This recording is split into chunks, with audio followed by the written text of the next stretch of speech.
Good evening. I'd like to call together a regular meeting of the City Council, City of Lakewood, Colorado, August 13th, 2018 at 7 p.m. in council chambers. Will the clerk please call the roll? Paul. Here. Johnson. Here. Vincent. Here. Vita. Here. Franks. Here. Roybal. Here. Gutwein. Here. Skilling. Here. Harrison. Here. Abel. Here. LeBreur. Here. You have a quorum. Great. Thank you. I'd like to welcome everybody. Thank you for coming out tonight. For those who may be viewing from home or checking us out on another date, I'd ask that if you do have a cell phone, please turn it on silent. Before we move into the Pledge of Allegiance, I want to do a couple quick housekeeping things. So council's been working really hard to find better ways to respect your time as well as staff time, and looking at ways to better run our meetings and find better efficiencies within that. Some of you come out here to participate and end up waiting till 11, 12, 1 a.m. So we're going to try to be more effective and efficient. Council packets come out 2 weeks early now, so that council has a great opportunity to try to dig into the issues and get good questions asked ahead of time. So we're going to start a few things, and we want to ensure that folks who want to speak have that opportunity. Please sign in, and we're going to call multiple names so that you know that you will be next, and ask that we just keep moving folks through. If you are here and you took the time and you signed up but you don't want to speak, but you might agree or disagree with the issue at hand, feel free to just let us know. We'll make sure that that is noted for the record. Also on our agenda, a couple things, because we're doing this new, I want to propose two changes. One would be that we move the consent agenda up. Considering our conversation, the consent agenda has one resolution and the other would be two first reading ordinances. So that could potentially be a fast agenda item to get through. And then we have the executive report now at the front. So we would need to also move the presentation for Tabor down after general public comment, because general public comment is for anything that's not on the agenda. So those would be my two suggestions. If there's any disagreement or need clarification, please let me know. Okay, so we'll walk us through it, or I'll walk us through it as we go. So please join me in the Pledge of Allegiance, and we'll remain standing for a moment of silent prayer. Pledge allegiance To the flag of the United States of America and to the republic for which it stands, one nation, under God, indivisible, with liberty and justice for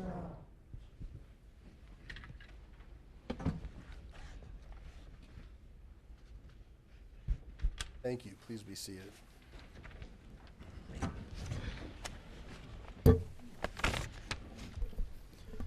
And so this is something new. Our executive report has moved to the front of the meeting. And, by the time we get to 10 or 11 p.m., there's not a lot of time left for our chief executive to give us an update. So she's going to give the community an update. And well, actually, you wanted to go after general public comment, didn't you? Okay. So bear with us. So we're going to move things around. We'll go to general public comment, and then we'll go to executive report. Then we'll do the consent agenda, and then we'll do the Tabor discussion and a separate public comment. Cool? Everybody's good. All right. So this is the point in the meeting where the public is invited to address the city council on items that did not appear on the agenda. All comments should be directed to the city council. I ask that all in attendance observe the decorum of the city council chambers and refrain from applause or audible support or discord with the speaker.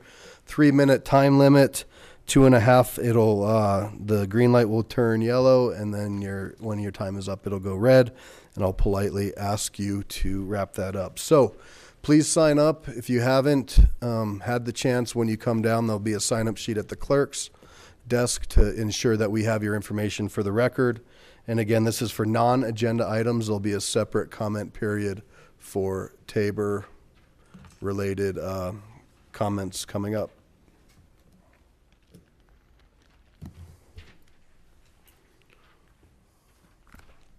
Thank you. Okay, Lynn English. Good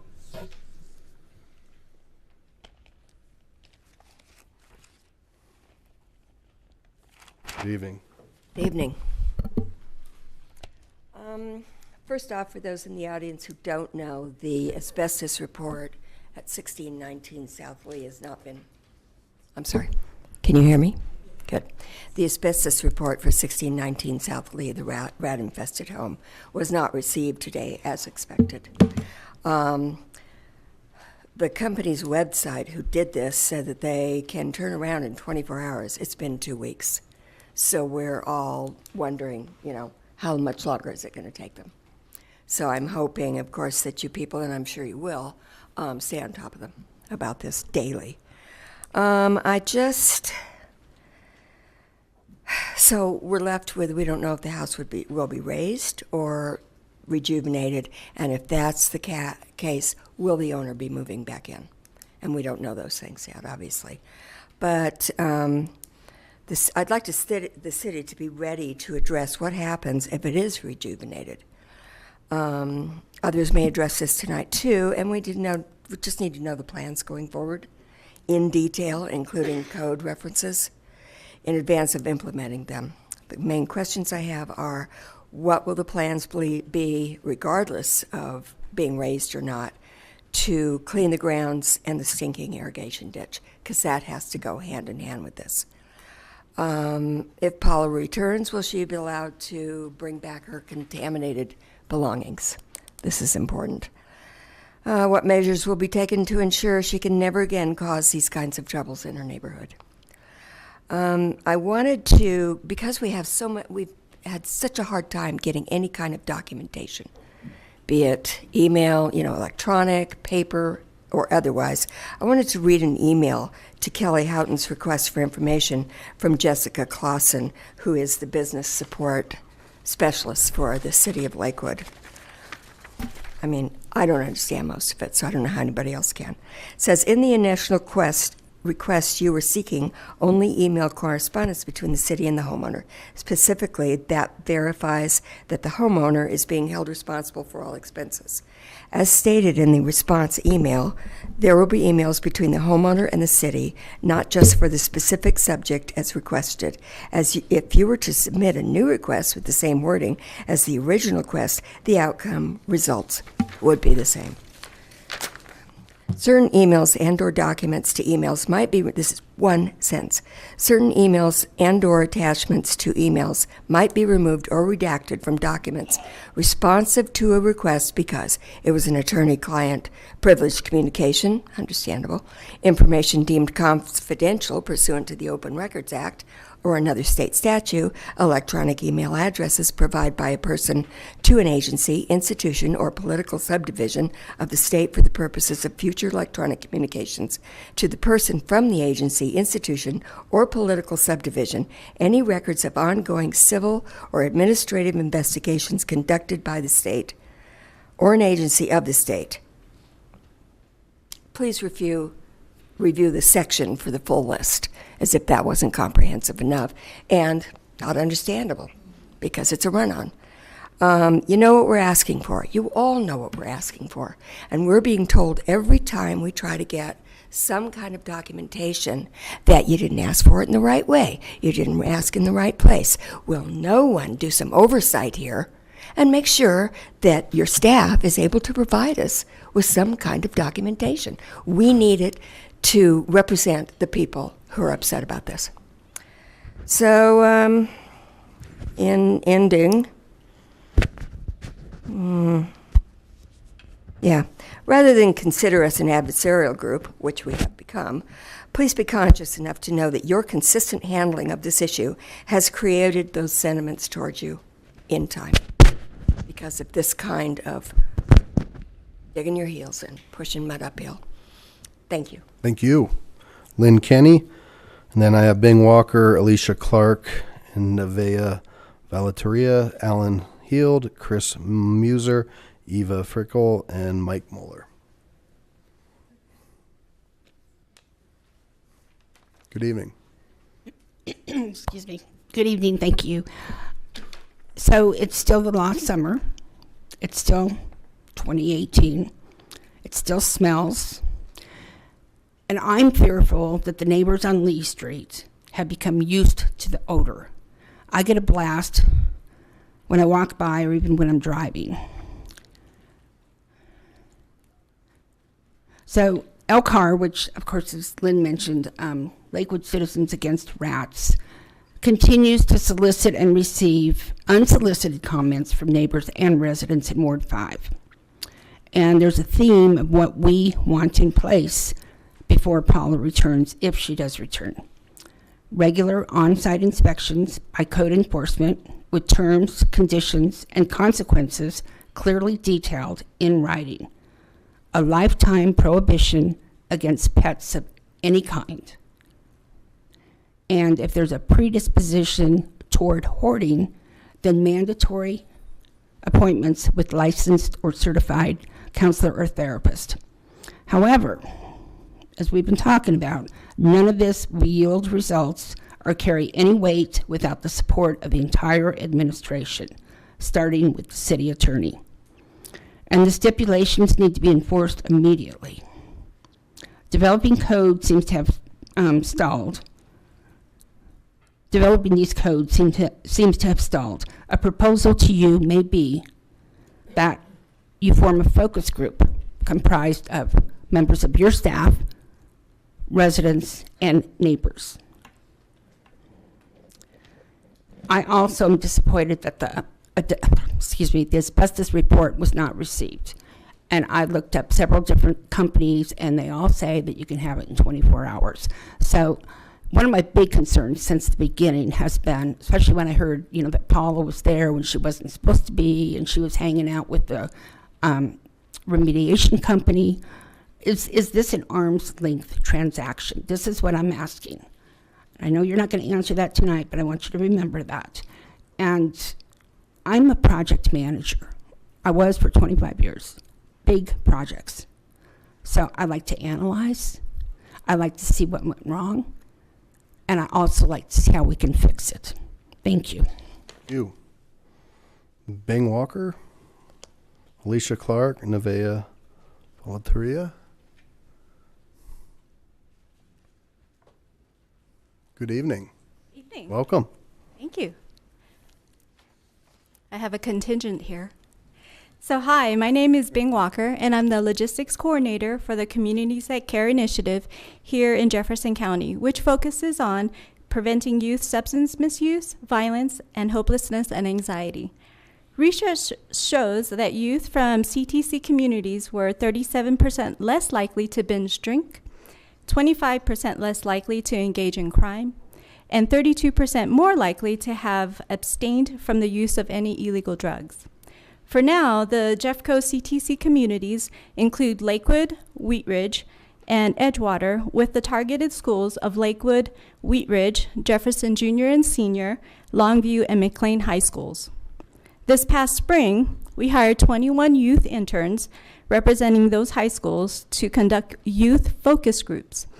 The analyzed data results were intuitive and insightful with regards to youth perspectives of substance misuse, violence, hopelessness, and adult relationships with youth. This summer, we continue to hire youth interns to conduct a youth town hall, which we just completed this month, and they also developed fact sheets. We have a few youth here tonight to present to you about their findings and experiences. A few of you are already involved with the Jefferson County Communities That Care program, such as Counselor Dana, who is on our Key Leaders Board, and several of our fine Lakewood police officers who serve on our community board. If you or anyone you might know is interested in being part of this community change process, please feel free to contact us. I have brochures and information with regards to our fact sheets here, and I'll just leave that. Great. Thank you. Alicia? Hi, I'm Asia, and I'm from Longview High School, and I'm an intern at Jefferson County Communities That Care. Through the last couple of months at CTC, we have learned a lot of valuable skills. We have learned to create public projects and presentations, from photo voice stories, flyers, and infographics, to conducting youth focus groups and adult interviews. Our first project was a video, and now we are working on violence and hopelessness, which I'm here to talk to you about today. Data shows that at least 14% of high school students have been physically forced to have sex when they did not want to. During a youth focus group, we discovered that teens feel sexual assault is much more common than the data shows. The stereotype among our society is some girls get loose around guys, which results in getting raped at parties. You know the outcome. This is a specific quote from a youth-conducted focus group. Normalizing this type of violence is extremely harmful for our community. Mental illness is more common than people think. That is a direct quote taken from the same focus group. A third of youth reported feeling depressed, according to the Healthy Kids Colorado, which is a statistic we found shocking. Sometimes felt that the community resources could be used to help this issue because they don't feel safe talking to adults. But community resources could be used to implement a form of peer counseling, which one teen said would be a great thing that would help a lot. Schools may try to help teenagers via counseling and teacher support, and when a teen takes actions against themselves, it is often taken straight to the legal systems. We feel that by helping kids with poor mental health directly in our community using funding and resources, we can make a big difference. Thank you. Thank you. Nevaeh? Hello, my name is Nevaeh Valtier, and I'm a youth intern with CTC. I'm here today to talk to you about youth substance misuse, which means that teenagers, when a teenager between the ages of 14 through 18 uses drugs, specifically marijuana, alcohol, and prescription medications. According to the 2017 Healthy Kids Colorado survey, about 1 in 5 Colorado high school youth have used marijuana in the last 30 days, and 1 in 3 have used alcohol in the same time period. In a focus group conducted by CTC, we found that many teens reported using marijuana mainly to cope with stress caused by school, friends, or family because they feel that they have no one to confide in without receiving punishment in return. In the same focus group, we found that many teens who need or want help for either drugs or maybe mental health do not reach out because they feel like they don't know what will happen after they tell an adult, and also because safe to tell is taken as a joke by most teens. Lastly, over half of high schoolers in Colorado said it would be easy or sort of easy to get marijuana, and almost 60% said that it would be easy or sort of easy to get alcohol. Only about a third of youth thought kids in their neighborhood were likely to get caught by the police if they used marijuana, and 28% for alcohol. Part of the cause of this attitude could be that many teenagers know that parents are unaware or uneducated about teenage activities, even their own. I confirmed this concerning phenomena when conducting several parent interviews. An Edgewater parent, after informing me she felt completely clueless, said that there should be some easy way for parents to obtain educational information. Perhaps pamphlets or in-depth infographics could be mailed to homes with children. Typically, the educational side of this issue has been handled by schools and the law enforcement side by police. But since the percentages are as high as I mentioned, maybe it's time our community city resources should be applied. Thank you so much. Thank you. Thank you all. Brave and bold. Thank you, Sergeant. Alan, Chris, Eva, and Mike.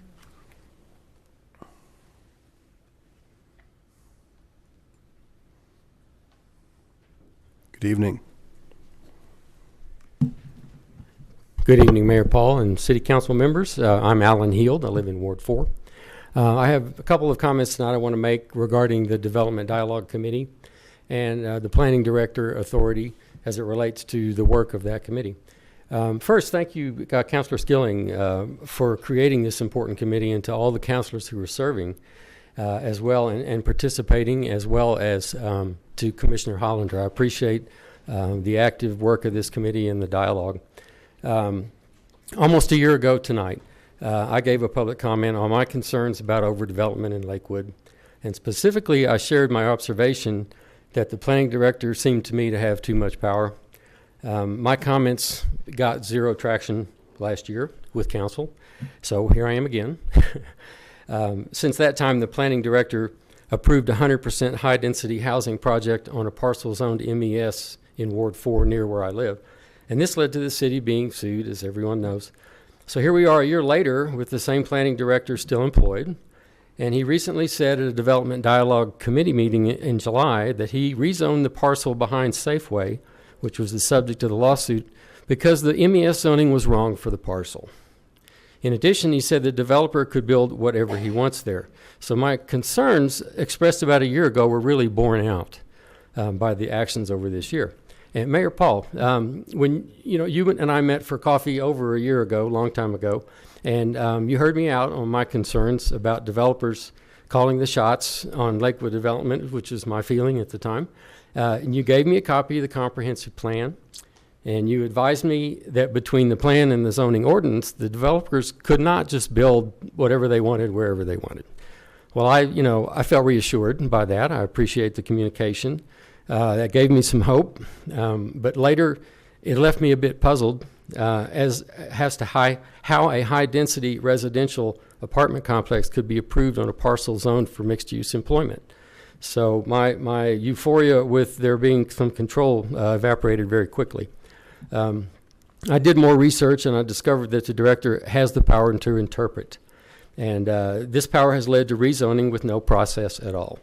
Recent comments by the planning director confirmed that the variance procedure has been replaced in some cases with unilateral rezoning by the director. Here's the bottom line.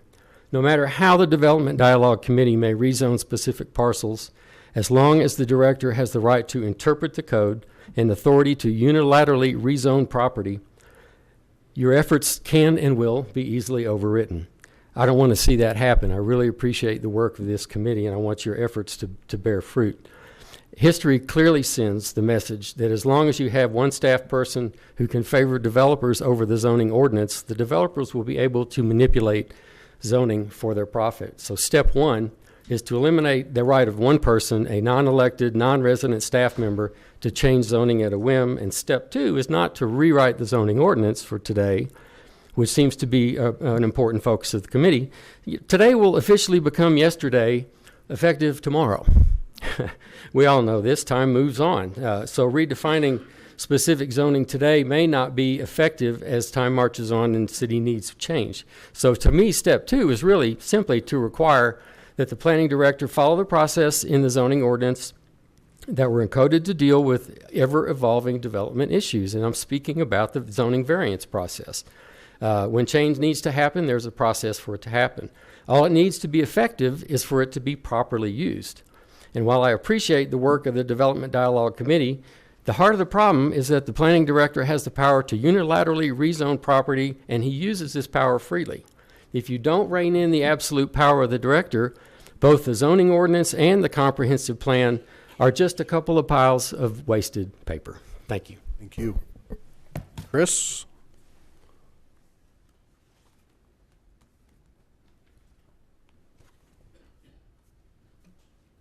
Good evening, welcome. Mr. Mayor and members of the City Council. My name is Chris Muser, and I'm a long-term resident of Lakewood. I've lived here for 25 years and was a homeowner for 24 of those years, and recently moved from my home to some luxury apartments on 85 South Union, the Beacon Apartments. And moved in there in March of 2018, and I live on the south side of the building. I want you to hear this clearly. Not one day since I've lived in the apartment have I experienced the peace of someone who should experience peace in the home they live in because of the Bristlecone shooting facility. Not one day. I'm recovering from cancer, and I frequently need to sleep during the day, which is not a big issue. I can manage that. But when the rest of the civilized world has their windows open to let airflow come through in the summer, I have to close my windows and turn on my industrial fans in my apartment to drown out the noise to allow me to sleep during the day. I also have a business through my home, and I'm taking a one-year certification program. All of this requires me to be at my apartment the better part of the whole day, every day. I'm not one of those people who has the luxury of going somewhere to get away from this noise. I guess being that I know that you've already heard about this complaint from other residents of the Beacon, I wanted to give you some statistics I took in the month of July, because it's not only the noise throughout the day, every day, it's after hours noise. Technically, their hours are supposed to be 10 to 7, Monday through Saturday, and up to 6 o'clock on Sunday. Well, these are the statistics I actually documented in July.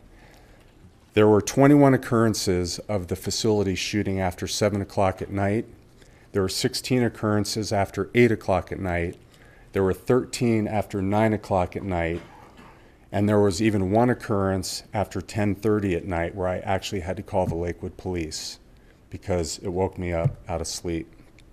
When I opened my door to actually hear what was going on, it was the Bristlecone shooting community again.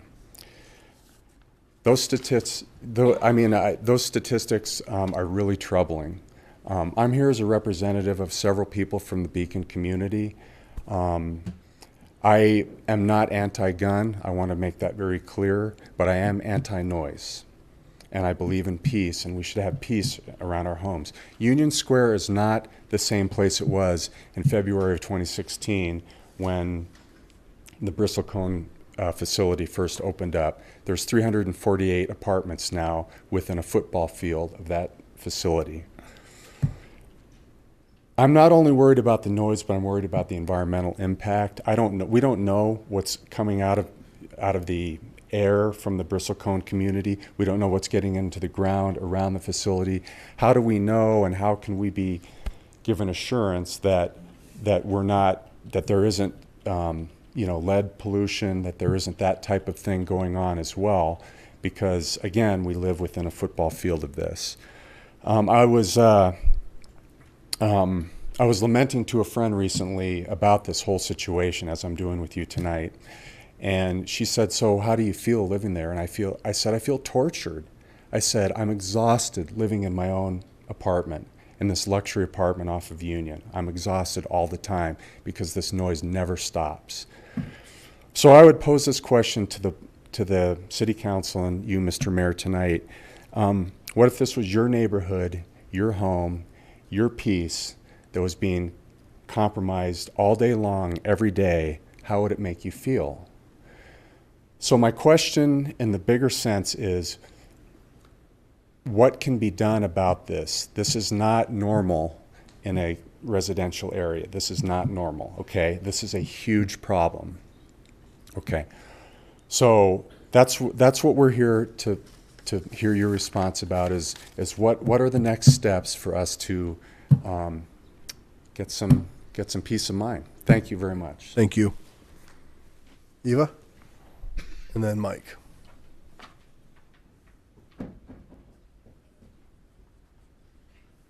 Good evening. Hi there, thank you. I'm here, it's not political this time, I'm just here to inform Council that Second Wind is coming back to Green Mountain. Some of you may be aware or not, I did send some of these flyers that are there to various ward meetings. It's coming back, it's September 15th. I would like to invite everyone to come and attend and support Second Wind, particularly Councilwoman Franks. You said very kind things about Second Wind when we had the Legacy Foundation grants. Early registration ends August 17th, so if you want to save $5, sign up now. Okay, and I've got flyers, and it's just say, please come. And please publicise it to your ward members through your newsletters. All the information is on the flyer. And you're particularly invited, Mayor, as you're starting at Green Mountain High School, and that's your home school. Thank you. Thank you. I used to run it. There ya. The marathon didn't go so well for us, but good evening. Good evening, Mike Muller. I've got three little things. One is I see Ratgate is still going on. And Dana and Karen, since it's your ward, you should be ramrodding this to get this cleaned up, not allowing staff to do it because they've dropped the ball terribly. Number two, I understand that whenever you have a group of counselors together, 3 or 4 at a time, that's a quorum and that you have to have a meeting posted outside on the bulletin board. I didn't see that meeting on the bulletin board or on the website.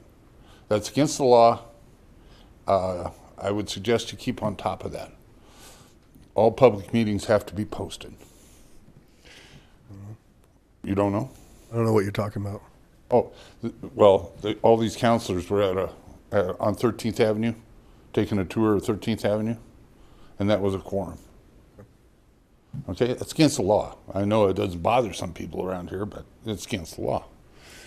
The other thing I wanted to remind you of was that people on this council, when I brought up the fact that I had heard that they wanted to use eminent domain to take those properties along 13th Avenue for the bike path, every one of them said, we will never use eminent domain. I'm going to hold you to that. Those people have a right to get their full value if they want to sell it, not using eminent domain. So I will remind you, okay?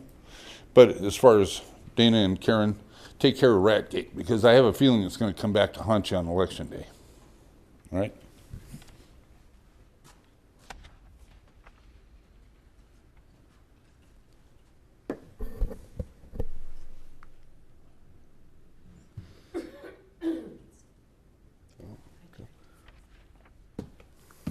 All right. That exhausts the roster for general public comment. I appreciate all the folks that came out, and we have, for the questions that were asked, continue. I know that the folks with Bristlecone hopefully are continuing to work with our staff, as well as the folks from Lee Street. Ms. Hodson, your report? Yes, thank you. And just to reiterate, we will be responding to all public comments that necessitates a response. We'll make sure to do that, including talking to the owners at Bristlecone. This is my first time to have an executive report while it's still light outside. So I thought I would try to organize this, and I would really welcome your feedback individually if you'd send me an email and tell me if this is helpful. The way I'm going to organize this is first department highlights, then employee recognition, and then project updates, upcoming agenda items, and special interest information. So again, I'd appreciate your feedback. So let's do it. Department highlights. Construction will begin in 2 weeks for 2 particular projects. One is the Hilltop Park Playground. Hilltop Park is in Ward 2. It's a little bit hidden. It's 9766 West 22nd Place. So those kids over there are going to get a new playground, and it's high time for that. Also in 2 weeks, we will start the construction of the Carmody Splash Pad, also a real popular site, and that's in Ward 5.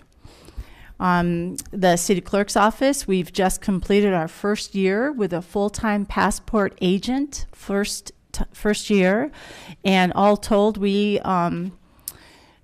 finished about 3,000 applications were processed, which amounts to about 250 passports per month. Under the category of cyber hygiene, maybe you haven't heard that term, cyber hygiene. Staff is conducting internally gap assessments to make sure that from a security perspective that we're safe. So that's under cyber hygiene. I love that term. Opioid addiction. Our folks over at Municipal Courts have convened or will be convening a group of partners to look at where we have some gap assessments. And I wanted to talk about who all the agencies that will be participating in this particular forum. Again, this is about opioids and what we can do as partners in the community to really help work towards solving this really difficult issue. And here are the agencies: Jefferson County Sheriff, Jeffco Public Health, Jeffco Jail Medical Assisted Treatment, which is the MAT, the Phoenix Multisport, which is a gym for recovering addicts, the Arts Program, which is a treatment provider, Streets Hope, another treatment provider, Jefferson Center, of course, another treatment provider, Stout Street, Action Center, Creative Treatment Options / Hope Program, High Tech Offender Monitoring, and finally David's House, which is a sober living facility. That meeting will occur on mid-August, and I'll let you know what kind of process and what kind of things that they find. Finally, our summer camps. Did you know today, I think, is close to the first day of school, if not the first day of school? So that means the conclusion of our summer camps program. And here are some of our highlights. The city received a Tony Grampus Youth Services Program grant and was able to fund 2 free camps in low-income areas at Dean and at Mulholm Elementary Schools. A total of 102 children participated. We also had a teen adventure camp. It was offered for 4 weeks and had 50 participants, also funded by the Tony Grampus grant. There was a Camp Paha and a PAT, successfully served 65 campers and then 28 campers in the PAT program at Fletcher Miller. We had a multi-sports camp at Carmody. It was offered for 10 weeks with a total of 404 little campers.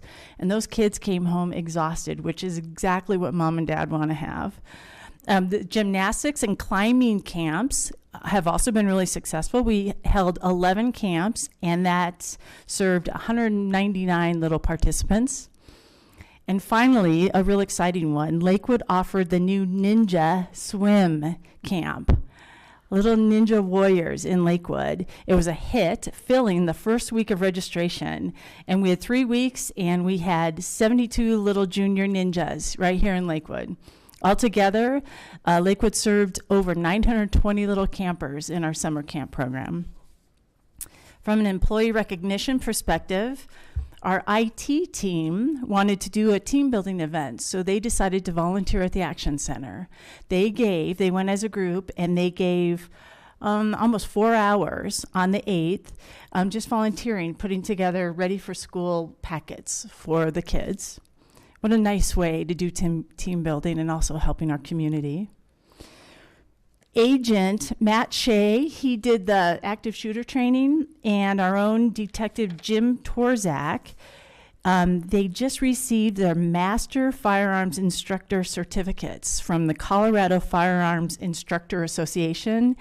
It's really a prestigious award, and they are number 7 and 8 in our state to receive the certification. So congratulations to Agent Shea and Detective Torzak. And finally, we have a very excited golf pro on our hands. Craig Parzibach, who's been our golf pro for 25 years, just celebrated the 25th anniversary of Fox Hollow. And he's been here for every one of those years and has seen a lot of foursomes and a lot of lost balls. Because I play there. Project updates. This is very germane to the conversation or some of the comments we heard at public comment. We have 2 important things happening. We have convened an internal meeting with 2 of our city attorneys and our police chief and our public works director and myself to work on the dilapidated building committee. And the idea behind that committee is to really look at the ordinances that we have in place as it relates to some of these problem homes. Maybe think about the rat home, think about homes that have hoarding experiences that have impact on neighbors.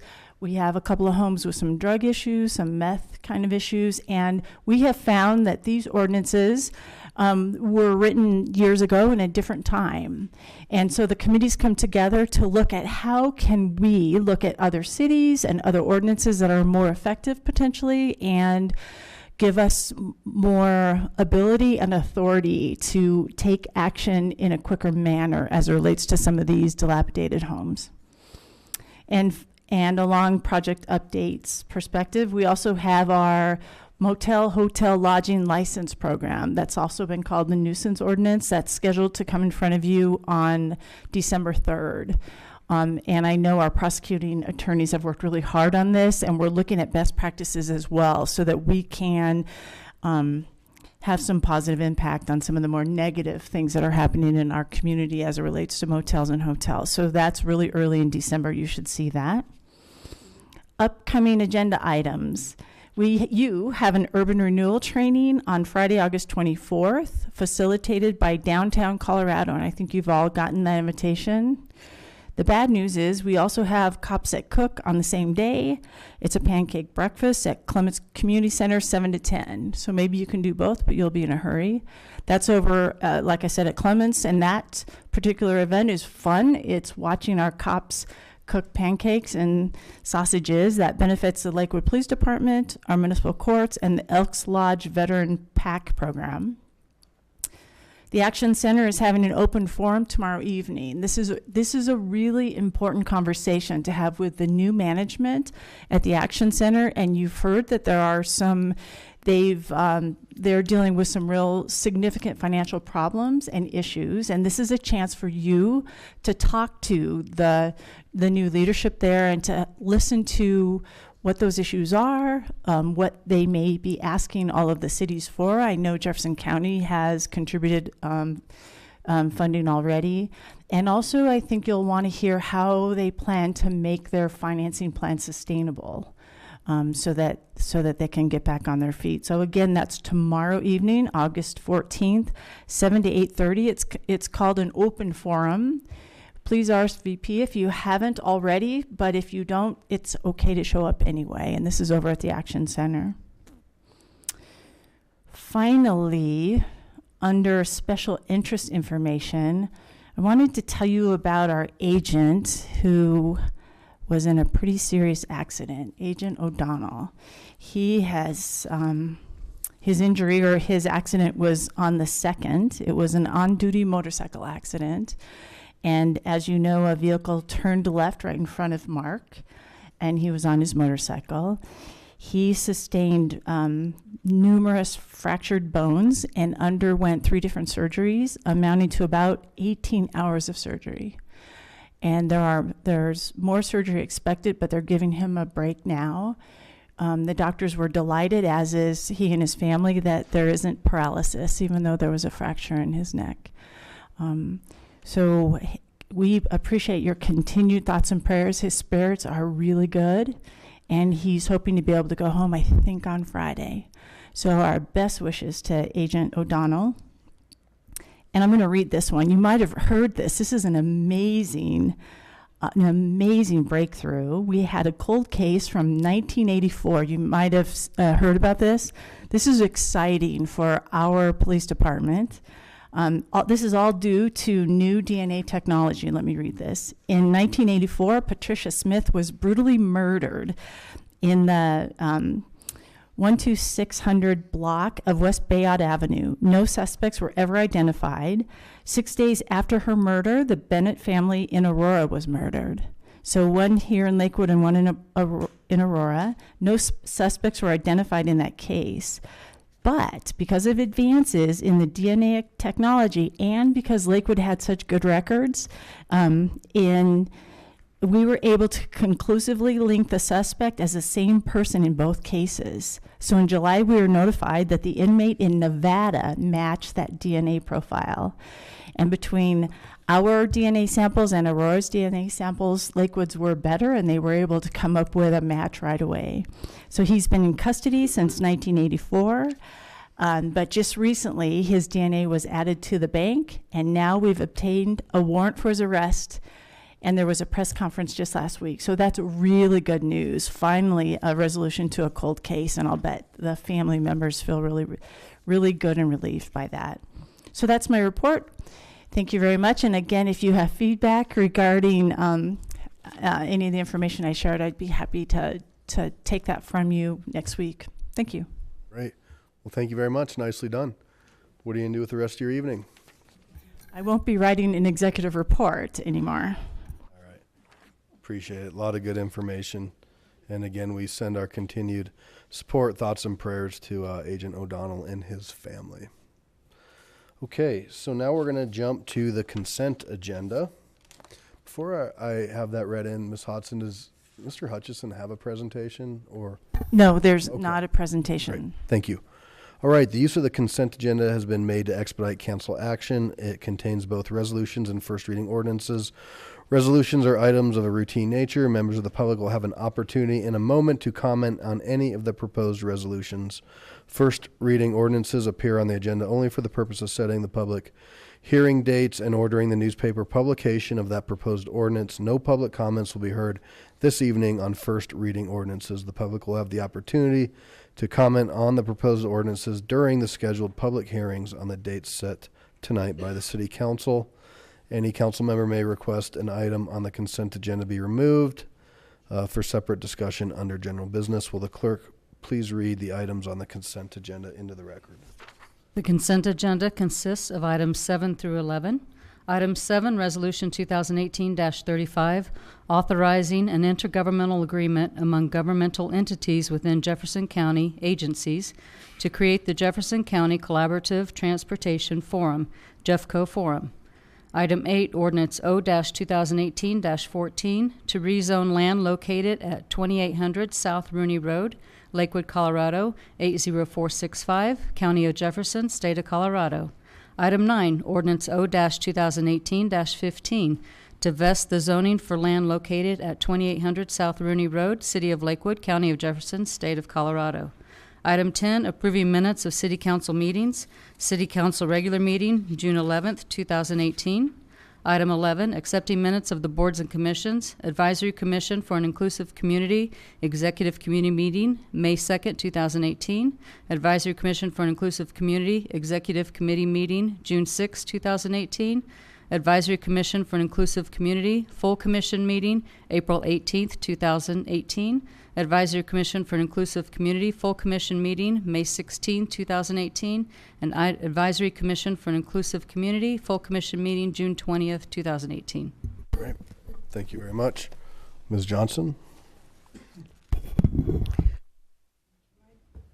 Oops, thank you. I just had a few questions regarding the intergovernmental agreement. Is now the right time to ask? No, ma'am. Let me open up public comment first, and then we'll go and ask for a motion. And once we have it in, that'd be a great place. Thank you. All right. Nobody's indicated a desire to speak on the resolution.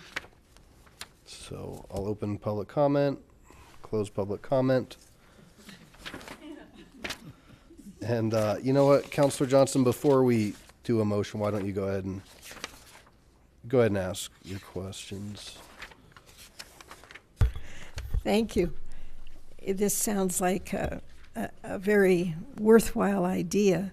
I do have a couple of questions. I believe we do have a representative from our city on DRCOG. Has there been any voting regarding transportation issues, and how has the city voted on those, and can we start finding out what the votes are and what we're actually getting involved in? So our representative is Councilor Gutwein, and she gave a brief update on this last week. Yes, thank you. So we haven't had any votes during this subcommittee yet, because this is the creation of this subcommittee. Our last vote was, I believe, in December that related to this issue, and I gave the update then, but it's been a long time, so I'll just kind of refresh about what that was. In the past, we had a transportation fund allocation process where everything came to the entire board. Now we're moving to a system that allows for more local control, and we'll have a sub-regional committee, which is what this committee is going to be. So instead of going to the entire state, instead of to the entire DRCOG board, it will first go to Jefferson County, and we'll be able to work together and collaborate on issues and transportation issues that are important to us locally. So, and I'll continue to provide those updates, but it's sometimes the votes are far between. Yes. Mm-hmm. And I assure you, they don't have $85 million for Wadsworth and 6th Avenue. Anything else, Councilor Johnson? Okay. All right. Mayor Pro Tem, will you read a motion? Yeah. Mayor Paul, I move for the approval of the council minutes for acceptance of the minutes of boards and commissions. Order all ordinances introduced into first reading to be published in the Denver Post with public hearing set for the date included in the ordinance and for adoption of resolution, all of which are included in the consent agenda items introduced into the record by the city clerk. I second. All right, we have a motion and a second. Any discussion? All right, please cast your votes.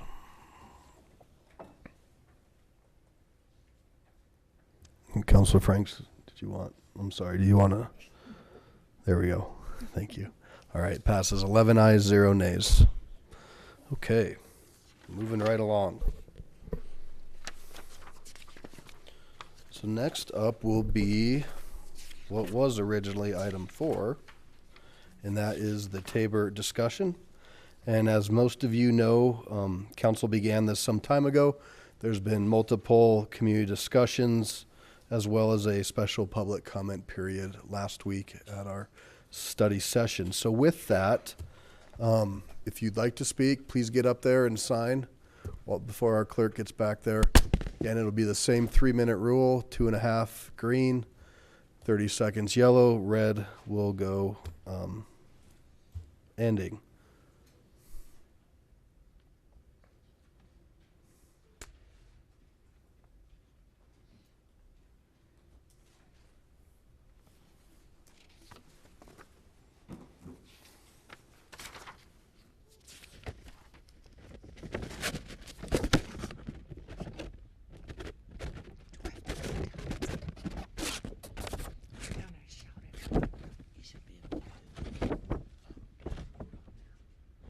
And while this is coming down, I should say there's also been great opportunity. I think all the council members have had at least one discussion in their ward meetings, as well as electronic opportunities for the community to engage in this conversation.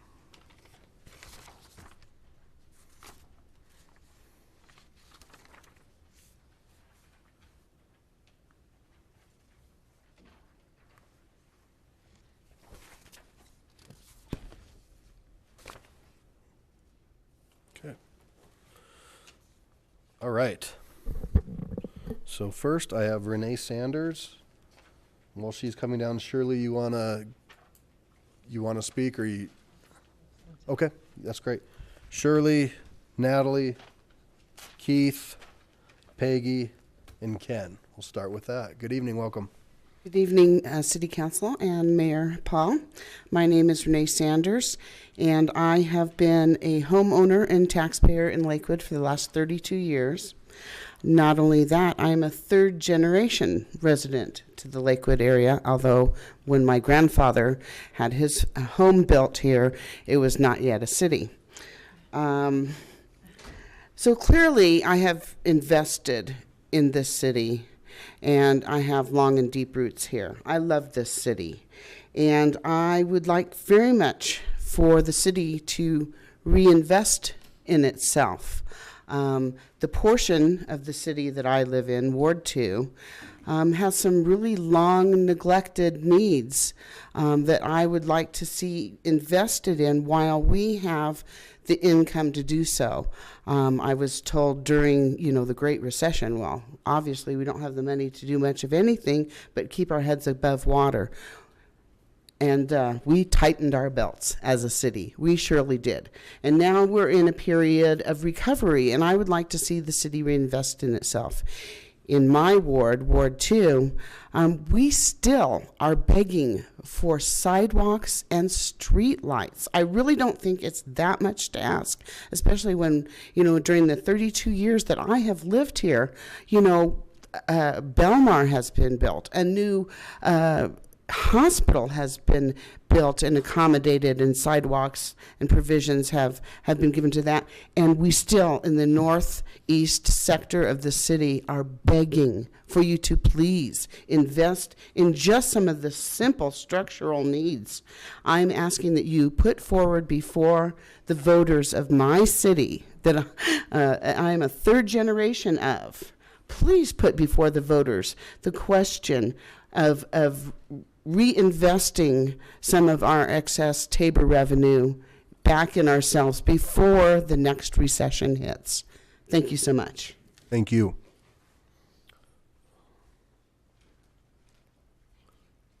Good evening, Shirley. Shirley, Natalie, I'm Shirley Seitz. I live at 2032 South Gray Drive. I want, as an ardent Tabor aficionado, I yield to Natalie Minton, but I want you to know that there are many people in House District 28 that are in favor of Tabor. Please return what is appropriate to the voters. Thank you. Great, thank you. Natalie? Keith, Peggy, Ken, Mike, Susie, and Mike Moeller. So does that mean I get her excess time? No, ma'am. She said yield? You know the rules. That's what she meant, actually. Seriously, that's what she meant. So no. No. Does that have to be arranged in advance where some people have 3 or given their more, time? yeah. Okay, nice try. Thank you, Shirley. Next time we'll do that. Okay, Natalie Minton, Ward 5. Last week, I brought forward a proposal that many of us have talked about that really does solve the problem that we face with refunding the $12.5 million plus some extra change there to the taxpayers or citizens of Lakewood. So you all have gotten the document that I supplied to you in a couple different forms, so that I hope you had sufficient time to look it over. And I know some in the audience have not had the chance to do that. So I am just going to cover it, so maybe for your benefit, but a lot, because there's a lot of people lined up, may not be aware of this plan, which, yeah, that would be, that would be great. You need another one? Yeah, now I need another one.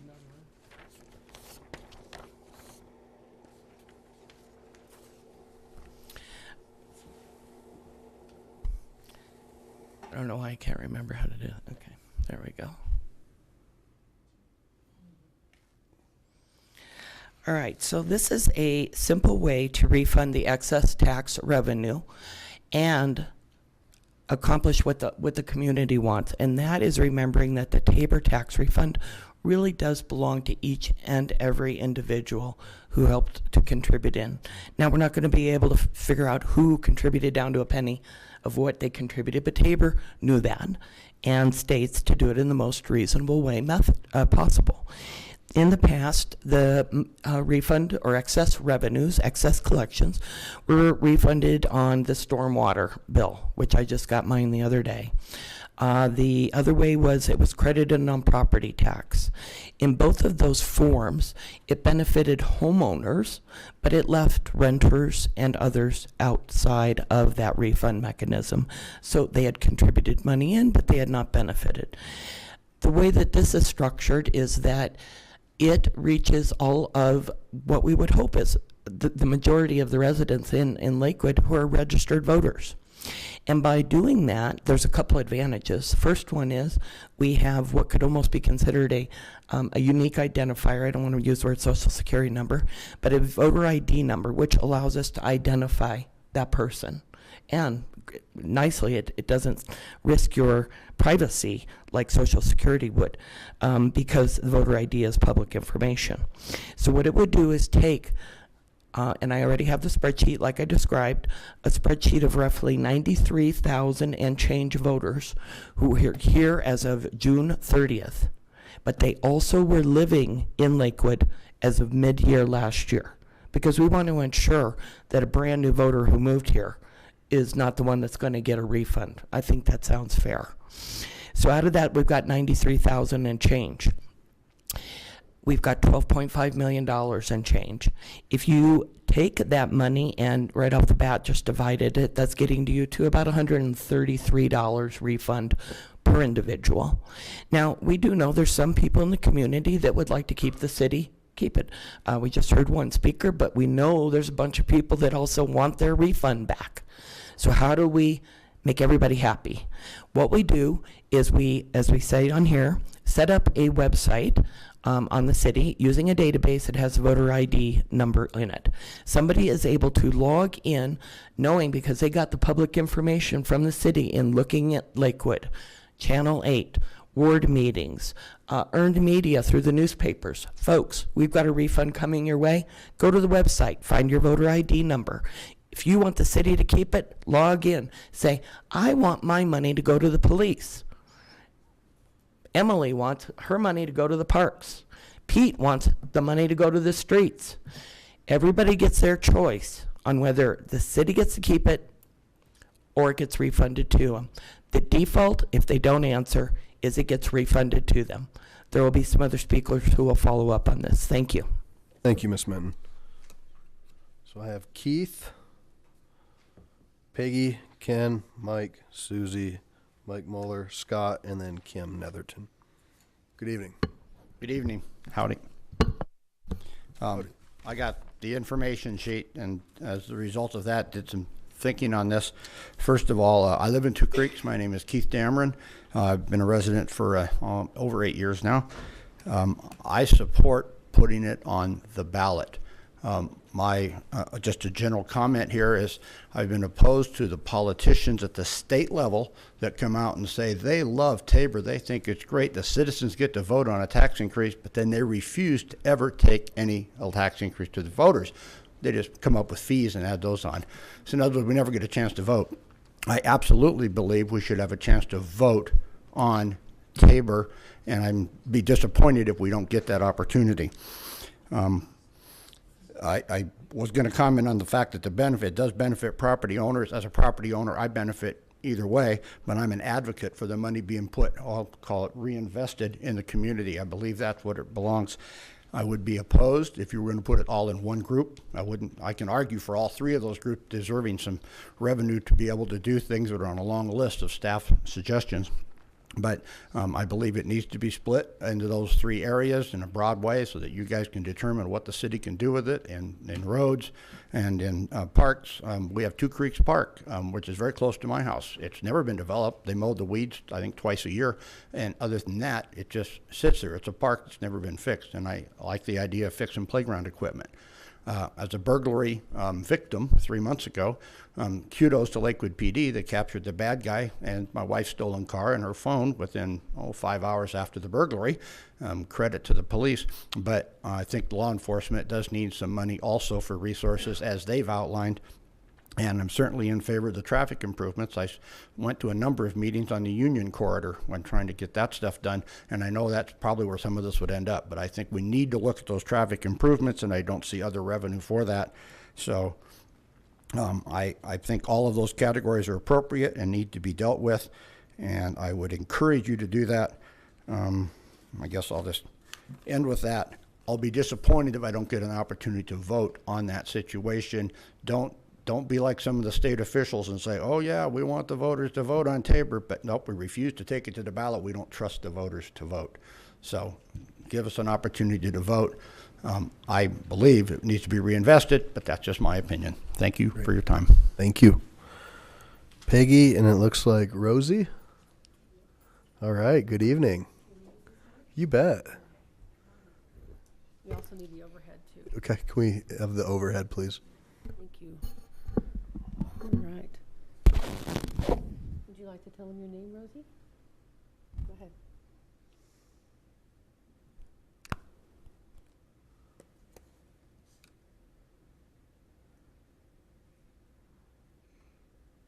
Very good. Thank you. My name is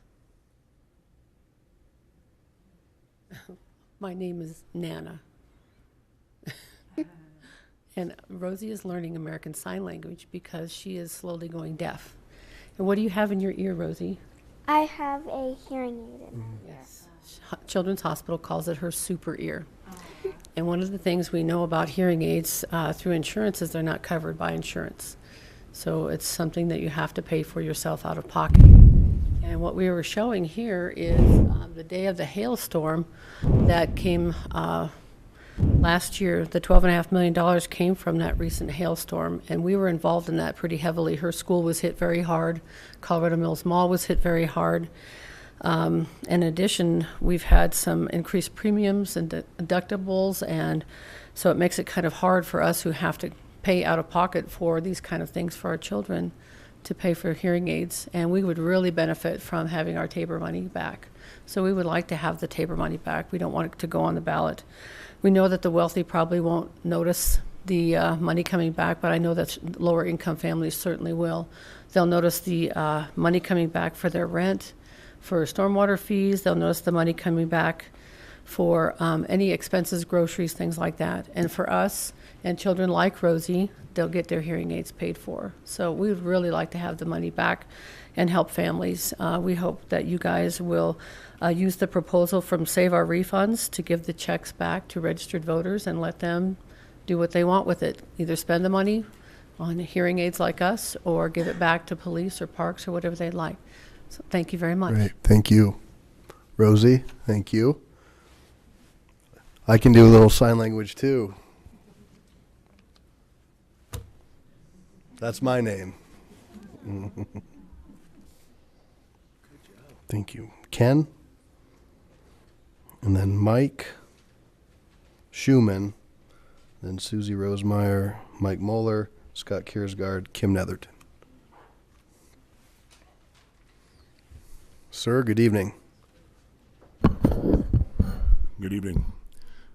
I'm going to run mine because I haven't been able to stay within 3 minutes of anything I've said in my entire life. Self-policing? Okay, I'm on. My name is Ken Fisher. I'm a retired senior police sergeant in the city of Lakewood. It was my pleasure to serve you for right at 40 years. I'm here tonight to talk about two aspects of my experience and what is happening presently. I started the police job between the time when Martin Luther King was killed and Bobby Kennedy was killed in 1968. I was at the Chicago Convention, not in a police service capacity, but I saw the worst side of police work at that time. I was privileged to come here in 1973 and join the best department in the nation. I think it still is one of the best. I hope it remains one of the best. It is incumbent on you and you to continue that. One way you'll do that is re-examine the benefit package for these police officers. They can't talk to you as I talk to you. I have no agenda. I speak for me. These are my friends, my extended family.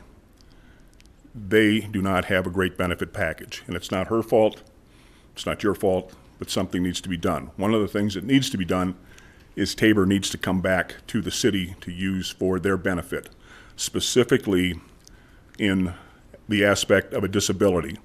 What my friend, Mark O'Donnell, will get should he be disabled, and there's a very strong possibility he will. We hope he makes it. He's a tough kid. He's a very dedicated officer, but he is busted up. And should he have to go to a disability, he gets 60%. He has to pay his own insurance from the date about a year from now when he's separated from service. That has to be looked at. That has to be changed. In addition to a number of the other things that occur in the department. They're not getting the personnel they got when I came. When I came and interviewed in Chicago, they took 20 of us out of a pool of about 1,000 college graduates. I was privileged to be one of them. They must have made a mistake. I think the polygraph must have blown up or something. But I was privileged to come here with a great group of people, work for many years with a great group of people. The benefits were good, but they could be a lot better. Now, at a ward meeting last week, someone made a point of the 1% over. That's a salary aspect. That's one aspect. Many other departments have better retirement plans. They have better, we have a pretty good medical plan, pretty good dental plan, and a fairly good retirement plan, but the disability plan is very poor. When you've only got 2 people going for sergeant out of a potential pool of 75, you've got a problem. And that's what's happening across the street. Dan McCaskey's a great chief, good friend of mine, doing a good job. Kathy's doing a good job for my money. Long but while back, about 15 years ago, I had a discussion with Mr. Mike Rock. Whoops. You still have 1 minute. Go ahead. 58 seconds. I got to get a better phone. When I had this discussion with Mike Rock, some of which couldn't be repeated in public circumstance, I said, Mr. Rock, we need a better disability plan. He said, no. And that was the end of that discussion. I had our chief at the time try to approach him. He did. Ron Burns is a great guy. He made the run for it, and he said, I can't get it done. So I made this point to Mr. Rock, and I'll make it to you. And I'm going to maybe step on some toes here. For 43 years, I've had a business in the city. I drive a 1 or a 2-ton log truck, and I lumberjack. That's one of the 2 toughest jobs there is, and police work's the other one. You can take someone from the behind the wheel of a squad car and put him behind the wheel of a log truck, but you can't take someone from behind the wheel of a log truck and put him behind the wheel of a police car. It's so intense and so different than when I started. It's amazing. It's monumental. I was present when the DNA was gathered from Patricia Smith's body. I happened to be the beat car that was working that call. And we knew we were on really early ground there. I was very happy to see that case resolved. That's one of the two that I can now rest if the other one is resolved. But you need to take a long look at their benefit package, and hopefully that Tabor money will come back and provide some help. I'm done. Thank you very much. Thank you, sir. Mike Schuman. Good evening. Welcome. Mayor, council members.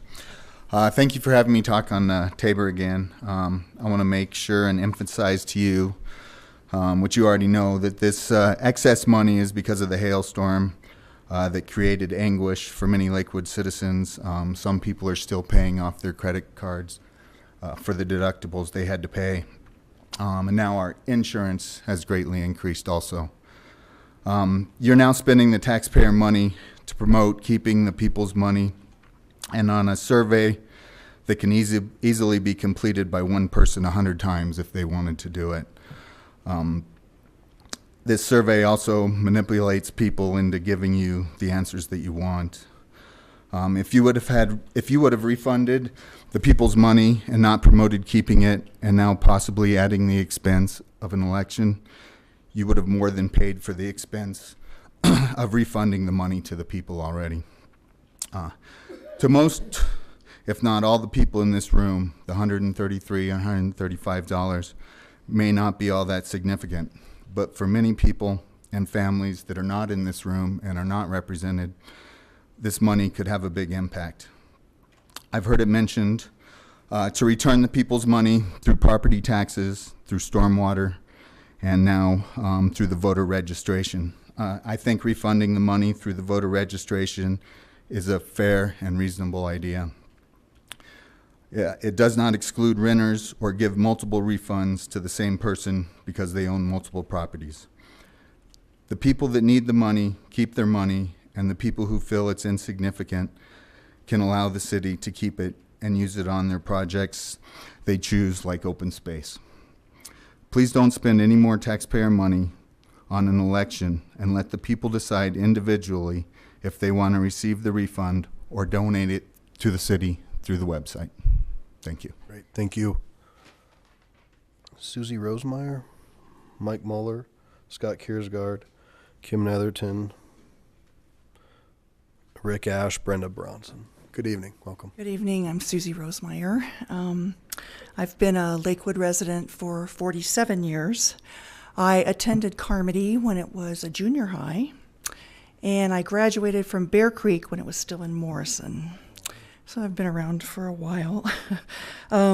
Tabor was passed, as you know, back in 1992. So that's 26 years ago. And I feel that the times in 92 versus the time in 2018, we've seen tremendous change in both the city of Lakewood and in our economy. Things have changed very much. We know we have a lot of needs in the community. I read on Nextdoor people complaining about slow response times from the police department for some minor instances. And I don't believe that's the fault of the police department. I believe that's the fault of the funding stream for the police department. You can't respond if you don't have a body to do the responding. We need to hire more police officers. We need more support for those officers. And that only comes from dollars. I used to live in Ward 2. My first single-family home was in Ward 2. We didn't have sidewalks then. They don't have sidewalks now. They need some sidewalks up there. There's no place for the kids to walk to Stein Elementary, to walk over to Belmar. It's not safe for the children there. And the other thing that I would really like to see improved with an additional revenue are our bike path systems. I think Lakewood has done a good job of getting bike paths organized and set out in the city, but we don't have very many east-west routes for bike paths in the city, and we don't have any protected bike lanes. There are cities all over the world that are doing protected bike lanes that make biking safe for both the biker and for the people driving the cars. And we need to look at some innovative ways to make biking safer for the folks in Lakewood. I would really encourage you, since the voters were the ones who approved Tabor to begin with, let the voters decide whether or not we want to do something different with Tabor in the year 2018. Whether that be a break from Tabor for just maybe this one time, or total debrucing, which many cities have done all over the state. I am sympathetic to those people who need that extra funding for medical expenses and for home repairs after the hailstorm. I wish that we could use a voter system, a voter registration system, to make it fair. I see a big problem with that in that there are many people that I know personally who are confidential voters. They're confidential voters and they have a legal right to be for various reasons. Either they're domestic violence victims, they don't want their registration information public, or they reacted to our Secretary of State sending our voter registration information off to Washington last year and decided to be confidential voters. So you're not going to capture all of the registered voters in the city. You're going to miss people. So I don't know how you get around that. And I guess philosophically for me, I have a problem with saying, well, I'll send my money to the police department, but I don't want to support, bike lanes. I feel like we're a community and we've elected you to represent us, and we'd like for you to make those decisions about where it's best spent. So I would just encourage you to please give us a choice on the ballot in the fall. Thank you very much. Thank you. Mr. Mueller.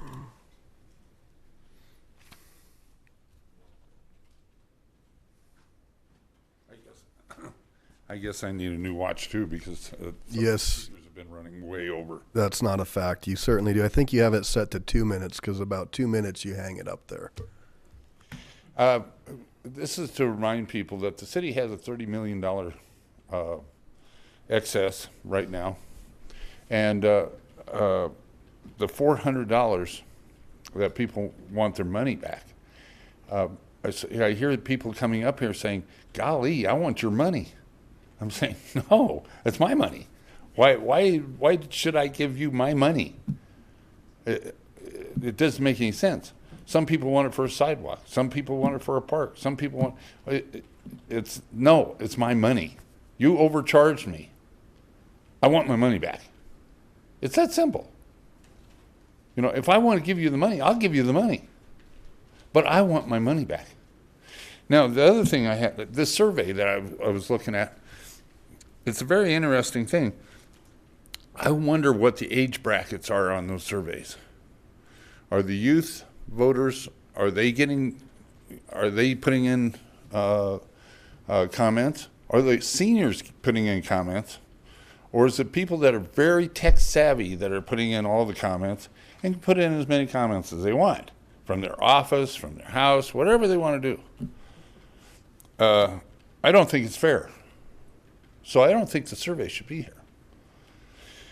But to just put a thing on this is that the city has $30 million. $30 million. And all I want is my $400 back. That's all. And you begrudge me my $400 back so I can send it to a treatment center? Golly, you guys are really greedy. You can't live without my $400. Dang. I'm sorry for you. Thank you. Scott. And then Kim, Rick, Brenda, Mary, Diane, Alan, Ross, Scott, and Linda. Good evening. Hello, Scott Kurzgaard, 750 Dudley Street. First, thank you all for your patience putting up with all of us week after week. I mean, it's a big job, so thank you for that. Tabor is absolutely brilliant in that it gives taxpayers choice and consent. And it says if it's not working, we can vote again. It's right there in Tabor. I'm not asking you to change Tabor. It says we can vote again. Tabor was passed in 1992 on one day, 26 years ago. If you look at the voter roll in Lakewood in 1992 and compared it to the voter roll today, I'm guessing no more than 20% of the people who voted in 92 are still Lakewood voters. I'd like a chance to vote on Tabor. I think you owe the people of Lakewood a chance to vote on Tabor. Democracy practically demands we vote on Tabor. It's been 26 years, and it says right in Tabor we can vote on it. Our needs change as a community. Our needs change as taxpayers and as citizens, and we should have a chance to vote on it every once in a while. We shouldn't have to live with what people decided 26 years ago. Most of those people are gone from Lakewood now. Let's vote again. Our police need the support. Our kids need the support. We need better bike paths. Thank you. Thank you. Kim?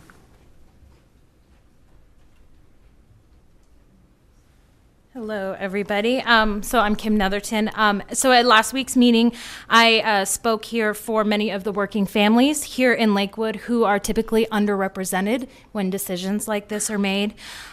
We, the working families, are the foundation of the consumer class. We are the true economic drivers of any capitalist economy because we spend nearly our entire incomes within a 5-mile radius of our homes here in Lakewood. We are the families who have to rent because our incomes are too low to afford or even qualify for a mortgage. And we are the families who voted for the 3% sales tax increase with the promise that it would be reinvested in our community, even as we watched before that and since then, Tabor limit the use of our tax dollars while refunds go only to our property-owning landlords and neighbors. We are commuters to work, to schools, and drive heavily on Lakewood streets.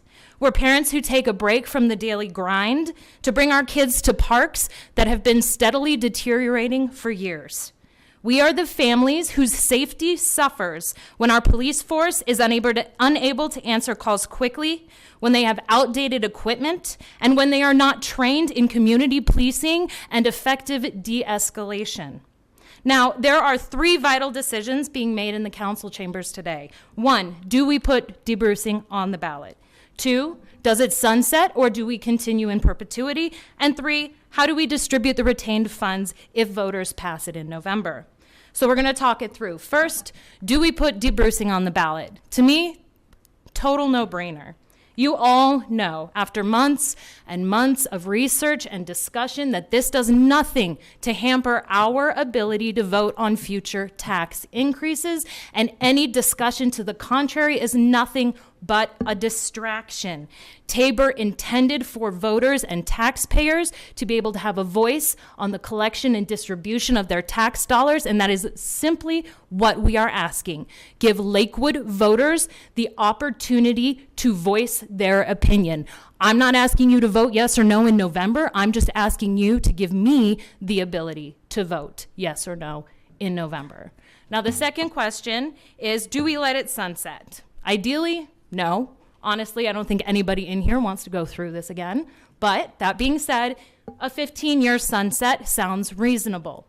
That gives us enough time to make marked and discernible improvements in our community, then loop back to voters and ask them if they agree. And if they don't, then they can take it back. Again, in the spirit of Tabor. So the third question is, how do we allocate the funds should voters approve the measure? This is an incredibly important question because reinvesting our funds into the growth of the city is vital, especially as we grow in population. If we have a budget that only lets us operate at a bare minimum of services, we will never, ever attract the kind of businesses and workers who make communities across Colorado great. Our need for city services is only going to grow. We're only going to have more families move here wanting safe parks, safe roads, and a police force that they can trust to be well-staffed and well-trained. So we need to invest equally in those roads, those parks, and in our public safety. So please consider not only the intention of Tabor, but also consider the impact that keeping it off the ballot would have for people like me, people who love our community, who love our neighbors, and who simply only want to see the tax dollars we've already paid reinvested into our community, creating a Lakewood we can be proud of. And just real quickly, as far as using voter registration, there are huge swaths of our low socioeconomic community who are disenfranchised by our voting laws. You would cut out a huge swath of Ward 3, where I live, which has a high population of African and Latinx immigrants who are not legally allowed to vote, but who still spend plenty of their money here in Lakewood. So thank you. Thank you. Rick, Brenda, Mary, Diane, Alan, Ross, Scott, Linda. Good evening. Thank you, Mr. Mayor and fellow council members, not fellow council members, but anyway. My name is Rick Ash. I live in Ward 3, and I'm also one of the newest members of the ACIC. And in order to be as effective a member of the ACIC as I can be, I've tried to get to as many of the local ward meetings as I can. And I've been to all of them at least once, and it should come as no surprise to you that the number one topic is Tabor. The way Tabor is written right now, it says that any surplus, meaning the $12.5 million that we have right now, has to go back to the citizens. And right now we don't have a way to do that. That money has to go back to not only property owners, but to everybody else also, because they contributed as part of that money. And I would urge, there are a lot of intelligent people, not only sitting on council, but on staff.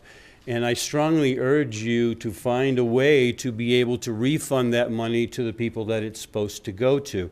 When I think of all the time that you as council members have had to discuss this, not only amongst yourselves, but in your ward meetings, there are a lot of other things that you could be talking about and working on. And this is an issue that's going to keep coming back over and over again because of the way Tabor is written. I would hope that you would make it a very strong priority to find a way to get the money back to the people, because after all, it's our money. The other popular topic at ward meetings is, should there be a ballot measure to vote on whether or not the city should reinvest the money? And it wasn't until I attended the Ward 4 meeting this past Saturday where I heard Councilman Skilling present specific language on how that money could and would be spent. And whether or not you use Councilman Skilling's, and I commend you for that, sir, by the way, because he was the first person who's ever mentioned specific verbiage. But if there's going to be a ballot measure for citizens to vote on, it has to be very specific, right down to the letter as to how the money is going to be spent. Because I can tell you, skeptics who are against it going on the ballot are skeptics because they don't know how you're going to spend the money. So if there's going to be a ballot measure, it has to be very specific as to how exactly you're going to spend that money, with no ifs, ands, or buts, and wiggle room to change your mind after it's approved, if it's approved. So those are my thoughts on the subject, and thank you very much for hearing me. Thank you. Brenda? And then Mary.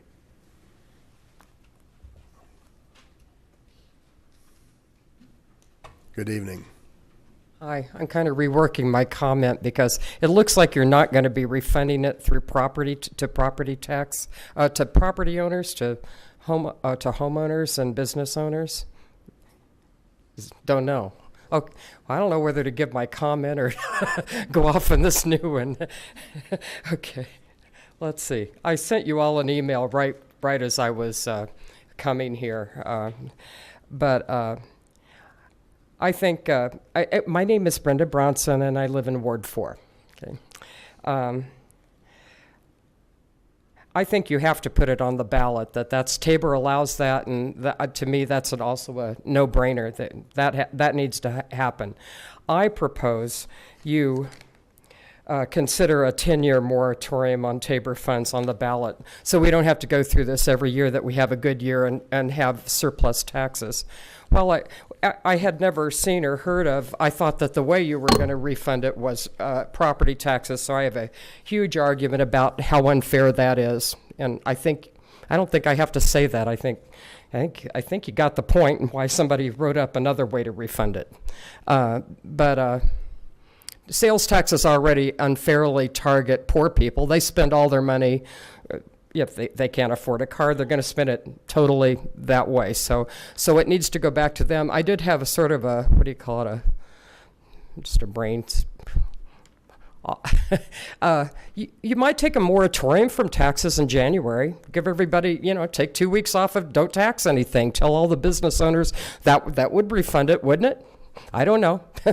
You collect a surplus. It's kind of a stupid thing to do, is collect money that people willingly give you as part of buying something, and then you have to give it back, and you don't know who they are. So that's a weird conundrum that Tabor created, and that's why I favor giving the money to let you guys decide how to spend it. And I agree with the last person that talked, is I thought the ways that were identified in the survey were all good ways to spend it. On the police department, sidewalks, infrastructure projects, things that benefit everybody in the community is a good way to spend it. But it does need to be on the ballot. Tabor allows that. You'd be deficient in your duties if you didn't do that. And so put it on the ballot. I think I would love you to go above and beyond the minimum, which is put it on the ballot for a 10 or 15 years. Let the citizens vote. You have to make a strong case of that how you're going to spend it is better than the $120 or $35 that would go in their pocket. But I don't like this thing that I just saw tonight as a way to refund it. You guys were elected by 51% of the vote or more. You weren't elected because we got to choose between 49% of the other person and 51% of you. And you're voted here. You're our city council, and you decide what is wise ways to benefit the whole community and make Lakewood a better place to live. That's your job. It isn't us to say, oh, I'll give you my $135 if you spend it on the police department. That's a stupid way to do a refund, in my opinion, even though this was much better than refunding it totally to property owners. So I'll give it that. So please put a 10-year moratorium on Tabor as a vote for let the voters decide. Thank you.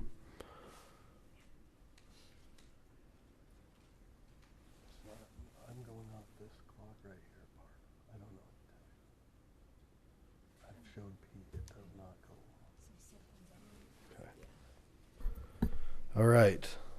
So I have Mary. I'll tell you when it starts.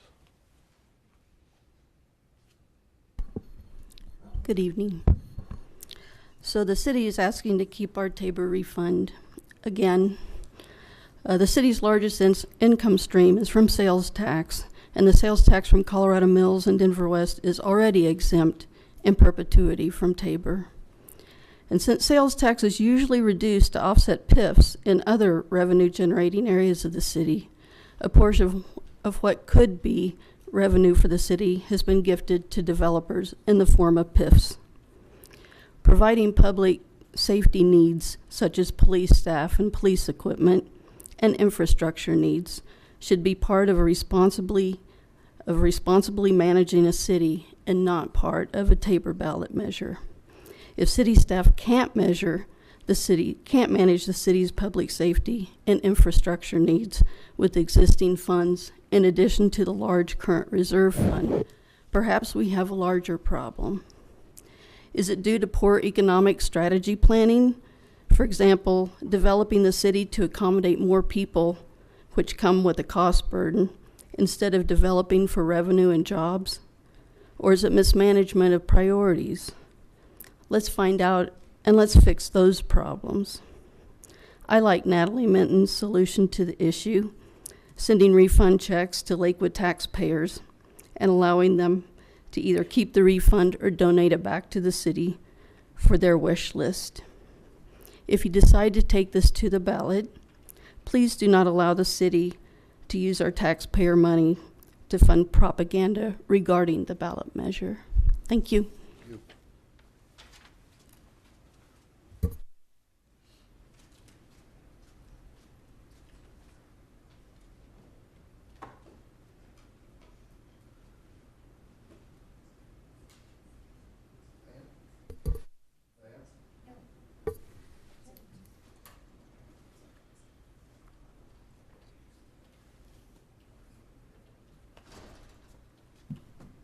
Wow, my comments are no longer appropriate. What a dismal picture has been painted of our city. We just had our annual picnic, and our Councilor Johnson and Abel and our Mayor Paul came to our park. Our park is a beautiful park, and we wanted to have a ribbon cutting for our newly refurnished tennis courts. They're beautiful. We have a beautiful park. Remember who wanted to put a trolley to our park? But it's a beautiful park. You people have done a fine job managing our finances and making our city beautiful. We've had lots of retirements from our police force. How many police officers have we just hired? What, 20-some maybe? We've hired 20-some new police officers. Our parks are gorgeous. Our city is doing wonderful. I'm almost sitting there. This isn't what I was going to talk about, but I'm almost sitting there resenting what people are saying about our city and how you've managed it. I'm sorry, but I'm upset now. I think Lakewood is wonderful, and I think you've done a great job. We have all this money in reserves, and you don't spend it willy-nilly. You don't say, oh, we need sidewalks everywhere. Well, in my neighborhood, it's rural. We don't want sidewalks. We have some streetlights, and we're fine. We don't need that. There's a lot of us that don't. You spend our money wisely. The Taylor property, oh my gosh, look at the open space that we've added to our city just this year. I commend you for the financial responsibility and for how beautiful our city is. And I really am, I'm resenting what people are saying. And if you're going to have to market this as, oh, woe is us, we need the money. Now, I don't know where I stood when I kind of walked up here about Tabor, but now I know where I stand. We have a wonderful city, and I love what you guys have done with it. The other thing I did want to mention, I hadn't seen the proposal that came forward tonight, sending out checks. One thing I had heard and I hadn't mentioned at a different meeting was that you would also have the administrative burden of sending out 1099 forms after the fact. That is not correct. It's a 1099-G for government payments, and this is not reportable. If you remember a few years ago when you got your Tabor refund, when you got your 1099-G the next year to do your next year's taxes, because of course that's what I do, that portion was specifically excluded from your 1099. That is not 1099-able. IRS says that's only for state and local income taxes, of which this is not a refund of. But I don't know, kudos to you, because I think our city is wonderful, and I'm resenting what people are saying about it. Thank you.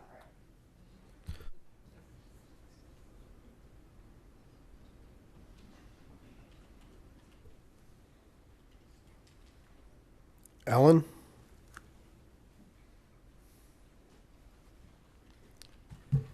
Good evening again. I'm still Alan Heald, Ward 4.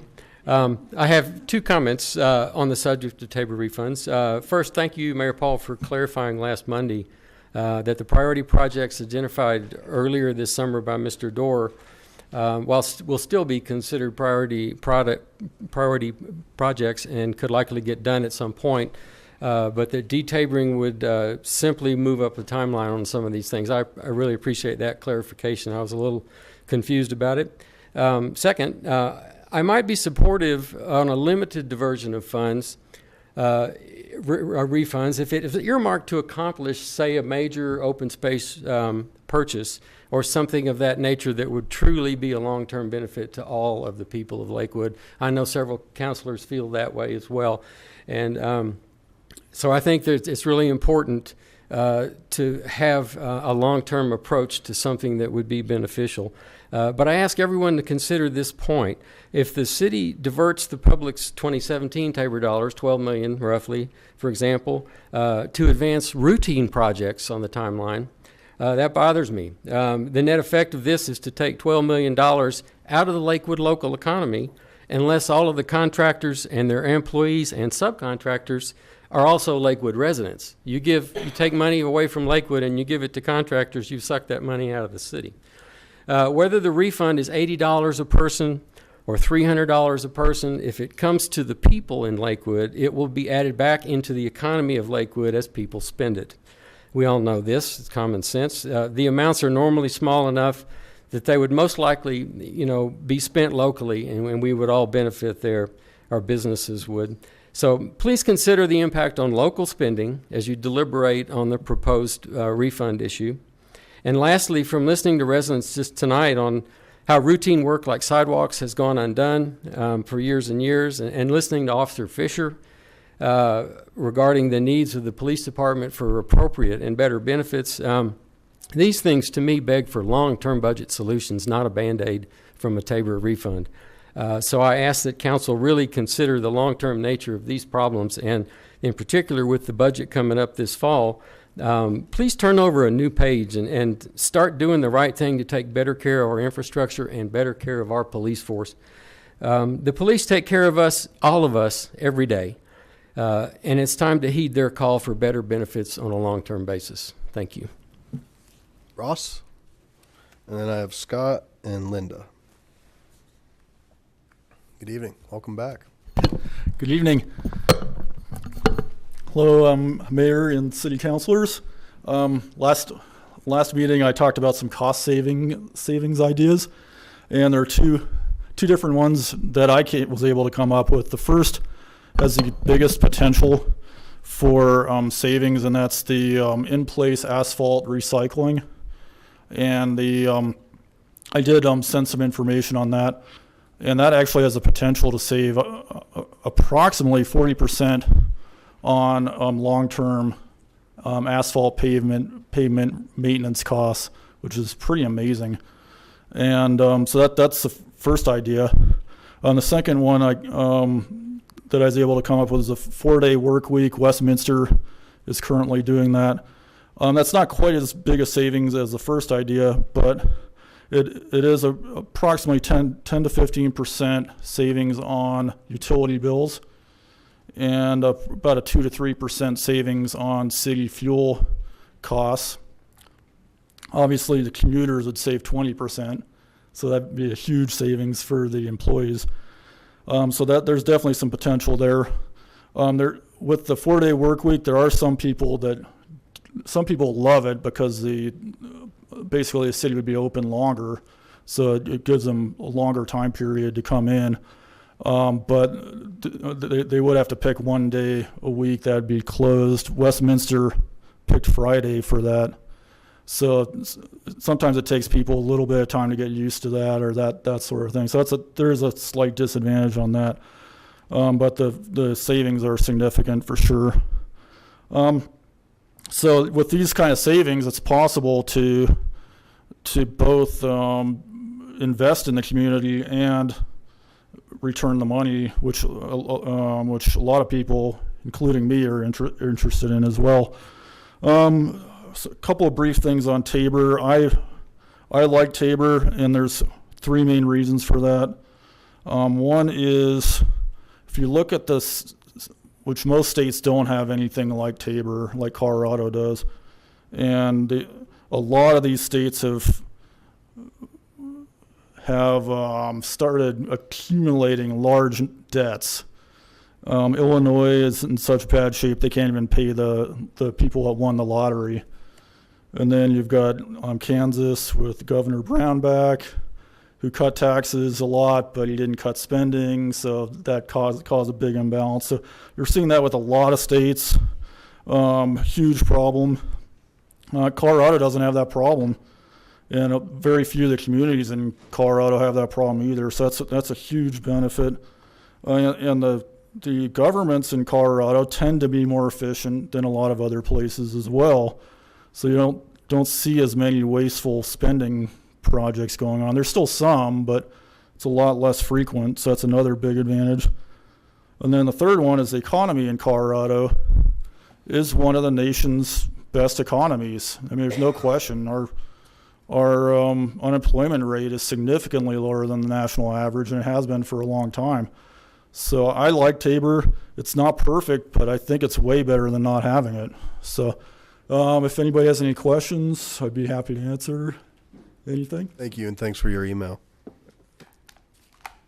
Scott and then Linda.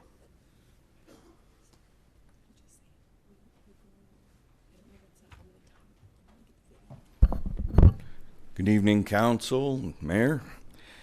I'm a 37-year retired worker from Ward 3, so I urge you to not de-Bruce. I could use a little extra bucks, but I won't repeat a lot of the stuff that's been brought up tonight, but I have some experience in this. I was on the Finance Committee in the legislature, and if the council designates this as a sales tax refund, you don't have a 1099 issue. In 2015 didn't have any on the state refund. We didn't have any of the 1099s. So again, thank you for letting me speak tonight. Thank you. Thanks for coming out. Linda?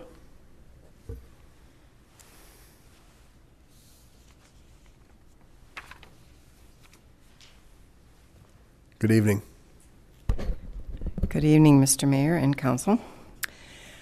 Tabor properly assumes that the monies that government entities play with belongs to individual citizens.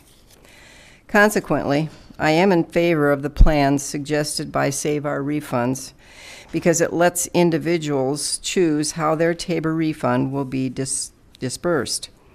Tabor monies are our individual property.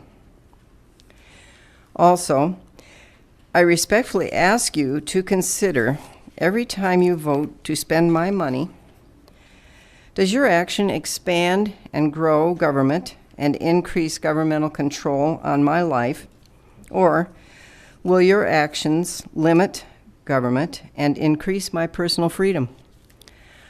I am hoping for the latter. Thank you. Great, thank you. All right, that exhausts the roster. I want to thank you all for your thoughtful public comment and your engagement in the process. So, as council begins our discussion,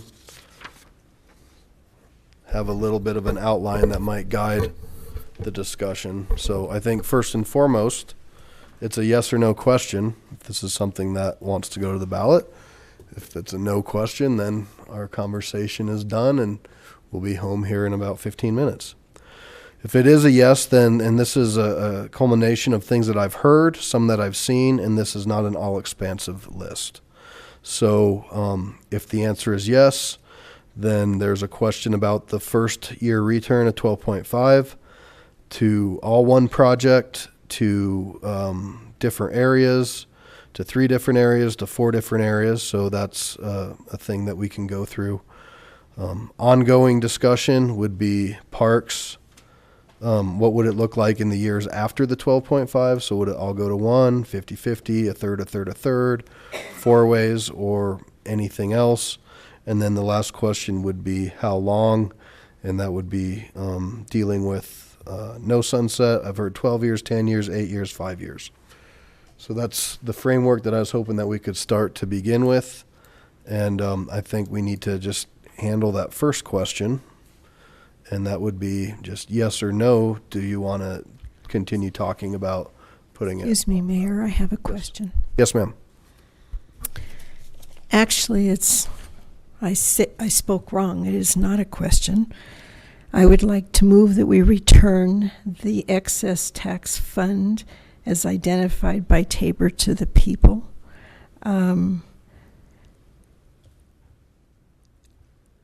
The only discussion should be how do we refund it? and there is no community consensus on how to spend the money. Lakewood has debruced 4 other times, and the same year that we increased sales tax is the same year that referendum C was actually passed. And it put Tabor on hold for 5 years. So, Ms. Johnson, let's go with your motion, and if you want to add to that, Okay. then we can go to that. I'll second that. Okay, so we have a motion and a second to just refund the money. There's a motion and a second. Is there discussion? And if you want to clear out, I have a bunch of different things here. So if you want to speak to this motion, I will go. Councilor Bida. Excuse me. Thank you, Mayor. I am in support of this motion. I've given this a lot of thought in the last few months, and I think that it is time for us to put this issue to bed. I've listened to both sides. I've been to the ward meetings throughout our city, not just my own. And I think that one of the things we have to do is go back and look at what Tabor is all about, what it says, what it's all about. And the people of this state put that law into effect 26 years ago, but it's not just a law, it's a constitutional amendment. It's encased and enshrined in the Constitution of the state of Colorado. And the people voted on it then and said, this is what we want. Any excess revenues is to go back to the people. Period. End. That's the law. That's the law that we're dealing with right now. Now, yes, it also provides that we can come back to the people and ask for their permission to, as a city, as a government, to keep that money. And that's really where we're at here. And I want to remind you that there's not been a large citizen initiative here that has arisen. This has not been a citizen outcry for detaboring Lakewood. There's been no such thing. What has happened is that it came up last spring, a few months ago, when our audits were completed, that we had $12.5 million in excess revenue. At that point, the discussion began, what should we do with that $12.5 million?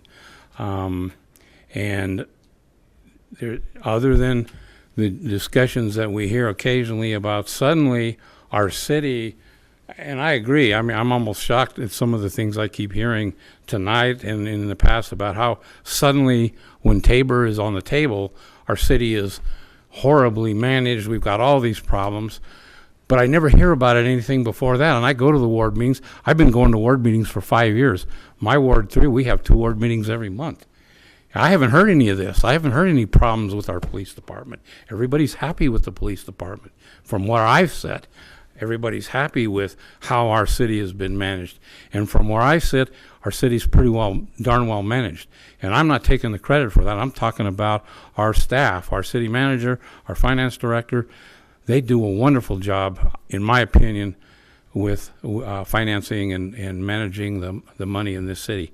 Is it perfect? No, there's always room for improvement.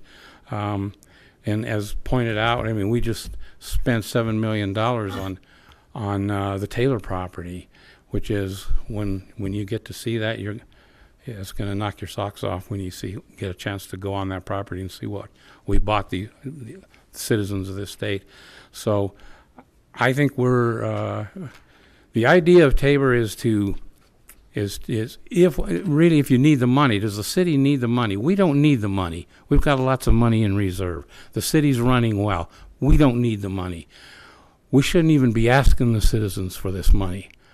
Okay? And I'm totally in favor of saying giving it back to our taxpayers. That's what the law says. And I see no good reason. I've seen no good reason in the last 6 months, not in the last 5 years, to do anything different than that. If the citizens want to start their own initiative and bring this to council and say we want to change the Tabor law, if you want to do that, by golly, I'd be all in support of that. But that hasn't happened. There hasn't been any groundswell. The only reason this is even up is because there's $12.5 million that we're trying to figure out what to do with. So I support the motion, and I would support. And as far as determining how to refund it, there's ways. Stick with the motion, please. There's several ways. Well, the refund is handled. Certainly, but let's stick with the motion. So I'm in favor of the motion, and what I would say is we can address the issues of the refund at a later time. That's all I want to say. Councilor Vincent? Yes, I don't support this motion. I want to see it go to the voters. At least the people that I've talked to have been very loud and clear that they want at least an opportunity to vote on this. If it's voted down, then we figure out how to refund the money. So I will not be supporting this. Councilor Skilling? I'm going to piggyback on what Councilor Bita expressed, but in a different conclusion. And two things were mentioned, and I certainly respect what Councilor Bita said. I've heard those same sentiments as well as what Councilor Vincent expressed. I've heard those sentiments. Two things that were just stated was, we talked about the groundswell and the things that we hear in our community. And I hear, number one issue, as we all hear, is the population moving in, the density going up, everyone feeling cramped, quality of life changing. And then Councilor Beat also mentioned Taylor. And Taylor is a gem. And I want to do that again and again and again. More Taylors, as many Taylors as I can possibly get my hands on.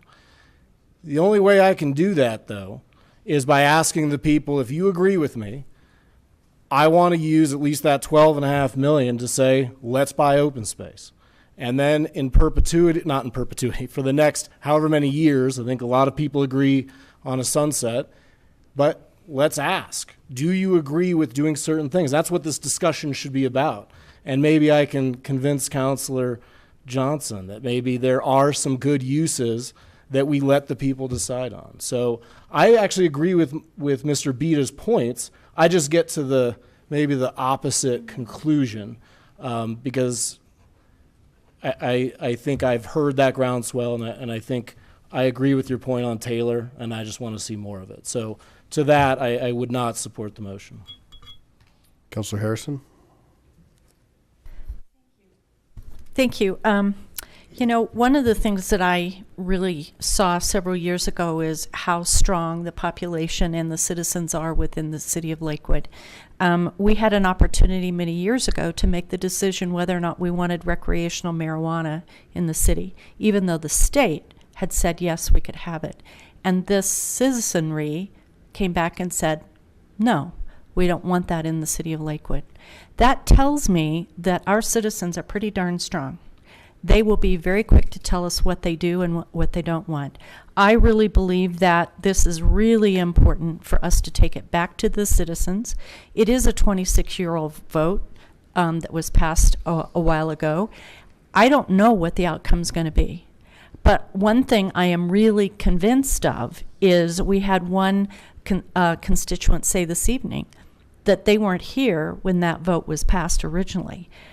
Shouldn't we give the current residents of the city of Lakewood the opportunity to speak about this? This is a really important piece of legislation that we need to get their input on, whether it goes or it doesn't go, but it needs to go to ballot. Thank you. Councilor Johnson, to your motion. Thank you. For those of all of us up here, this is a no-win vote. We're going to make friends and we're going to make enemies, however any of us vote. I've spent hours on this, looking at the good, the bad, and the ugly of Tabor. And frankly, there are valid arguments on both sides. But to my motion, the good with Tabor is that it was voted on by the voters in '92. The voters took control. We are still trying to understand the application, actually, and interpret the language. The voters felt they needed a say in tax hikes. I get that. Basically, it was a throwback to taxation without representation, kind of like the Boston Tea Party, if you will. And it says that tax hikes must be voted on by the voters. That's good. Maybe debrucing should be initiated by the people as well. Each municipality can go to the ballot and overturn Tabor. These are all good things about Tabor. It promotes fiscal responsibility and it keeps government's growth in check. Tabor only controls revenues, not spending. But by controlling how much money a city can keep, it basically controls the spending. Now, the bad things about Tabor: it's not totally good. It costs voters to petition for a petition process to go to the ballot to reverse Tabor. All 4 times Lakewood has debruced, it has been initiated from the city. And frankly, I question if this is a conflict of interest. The ratchet effect. I get it. That doesn't work so good. It resets the base when the economy goes down, probably just at a time when a city needs to provide more services, probably to seniors. I absolutely support repealing the ratchet effect in Lakewood. Speaking of seniors, the number of seniors is increasing in Lakewood, which means, number one, our housing mix will change, and that will dampen housing values and property tax base. That's bad for the seniors because their retirement is tied up in the equity of their home. Number two, with more seniors, there will be a change in income and spending patterns, which will dampen growth for income and sales tax base as well. And last, seniors demand more government services. They will cost us all more to help them. And then the ugly. This is an extremely divisive issue. It's divisive in our community. It's divided along political ideology, which divides folks even more. There is no fair way to refund it. Historically, it's been done through property taxes or stormwater fees. I'm not sure if more expensive homes actually receive more of a refund. I don't know how that works. 4 times that we've debruced, it's been initiated by the city. And in many ways, this is a conflict of interest. It increases government jobs and services. The city voted in 2005 to increase sales tax, the very same year that Referendum C passed. And Tabor was put on hold at that time for 5-6 years.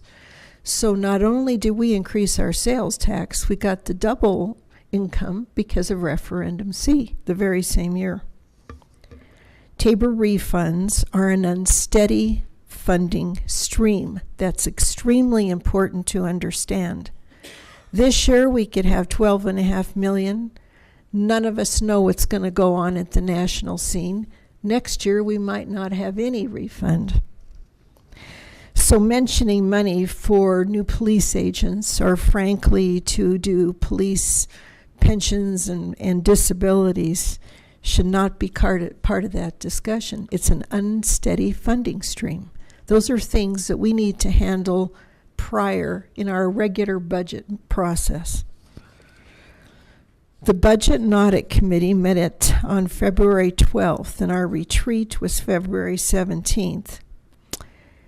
Did municipal funding in Tabor originate from that committee and those members? I don't know.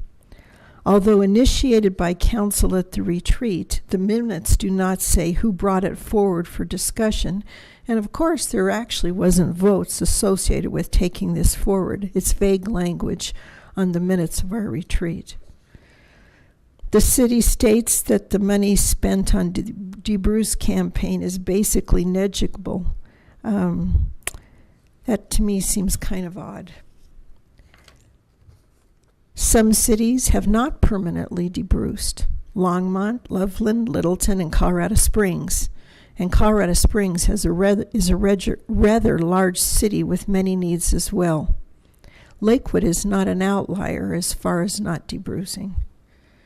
This issue's been around since 2015, according to some of my notes from attending West Colfax Community Association. Folks were told then at that meeting that there would be an $8 million refund. Actually, in the end, it was really $4,575,000. And as stated earlier, revenue from the Mills Mall is down. That's true. But Tabor is exempt there. So all the money that the city receives from the Mills Mall is basically icing on the cake. The Mills Mall may never give us the same amount of sales tax it did before the hailstorm. I keep hearing we need to live within our budget. That's a fair statement. Lakewood has actually $20 million plus in reserves after keeping our mandated state floor. Belmar will lose its PIF status in 2025-26. That's 10 years from now, and when it comes online, we can assume that there will be large amounts of sales tax. The certificates of deposit for City Hall will be paid off in 1.5 years, so less money will be leaving our city coffers. The Tier 1 asks for 11 officers. If the city keeps Tabor refund, the money should not go towards salaries for new hires, where there is still an ongoing need. It is an unsteady funding stream again. If money is used for open space and parkland, where is the parkland and the open space? We're losing that, particularly in Ward 1. And who's going to decide? Who's going to sit on that committee to say where that money's going to go? Councilor Johnson, let's keep to the motion, please. Okay. In the last 14 years, from 2004 until now, the state budget has doubled. I do not believe our population has. Some projects cited dealt with transportation in the Tier 1 and Tier 2 that we were given. But from what I can see, they are CDOT projects, like the 6th and Wadsworth interchange. If we debruce and the state initiatives that are dealing with transportation do not pass, what happens to the money that we have earmarked for those projects? Does Lakewood pay a portion to the state for those projects? And again, there's no public consensus on how the refund should be spent. The dialogue has really just beginning in earnest. Tabor is not ready to go to the ballot. Thank you. Councilor Abel? Thank you. I surprisingly agree with just about everything everyone has said. But I'm from a ward, we're both from a ward that has very, very little open space. And I have heard from our constituents that they want us to spend money on open space. We have a unique opportunity in front of us. The money's there. But it's up to the community to decide whether we're going to spend that. I think there is nothing better that a legislative body can do than to let people vote on what we're contemplating. There have been some remarks about initiative from the community. A lot of people up here seem to, pardon? Closer. There are a lot of folks up here seem to endorse a vote on Tabor. Well, folks, there's an initiative out there, and I think people need a chance to vote on it. Some of the folks who say we need to vote on Tabor don't believe we ought to be voting on that. I think I would be remiss if I supported a vote on Tabor and did not support a vote on the initiative. I think we need to open this up and get a true sense of the community. There's a lot of money out there and a lot of things we can do with it. We will get to that part of the discussion shortly, but rarely do we get a chance to provide our police with the kind of protective gear we could provide with this kind of money. But it is up to the community to decide whether they want the money back or whether we keep it. And if we give it back, we need to find a better way than just by making the rich richer. So our formula for returning it needs to change, but we need to put this on a ballot. Thank you. So I have Councilor LeBeer, Franks, Roybal, Gutwein, Paul. I think I agree with a lot of points that people made as well. I would say if you disagree with the ratchet effect, all we have to do is de-Bruce, and that'll fix that. I think it's important for leaders to lead, and this vote happened when I was about 5 years old, so I'd certainly like to take a second look at it. Not that I want to make anybody feel old or anything. The theory that Tabor operates on is that citizens wanted more democratic control over the tax issue. I think this ballot proposition suggests those citizens should exercise that right, and they should weigh in on this issue, so I would oppose the motion. There's truly no way to know what the citizens have to say about this issue until we have a vote on it, and so I would certainly like to see that happen. So thanks. Councilor Franks. Thanks, Mayor Paul. I wanted to first speak to the issue about this being something that was just recently brought up. I'm not sure how many others on council, but this isn't new to me. This isn't something that just sprang up. Probably more than 2 years ago, it was brought up, and the person at the time was considering basically getting out and walking door to door and gathering signatures and doing that whole process. I think the reason they reached out to me is they knew that my community had done that kind of work, and it's not cheap. It is extremely time consuming, and there's ways to derail those efforts after you've put that kind of effort in. So I did want to make sure that I don't know if anyone else on council, but this wasn't something that was relatively new to me. The other thing that happens with that is you have folks who kind of monitor these things when the citizens do try to take their, right to the ballot. And they see, like with the Strategic Growth Initiative, that one's right now hung up in the court system. And if we don't stay too late, I'll give an update on that. Otherwise, I'll get that later. But that gives people pause that they may not really have a way to the ballot. So I know that a few people who thought they might want to circulate this pulled back from that, thinking that they weren't going to be able to raise those kinds of funds.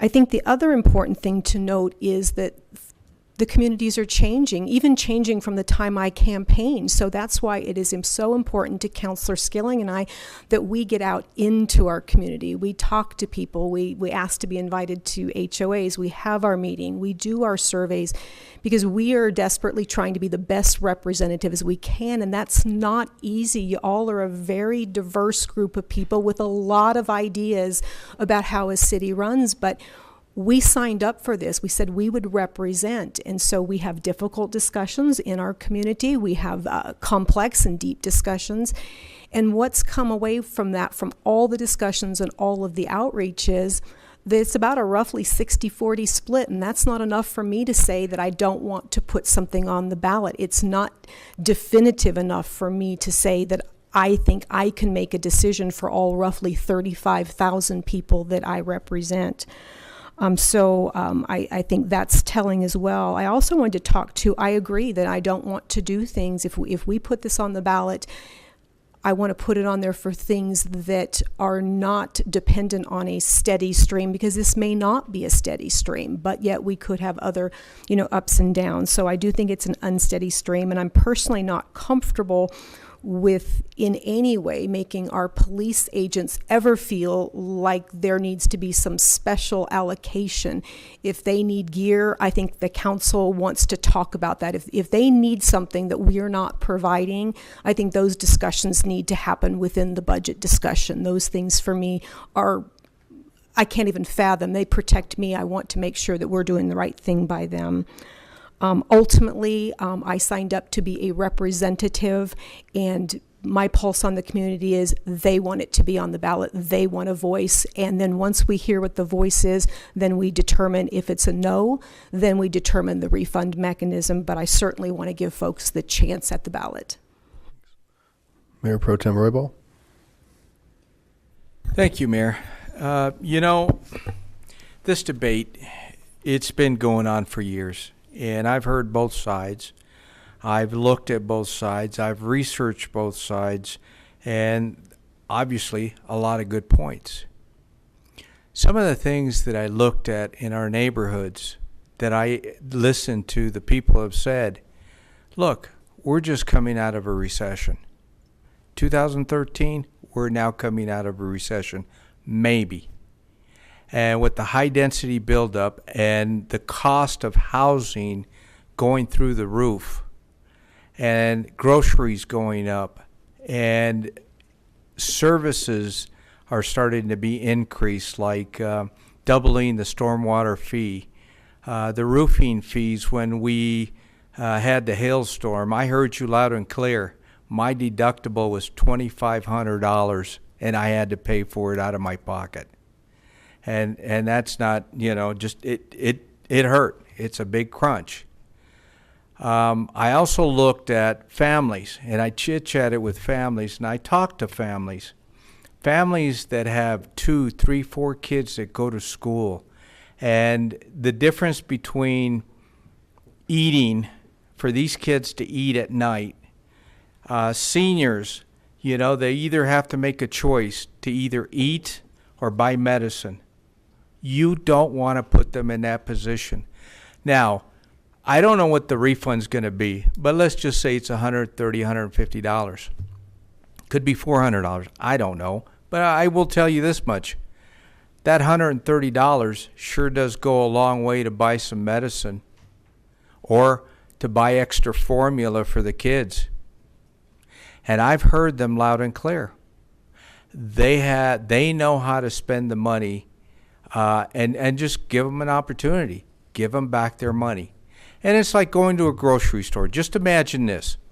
If you go to a grocery store, you have $20. You go to the grocery store, and then all of a sudden your bill is $17, and you give them a $20 bill. Now just imagine you get $3 back. You have a little tip jar if you want to give them a tip. That's fine, but that's your choice. But just imagine if you took that $20 and you gave it to them, and the grocery store says, well, thank you. We'll talk to you later. Here's your groceries. Wouldn't you scream and yell that you wanted your money back? You'd probably call the police and say, hey, I want my $3 back. Same concept. So I'm going to be in support of this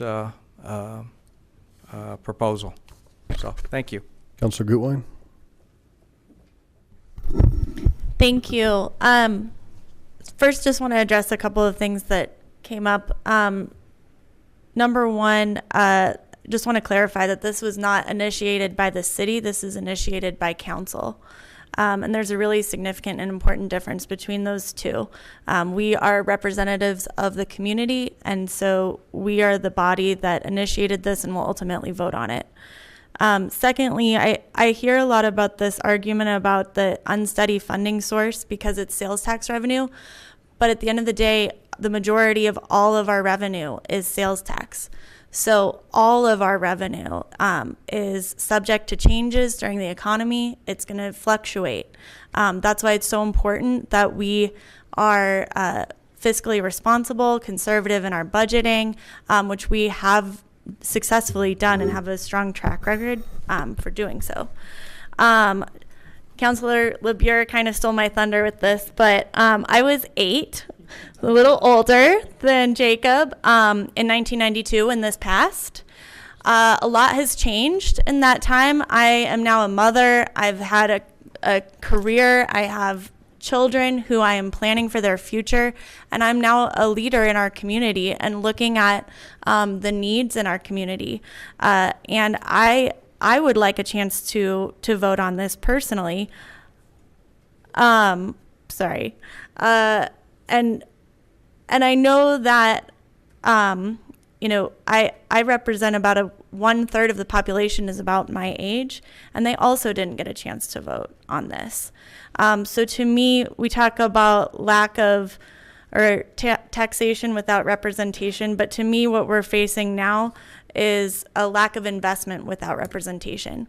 Our as we look to what kind of city we want to be, I want to see those parks, and I want to live in a safe community for my kids, and I want to see the sidewalks and the streets and all of that stuff. And I don't think it would be fair to take that chance away from our community and take away their chance to vote.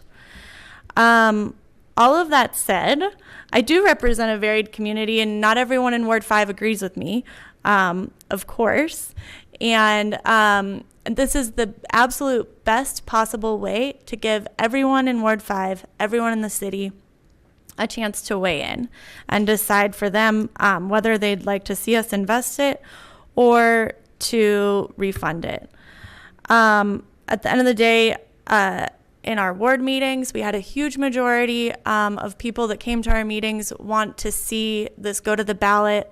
The survey results, which I realize are not statistically valid, but are still representative, and I personally don't think that our community is a bunch of cheaters taking the quiz a bunch of times.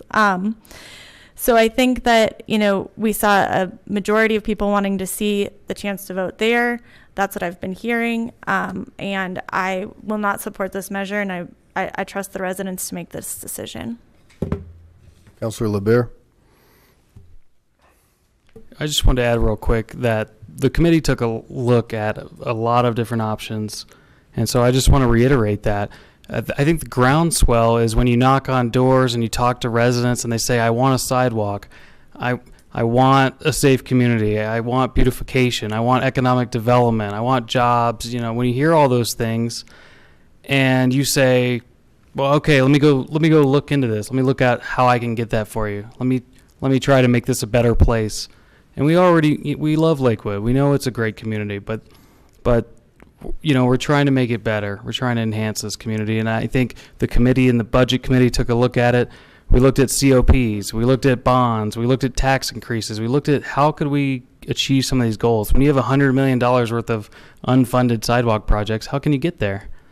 And by the way, don't forget that Lakewood voted to support a $400 million stadium to be built for the Broncos. So if there's a will, there's a way.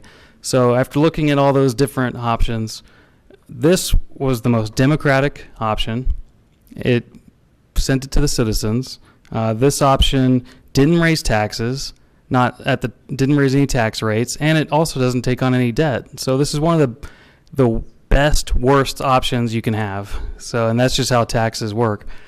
So I just wanted to reiterate all that and let you know how this sort of became the direction, is because there was a need, and this is one of the best ways to fill it. So thanks.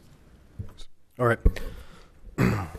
So I certainly appreciate everybody's comments. I started out this year with a call to the community to be bold. And I said, when you start talking about municipal financing, it's never going to be popular, no matter what you do, whether it's bonding, whether it's Tabor. But we're at an opportunity where we need to look at what our forefathers left us over the last 50 years of our city and see what we're going to repay the next 50 years. We are in a boom. We don't have a spending problem. My intent is never to scare the community that if this doesn't pass, we're shutting down lights, we're doing this or that. We have a great city, a well-run city, a safe city.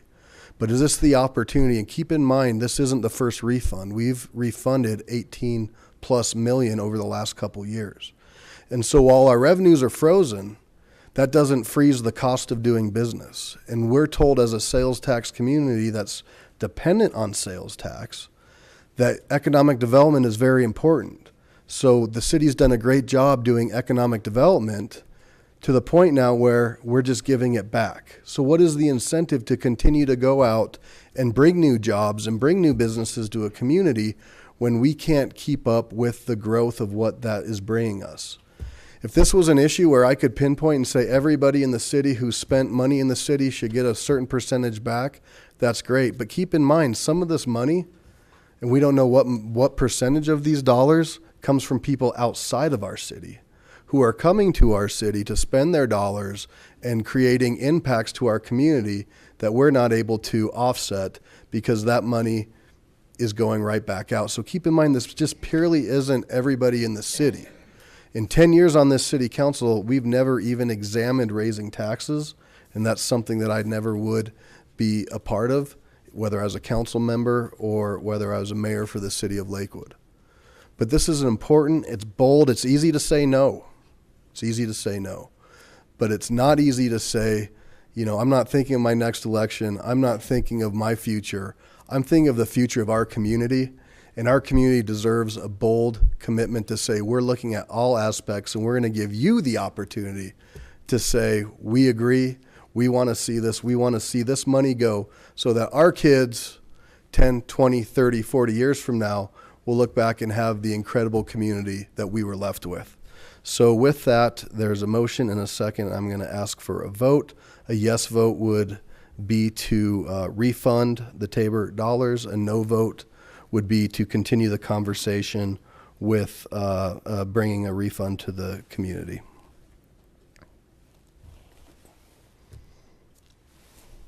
All right, and that fails 8-3. The nays being Paul, Vincent, Franks, Gutwein, Skilling, Harrison, Abel, and LeBeer. Councilor Vincent? Is this a time to say, is this a time to turn on my mic? Is this a time to say, then should we go ahead and vote to put it on the ballot? So before we go there, I'd like to try to stick to some framework. So Okay. if it works, it's called a decision tree, I learned today. Ms. Hodson, thank you. And so next on the decision tree, since that first one was checked, is the way we looked at this was 12.5 million. Do you want to do something unique with that one amount for the first year? And then look at a different formula for the ongoing years? Or do you want to do one for all of it? I have a No, question. I have a Sure, question. hold We on. haven't, Councilor Vincent, go ahead. we haven't decided whether we're going to put it on the ballot or not. Don't we have to decide that first, and then we can decide the I think the by breakout? default, we just decided. Can I? Well, One that was second. quick. Okay. Does that make sense? By default, the question was, do we want to continue? If it was a yes vote to, you know, I mean, then we would have stopped. Right. Yes.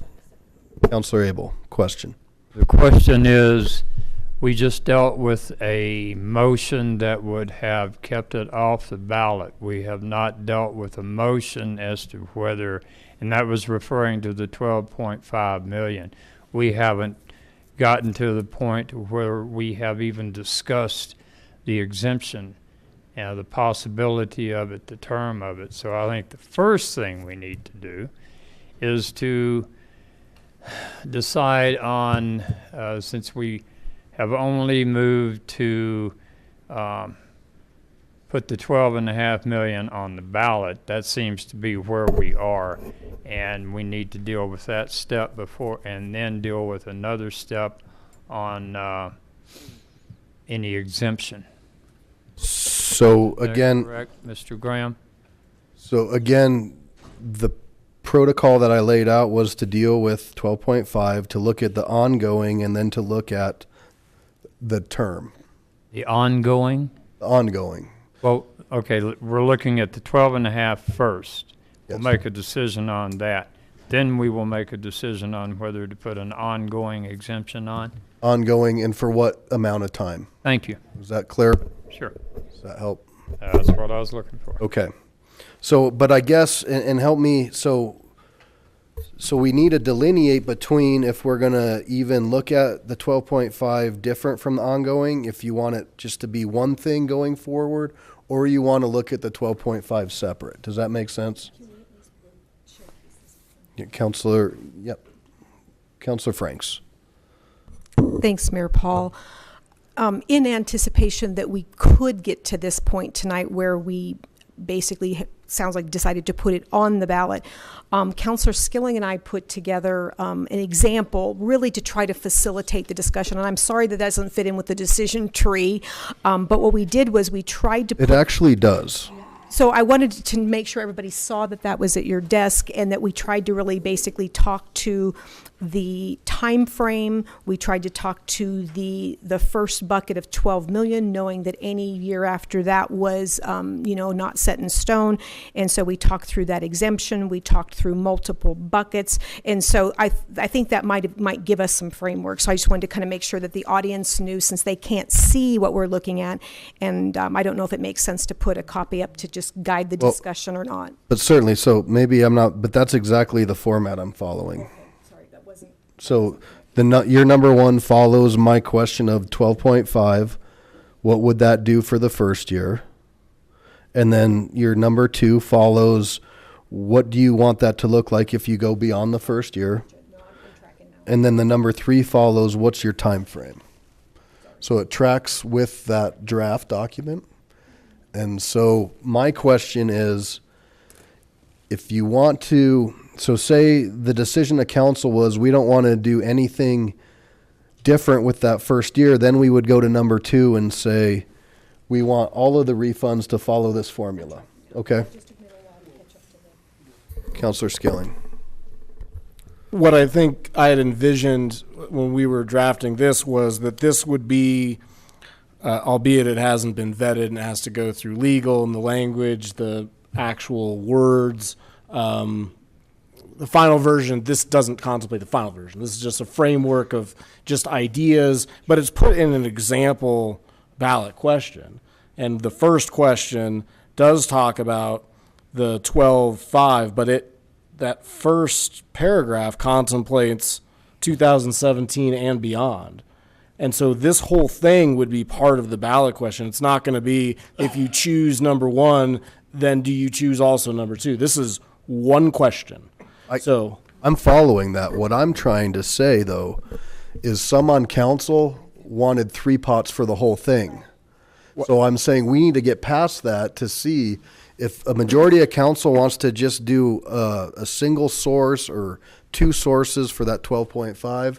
We need to decide that, and then that'll lead us then to the next part that says, okay, so let's go with your example. If council decides we want 12.5 million to go to open space, period, then that, if council majority wants that, then we move to the second tier, and then we look at the next few years. If council says no, we don't want that 12.5 to go only to open space, then we need to have that conversation as to what those other things you want that 12.5 to go to.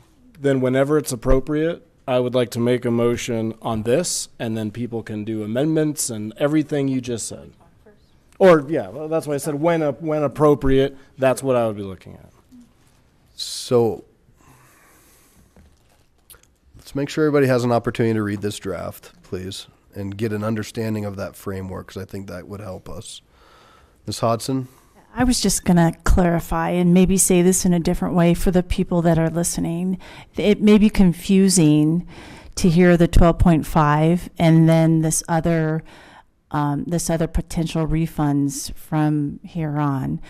The 12.5 is an actual audited figure from 2017 that is due to be reimbursed or to be used for city services. So that's an actual audited number. So that's really the first question.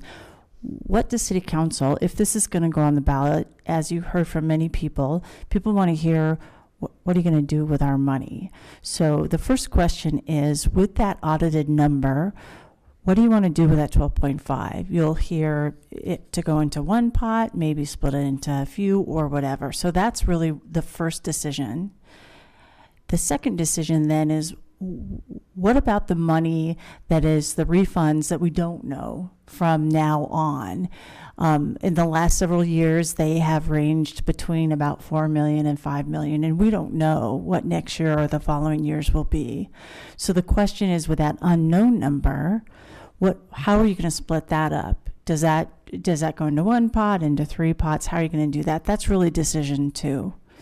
And the third decision is, for how long will this debrucing be for? Is it in perpetuity? Is it without without a sunset?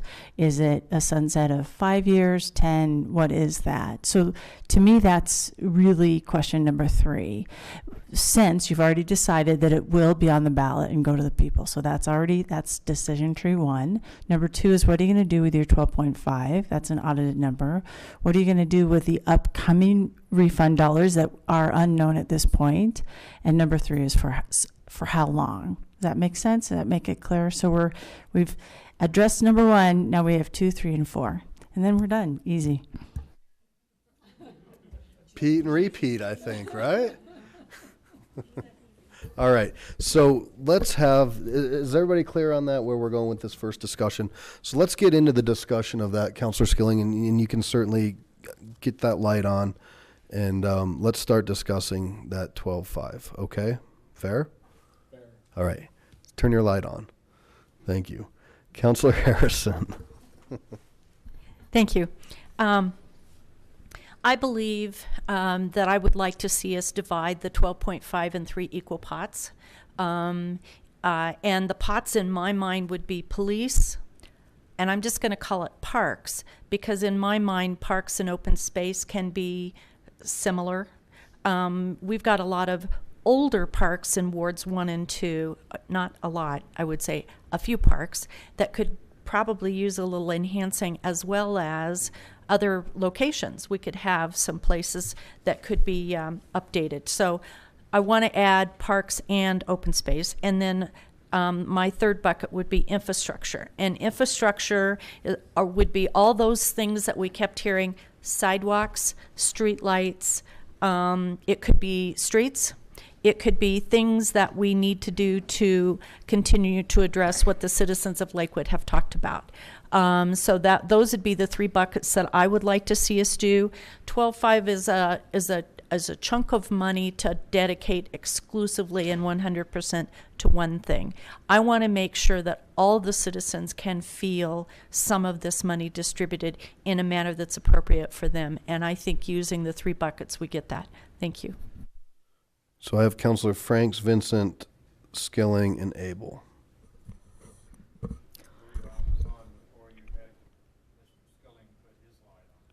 That's always my fault. Glad we've got that settled. So I know there's going to be a lot of lively discussion about this. I would like to kind of talk why we felt that the entire first 12.5 million was appropriate for parkland and open space. On those assets, time is of the essence. We have a lot of development pressure. We have communities that are coming to us along Colfax saying they don't even have a place nearby for a park. We have an inequitable distribution of our parkland, and that land is more valuable in some of those areas, and so time is of the essence. And so we know that the Taylor property was in the range of $7 million. Certainly we're always looking for grant money, but every other community is looking for grant money too, and none of these properties will be inexpensive. I think it's also important to know that we have some unknown, in the Ward 4, the Rooney Valley, a lot of pressure going on over there is development, so that would certainly be an area that we would want to look at. I also think that there are some things for which we should be looking at possibly spending down the reserve. Now, I'm a big saver, certainly not someone who likes to spend down those things too much, but for me, things that are for our police, if we need new agents, I think we need to look at budget. I don't want to put things on there that are year-over-year expenses, and certainly don't want to even send the message to our police department that their safety is subject to a coming vote. So I think those are all important things. And so I'm really advocating for, in year 1, 12.5 million going to the acquisition of new open space and parkland. And then in all future years, having 3 separate buckets, which I know is a later part in the decision tree. So I'll save those comments until then. Thank you. Councilor Vincent. Yes, I think I just support what Councilor Harrison said. There is a lot of need for parkland and open space, especially in the older sections of the city. But there's also a very big need for sidewalks and lighting and community policing and some safety responses. So I would hate for it all to be put in one bucket when there's a lot of needs that I think it could contribute to all over the city. Counselor Abel. That's me.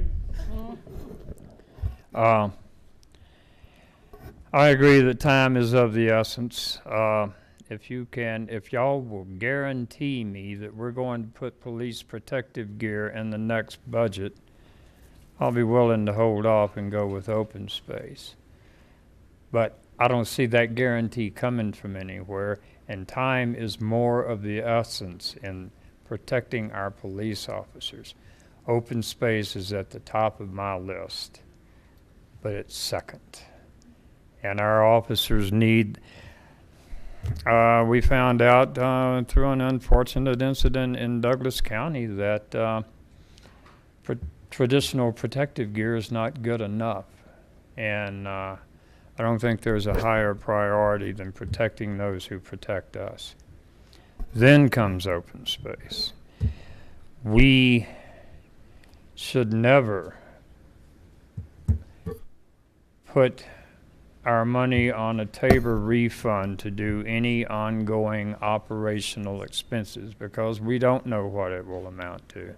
Mr. Dorr has told us he can't tell us what the Tabor amount will be next year.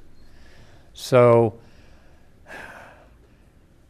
one-time expenditures are a good way to target this.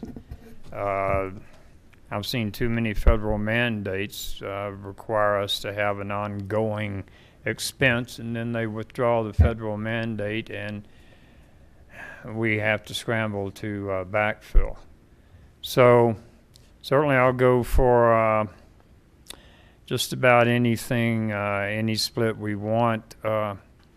I do think, though, also along with the police, with the public safety aspect, we have $12.5 million. We had a close call at the Federal Center on homeless shelter. We need to put some money into the plight of the homeless because that also has a great deal of effect, not only on public safety, but on how safe people feel in their homes and on their property. So I think we have a long road to hoe on earmarking this money, and I would be surprised if we can get there tonight. But those concepts are the ones I want to put forward. Thank you. We're going to surprise you. Counselor Skilling. To echo what Counselor Frank said, we're not going to, at least in my opinion, one of our absolute fundamental duties as a city is to support the police officers, and that cannot be dependent on whether a vote is yes or no, either by us or by the people. I can't guarantee anything because I'm not king yet, so I can't guarantee that we're going to do that. But I think through this process, and when we talked about the body armor especially, I think that that's something we absolutely have to take a look at. And if they need that, we just need to get it to them. The $12.5+ million, I had proposed along with Counselor Franks that it all be used for the purpose of acquiring open space and parkland. And I'm not diminishing the value of sidewalks and other uses. I think they're all extremely important. But this is the legacy stuff that when none of us are here, they're still going to be arguing about sidewalks. They're still going to be arguing about, turn lanes and transportation and potholes and all that. But we've got $12.5 million that we can use to support the legacy of building parks in places, not just Ward 4, in Ward 1 that we heard, in Ward 2, to Councilor Vincent's point. This is the time to act. I think that we have, and we'll talk later about the other buckets that we had proposed going forward that address some of these concerns, including sidewalks. But for the $12.5 million, I'm a firm believer in that we invest that in open space, because that's the legacy that we should want to leave. Thank you. Councilor LeBaire.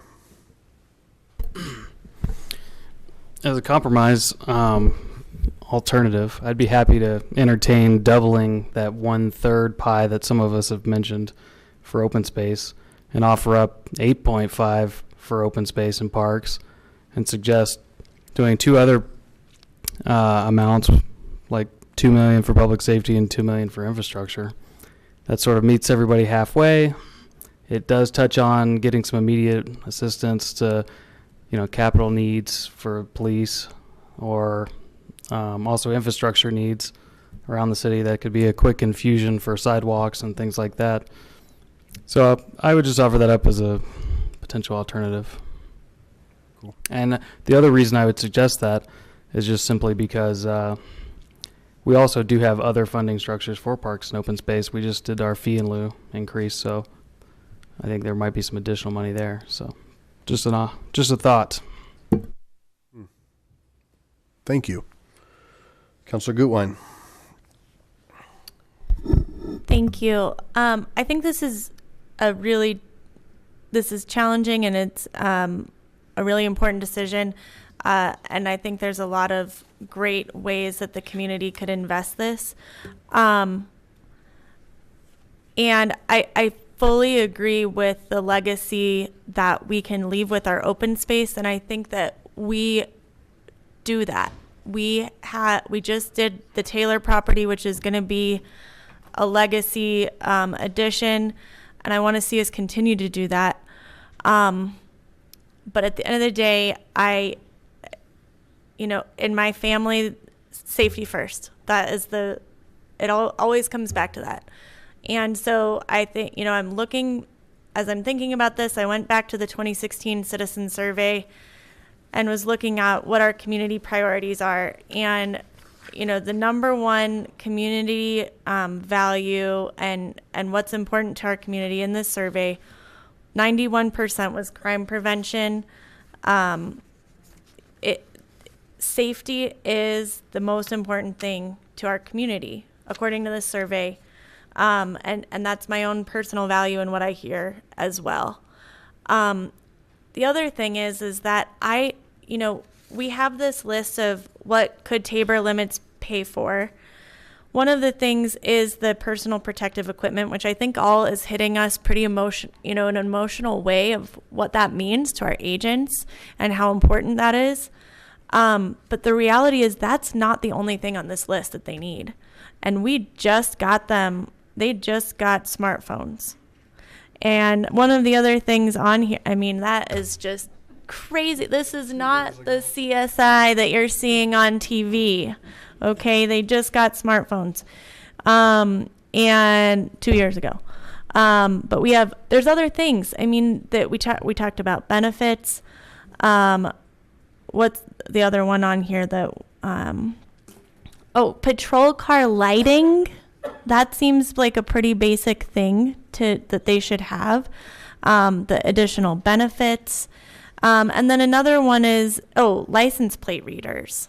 The point is that this isn't just a one-time spending that we can fix with a one-time use withdrawal out of our reserves. I think that we, when the voters originally passed the 3%, and what city services are is a lot of it is our police. We do police, parks, and streets. And so I think that we should stick with the 3 buckets. It's what we've been talking about to our community. It's what Karen and I have been talking about in Ward 5, even though we didn't have the specific ballot language. I think it reflects the community needs.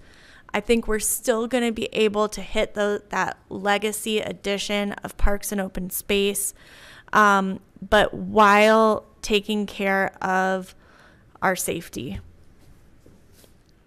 Okay, so I'm going to weigh in real quick here on this part of the discussion.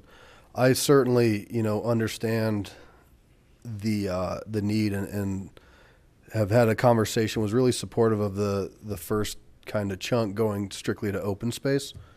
I think if we do something along those lines, we need to make sure that There's an equity part to that, making sure we're looking at wards 1 and 2, areas that are really, have less parkland. And in those areas, it's going to be more expensive parkland, right? You don't have open spaces. But also, and this is where I worry a little bit, is when we have that much money, which I think our total parks budget is $8 million.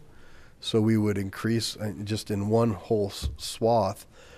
Does that mean we have to then look at getting full-time employees to maintain, to look at, and where does that, and I think I've said I've been very cautious of wanting to utilize this money to put outside of the police department, which we can talk about, putting in new jobs, because this is as Councilor Abel said, let's look at capital infusions, right? This is a one-time, potentially two-time thing, and I don't want us to be, we don't want to grow. We're not here to grow the government.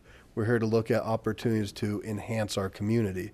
And so Councilor LeBeer's suggestion, I think, has some merit for me as well, looking at some capital infusions to those two areas that would have meaningful. And I had the opportunity to go to the Ward 2 meeting and spend some time along light rail this weekend talking to folks, and it is a different dichotomy. There is the homeless situation that Councilor Abel talked about and that we're trying to get ahead of. And there is some issues with policing.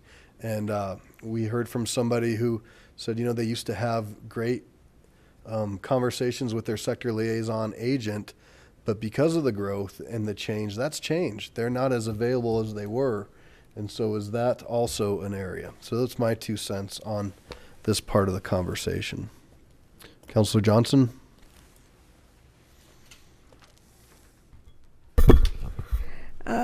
I actually have a question that backs up next to Jacob's comment. Do we know how much money we anticipate to get from the recent fee in lieu ordinance? Do we have any idea? There's no way of knowing that. I'm sorry, Councilor Johnson. What was the question?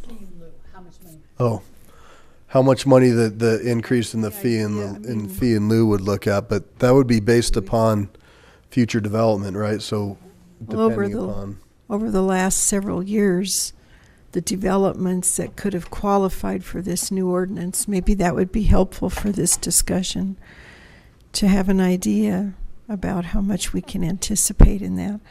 And also I noticed in the Tier 2, it mentioned, this kind of goes along with parks, an amphitheater at the Whitlock Park, and I just thought that this was part of the North Dry Gulch discussion. Could somebody please talk to that? So, Councilor Johnson, we can get you that information. I'm not sure as to the different tiers and where and what, if that is part of the stormwater.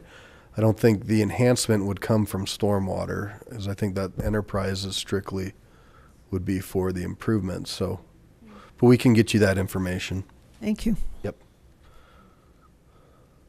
Councilor Franks, did you turn off? I did. Oh, okay. Councilor Vincent and Councilor Abel. Okay. I can support something like what my co-counselor, and I do remember the vote in '92, but you were 10. I was 10. And that's on the record, okay? Because parkland is desperately needed, but I don't want to see everything come out of the other bucket. And to Ms. Hudson's point, I don't want us to get in a predicament where we'd have to hire another full-time person, which would just take that money away from anything that we could do in parkland. That concerns me. So I don't know if it's at 833 or how you broke it out, but okay, I'm in favor. So let's go Councilor Abel and Councilor Skilling. First, I'd like to make a cautionary comment.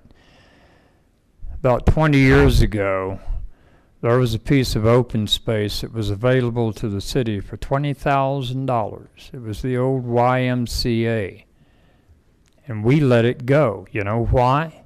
Because we were worried about having to maintain the property. If we had that deal now, we'd jump at it. So I have no no concern with those ongoing expenses. We'll have a chance later with booming population to throw in a few more bucks for maintenance of open space. We can't let chances get away from us again. I like Councilman LeBure's suggestion. I would suggest a different split, something like 10 million for police and public safety and 2.5 million for the other two buckets. That would get us a good start on open space. It would also provide some monies for other uses.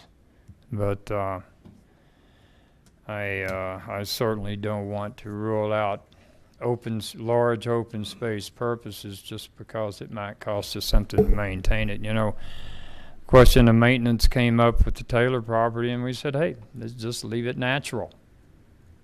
I mean, you still have some maintenance costs and patrolling costs, but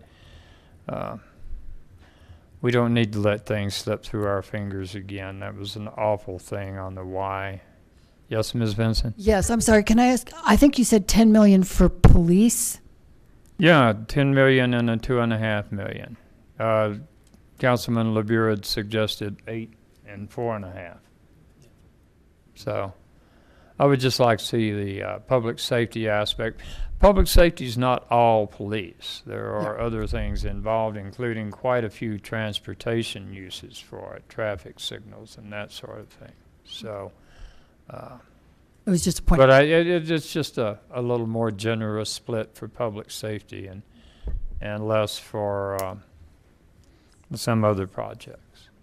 And park monies, I guess, can be used for walking trails through the new parks. Sure, parks. Sidewalks through the new parks would include park paths or paths that are within a park. Sure, that would be a park use. So, and Councilor, I think to my question, it wasn't saying that it's not worthy because of maintenance, but if we do a restricted fund to make sure that if we're going to restrict it, to look at if we are going to enhance with that much open space, there could be some maintenance dollars that we need to be cognizant of to have some flexibility.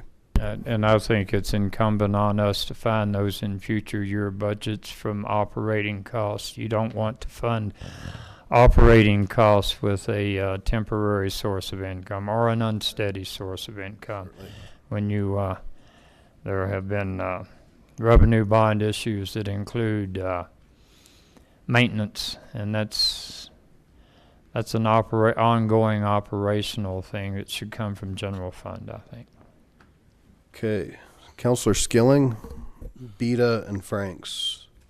Thank you, Mayor. As luck would have it, in the second part of the draft, we actually have 2A for subsequent years, starting in the very next excess revenue year after the 12.5 million. The first bucket includes improvements and maintenance of said open space and parkland. And if that means we need more people to do things, I dare the council to say that having more jobs is a bad thing. So I would think that we've taken exactly what you guys have shown as a concern, and that is actually in the draft, knowing that if we are going to acquire land, whether it's small parks in some of the more dense Ward 1, Ward 2, somebody's going to have to mow it. Somebody's going to have to do all of the, improve it. It all can't be the Taylor properties where it's all natural. People, if we're going to have neighborhood parks, those are going to have to be improved at some point. However, folks, $12.5 million does not come around very often. This plan that we had put forward, I know I'm jumping the gun, but I'll take a little bit of license. This second part, we contemplated that this wouldn't sunset after 1 year, wouldn't sunset after 2 years, that we had proposed something in the 5-year span, and I'm sure the compromise could make that longer. But these other buckets talk about infrastructure, sidewalks, transportation improvements, And to the point of the police or public safety, if folks want to propose that to be a third bucket, that's going to be the very next year of revenue retention. So that money would be in the short term, could go to police. One more caveat with that said, this body armor discussion, that can't be part of this. I don't think we can put, because if this wouldn't pass, if say the voters say no, are we not going to give them body armor? Of course. May I address that question? So and I meant that in a very friendly, I know argumentative you way. did, and, Okay. this is a very loving answer as well, Mr. Skilling. If it fails, then we come back and we put it in from the operating budget. It's that simple. But we have a chance right now to get the money, pull it out of Tabor, if the voters say so, and put the body armor on our officers without delay. Well, without much delay. If the voters say no, then we come back and do it the other way, which is how we would have to do it now, absent any Tabor overage. So sure, but let's not take a chance on it being turned down by council in a future year. I'd like to see it done now and as soon as possible. We can backfill parks and open space in future years from this for that $2.5 million.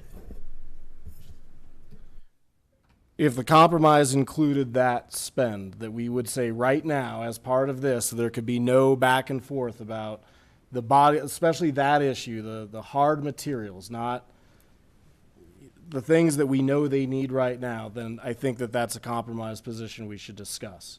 Thank you. However, the vast majority of it still needs to be for open space.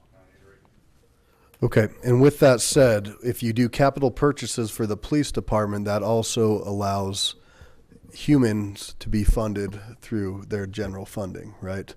So you're freeing up that, and body armor is not their only, I mean, there's a SWAT vehicle, which they don't have one anymore, is my understanding. So there's a lot of other things, and I don't want to necessarily be the ones picking and choosing what the police department, what we think that they want. I think that's more a conversation for our police chief and our staff. We have an idea, but I don't want to prescribe in a ballot initiative that we're going to get the body armor. Ms. Hodson, did you want to, your neck hurts. Yes, my neck hurts.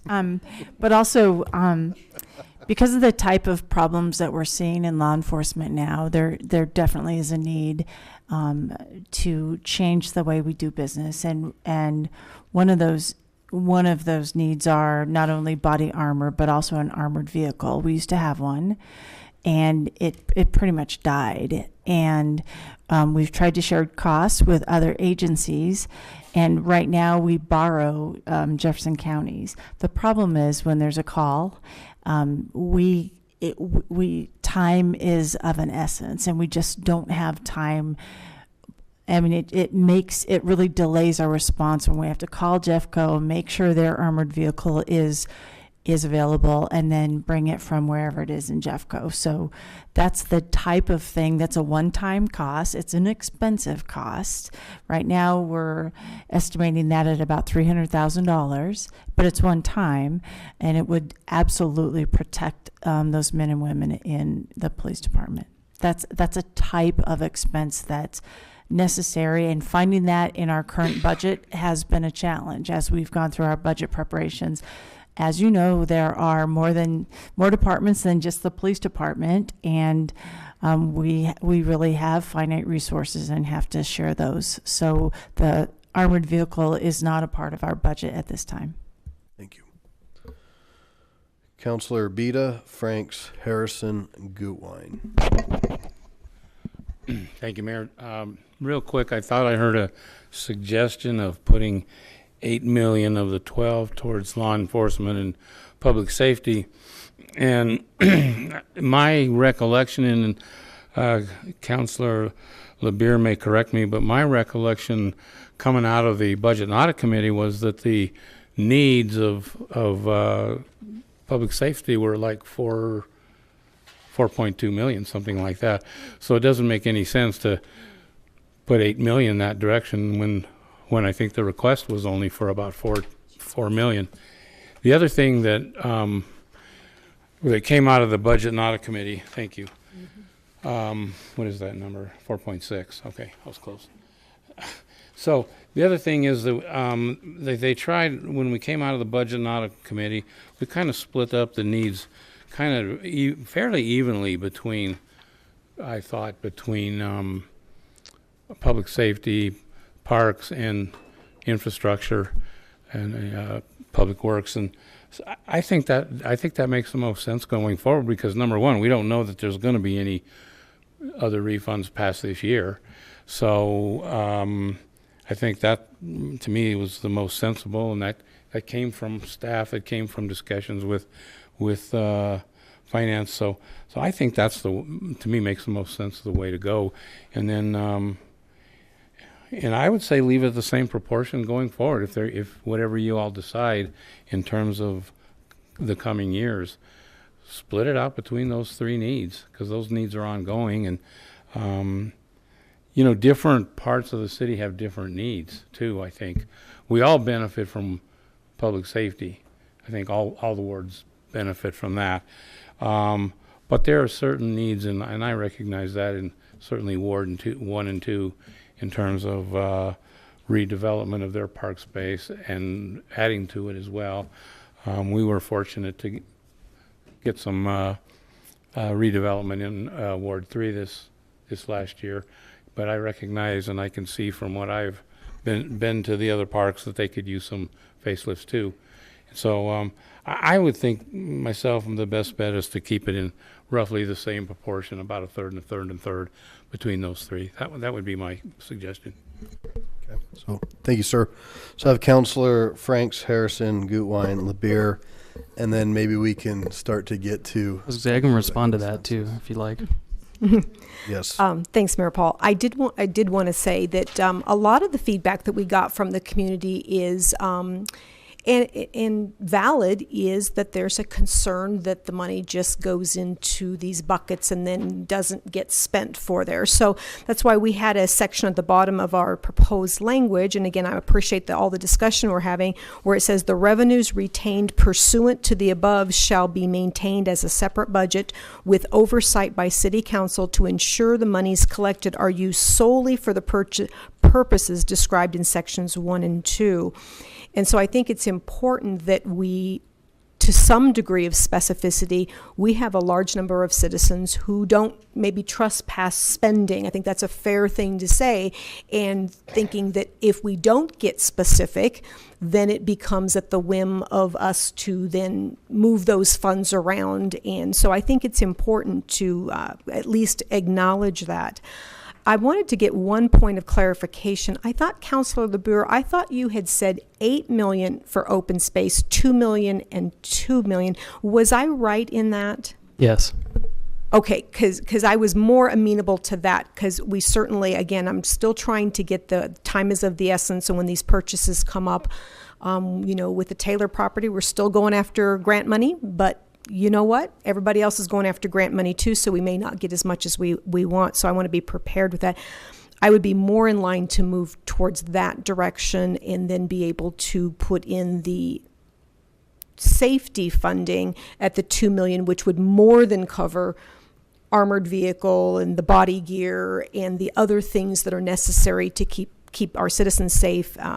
But again, don't want to get into operating expense line items at that point. So I really wanted to clarify for the people up here, so that they didn't hear, was 8 million is another option put on the table. I'd still love to see the full thing, but I know that I'm not seeing a lot of love on that. So, moving on.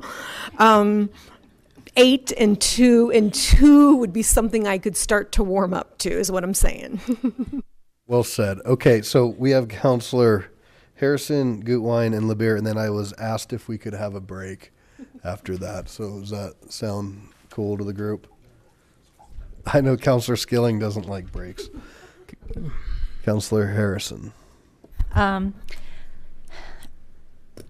I had not thought about the SWAT vehicle, and I have no idea how expensive those are. I'm assuming they're probably close to $1 million, aren't they? estimated at about 300,000. 300? Okay, thank you. That's why my husband doesn't allow me to go shopping. It's really important, I believe, to have something like that in the city of Lakewood. You know, our guys work hard, and we need to keep them safe. That's for sure. So I'm going to go back to my original idea. I still love it. A third and a third and a third. You haven't convinced me yet, but I could be bought for another 300,000. No. Okay. Councillor Gutwein, then LeBear. Question. So, you know, one of the things that, or a bunch of the items that came out of the committee for Safe Community, and I believe these were all put together by staff, which would mean Chief McCaskey helped put this list together or put it together. And, yes. You know, so this talks about adding agents and other staff to our team. And I know that I'm hearing people are concerned about doing that. However, our agent and our staff who manage and successfully manage our team seem to not have that same concern. So my question is, and I'm not sure who to direct this to, but I'm guessing to Larry. If you know, we've seen, or Ms. Hodgson, we've seen economic downturns before. Have we had to do layoffs, furloughs, salary freezes, that kind of thing? Would we be concerned about adding additional agents using this funding source? Thank you. I will ask Finance Director. Do you want to just come and sit at the desk, please? And talk about during the past recession and how Lakewood fared as our neighbors were experiencing furloughs, salary freezes, and layoffs, and how Lakewood did. Sure, thank you. Larry Dorr, City of Lakewood Finance Director and City Treasurer. Thank you for the question. So during the Great Recession of roughly 2009 through 2012, the city was able to survive that without any furloughs, without any wage freezes, without any layoffs or any reductions. So that was admirable. Last decade, early last decade, however, the city did experience a recession whereby, there were jobs, city worker jobs that were layoffs. So it can happen. I think much was learned by that for our staff leadership and elected leadership in terms of increasing the reserves and making sure that there's an operating reserve to help avoid that should it come to pass in the future. So, yeah, I think that's a little bit about the history of economic recessions in Lakewood. So then it seems to me what you're saying, or what makes sense as public policy, is that we can use our reserves in the event of economic downturn to prevent needing to do layoffs. So if what we need from our police department, and I agree, I think that our chief and our staff should be the ones determining exactly how these funds get spent and where they're the most needed. They see this on a day-to-day basis more than I do. And so, you know, if they think we need agents, I don't want to say, no, we can't do agents. I think then we can use our reserves if we need to. Ms. Hodgson, during those tough times, though, you demanded that each department spend 5% less than their budget, as well as put a freeze on any new positions for at least a couple years, right? Or that's right. We used a couple of techniques during this time. So since 2009, we haven't had furloughs, salary freezes, or layoffs. And part of the deal was, there weren't any new positions approved unless it was an emergency kind of thing. And also, I gave a challenge to all the department heads and asked that they don't spend 5% of their budget so that they could turn that money back. And the deal was they don't spend the 5% and they'll still maintain the bottom line. So they won't lose that 5%. It's typical in some bigger governments that at the very end of the year, there's a big run of expenses. So people don't lose their baseline budget. So the deal we made was you don't spend 5%, and I'll make sure you still have the base so that you don't have that incentive to go and buy a bunch of stuff at the end of the year. So, and it worked really well, and the department heads did that really well. Councillor LeBear, and then we will take a little break, 10-minute break. So I would just add to Councillor Beta's point and to Councillor Goodwine. One of the reasons I'm amenable to a more compromised position, is because within Councillor Skilling's proposal and Councillor Frank's proposal, they do divide it into 3 buckets essentially after the first year. You know, I think so. That's something I'm happy to see. And on the first year, I'm more amenable too, because as a member of the Budget and Audit Committee, I think Councillor Beta and Councillor Harrison might remember, we did take a snap peek at our city manager's proposed budget, which does also include increased operational agents for the police department. So a more compromised position, I feel like, is suitable for this ballot question, and it also gets to the heart of some of the capital expenses like the vehicle and the PPE and the LPRs, which are really expensive. License plate readers. Thank you. I think when I was in Denver, I think we spent about $200,000 per LPR. So anyway, so that's why I think it's a suitable position. And then also in infrastructure, when you only spend $500,000 a year on a sidewalk, not including grants, any infusion into a sidewalk is going to be quite the turnaround, or it's going to be quite an infusion. So $2 million for sidewalks, I'll take it. Thanks. Great. All right, so it's 10:15. Let's take a 10-minute break. And Councillor Johnson, you are on the board, so we will recess for 10 minutes at 10:15.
Okay, I'd like to reconvene the Lakewood City Council meeting, August 13, 2018, 10:28 p.m. I have Councilor Johnson and Councilor Harrison, and that's how we'll go. Councilor Johnson.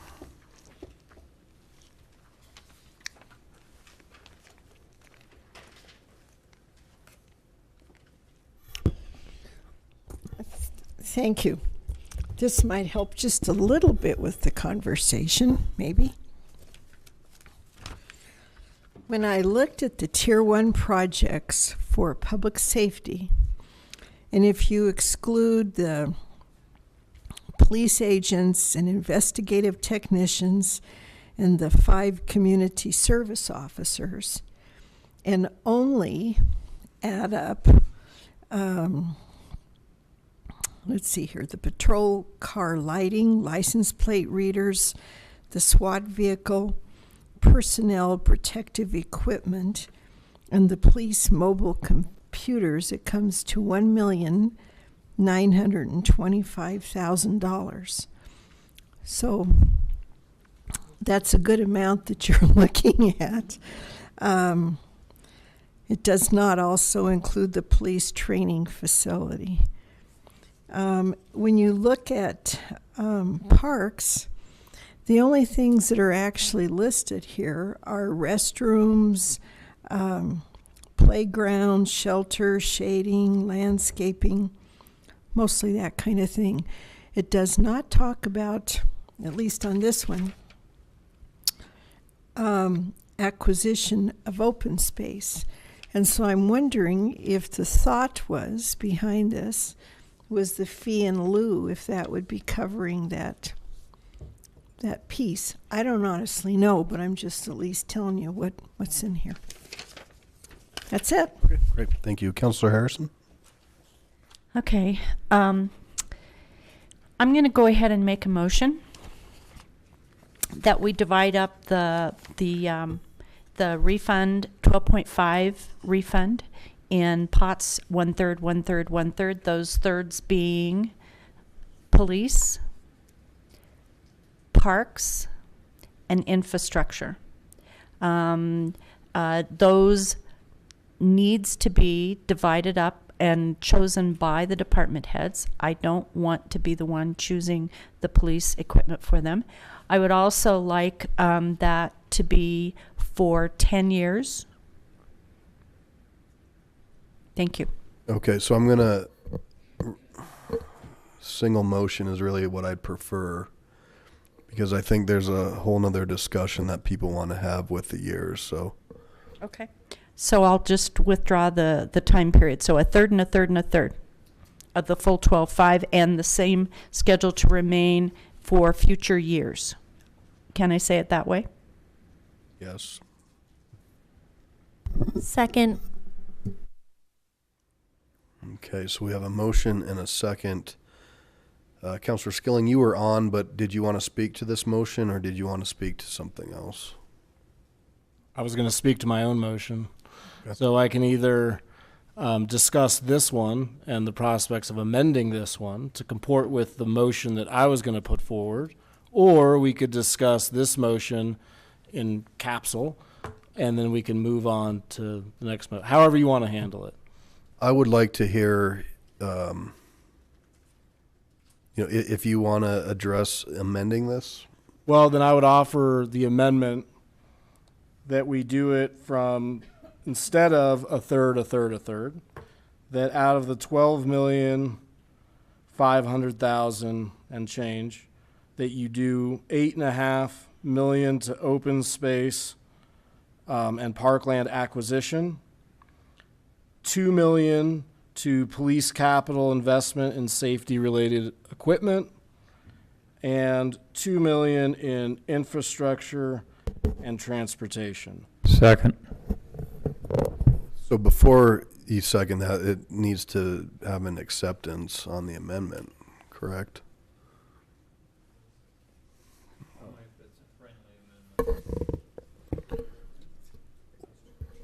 Well, there's some truth, but that's a hijacking of our original motion, right? I mean, I think the way we've tried to play is to talk, and if she wants to withdraw, and we didn't We had a motion and a second on hers. We have a motion and a second on that. Al Roberts Rules of Order has us do it. Mr. Graham? I believe Mr. Abel is correct. Okay. I don't really want to set that precedence, considering I gave the leeway to have him offer the willingness to offer that amendment, but I don't want to hijack anybody's motion. I'm just trying to this is a discussion about putting this to a vote on a resolution later. So I'm just trying to, if we've got a consensus on which way we're going. I certainly understand. Councilor Harrison? I would be, you know what I'd really like is I'd like the voters to respond to what we're going to do with the money. So could we vote? If you guys don't want to do the third and a third, we can work on Dave's motion. So can I call my own question and have us discuss the third and a third and a third? And then if it doesn't pass, we can keep working. Mr. Mayor, if I may. So we have Ms. Harrison's motion, which I believe Ms. Gutwein seconded. Then we have an amendment to that motion made by Mr. Skilling, which Mr. Abel seconded. So right now in front of you, you have the amendment. So that's what you need to address at this moment, unless somebody wants to withdraw their motion, which would have to be okay with the second. I hope that made sense. Yep, that makes sense. So Councilor Skilling would have to be willing to withdraw. Councilor Abel would be willing, and then Councilor Harrison could have an up and down vote on her original piece. Okay, well, I have no problem withdrawing the amendment, especially if that's the historical precedent that we're doing. I have absolutely no problem with that. And then we can come back to this depending on how the vote goes. I have a problem with historical precedent going against Robert's Rules of Order, which our policies and procedures say we follow. However, I will withdraw my second. Thank you. And next time I will then not allow that to happen. That was the courtesy that I allowed. So well, it could have been done anyway under Robert's Rules of Order, whether you allowed that or not. Mr. Skilling had the opportunity to make the motion. Councilor Skilling inquired about what we were doing, and I told him. I understand that. So, Councilor Harrison, you have a motion and a second. Is there any discussion on the third? Okay. Seeing none, please cast your...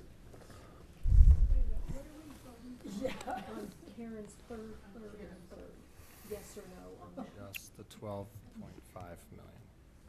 Or is that? You need further clarification?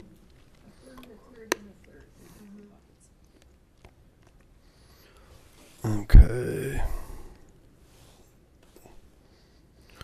And that fails. 6 nay, 5 ayes. The nays: Paul, Franks, Roybal, Skilling, Abel, and LeBeer.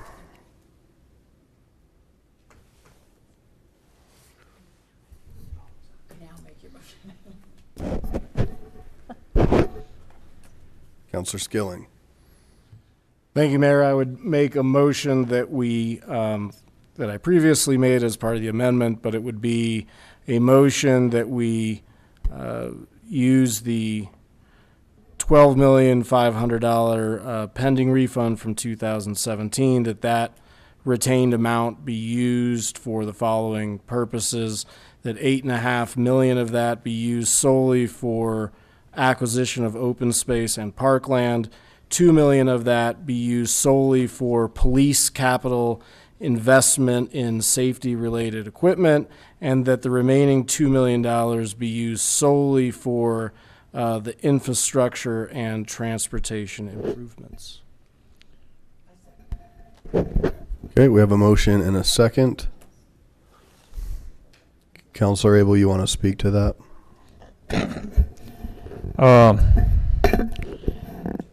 How was it that you phrased that police protective gear?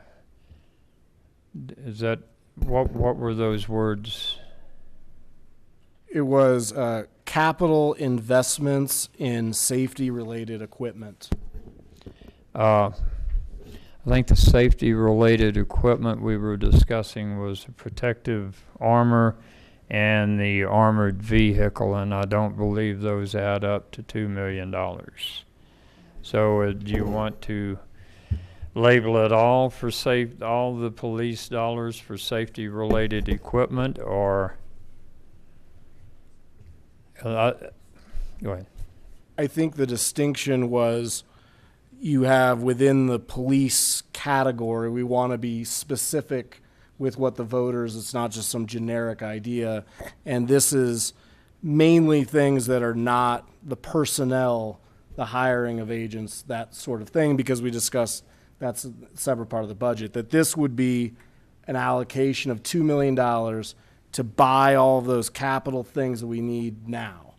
That was the intent behind it. Sure, but not all of them being safety related, possibly, because my point is that we don't have $2 million worth of safety related expenditures on the table right now. I would definitely word it to encompass, we just heard 1.9 million and it was almost exact. Sure. Those were all capital investments. I would include those, if we can get the verbiage correctly, as the 2 million. I agree with that. Thank you. So that's to clarify. It's really immediate public safety, protective, and capital investment. As the list, whoever had that actual list that came out to 1.9, without getting too specific, because you can't have a ballot question that's pages and pages long. But what the understanding needs to be, well, I mean, you can. For these purposes, what we're trying to get across is we have specific goals that have been set by the police department of capital investment that we can make.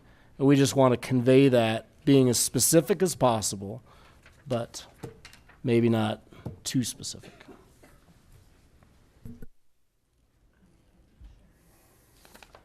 So the motion and the second, as it stands, would be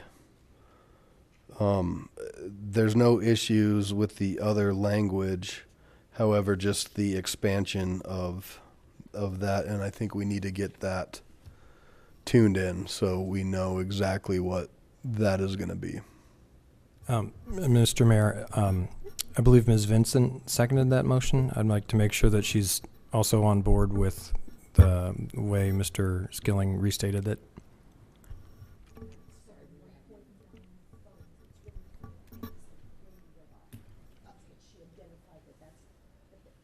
You just want that in it? As part of the 12.5. We haven't talked about the as going forward. Yes. I'm okay. Okay. Thank you. Okay. Councilor Gutwein?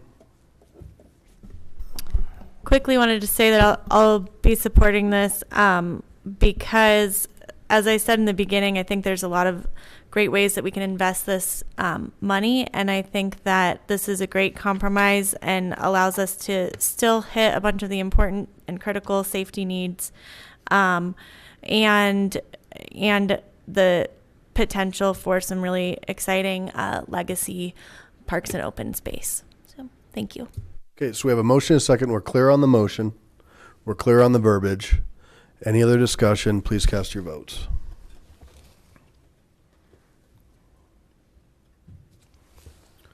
That passes 10 aye, 1 nay, the nay being Councilor Roybal. Okay. So now we go to number 2. Councilor Harrison. Can I try a second time? For ongoing refund, I would like it divided 1/3, 1/3, 1/3. Those 3 buckets being police, infrastructure, and parks. Okay, motion and a second. Any discussion? Councilor Skilling. So the buckets, the buckets, I would just, as part of a discussion, be I would want clarity on those. For example, our original buckets that we had proposed one of those buckets, that's the open space and parkland, is specific in that within that bucket, it equally goes to acquisition, improvements, and maintenance of said open space and parklands. Also, if we're going to add the police bucket or public safety bucket, it would need, in my opinion, to be more specific as to what that's going to, similar how we did the 12.5 if we're going to do an as going forward basis on those buckets, we should also be specific as to what we're using the money for. And third, on the infrastructure and transportation, Councilor Franks and I had proposed using that for a sole purpose relating to sidewalks. And then on the transportation end of it, we had decided on or come up with high priority transportation improvements. So with that said, I would just add some more specificity, if we could, to what we're doing with this. Sure. And that would just be my comment. So Councilors Harrison and Vincent, you could essentially do your A, which is the acquisitions, improvements, maintenance of open space and parkland. So that's your, okay. I think by looking at this, you could combine B and C. Mm-hmm.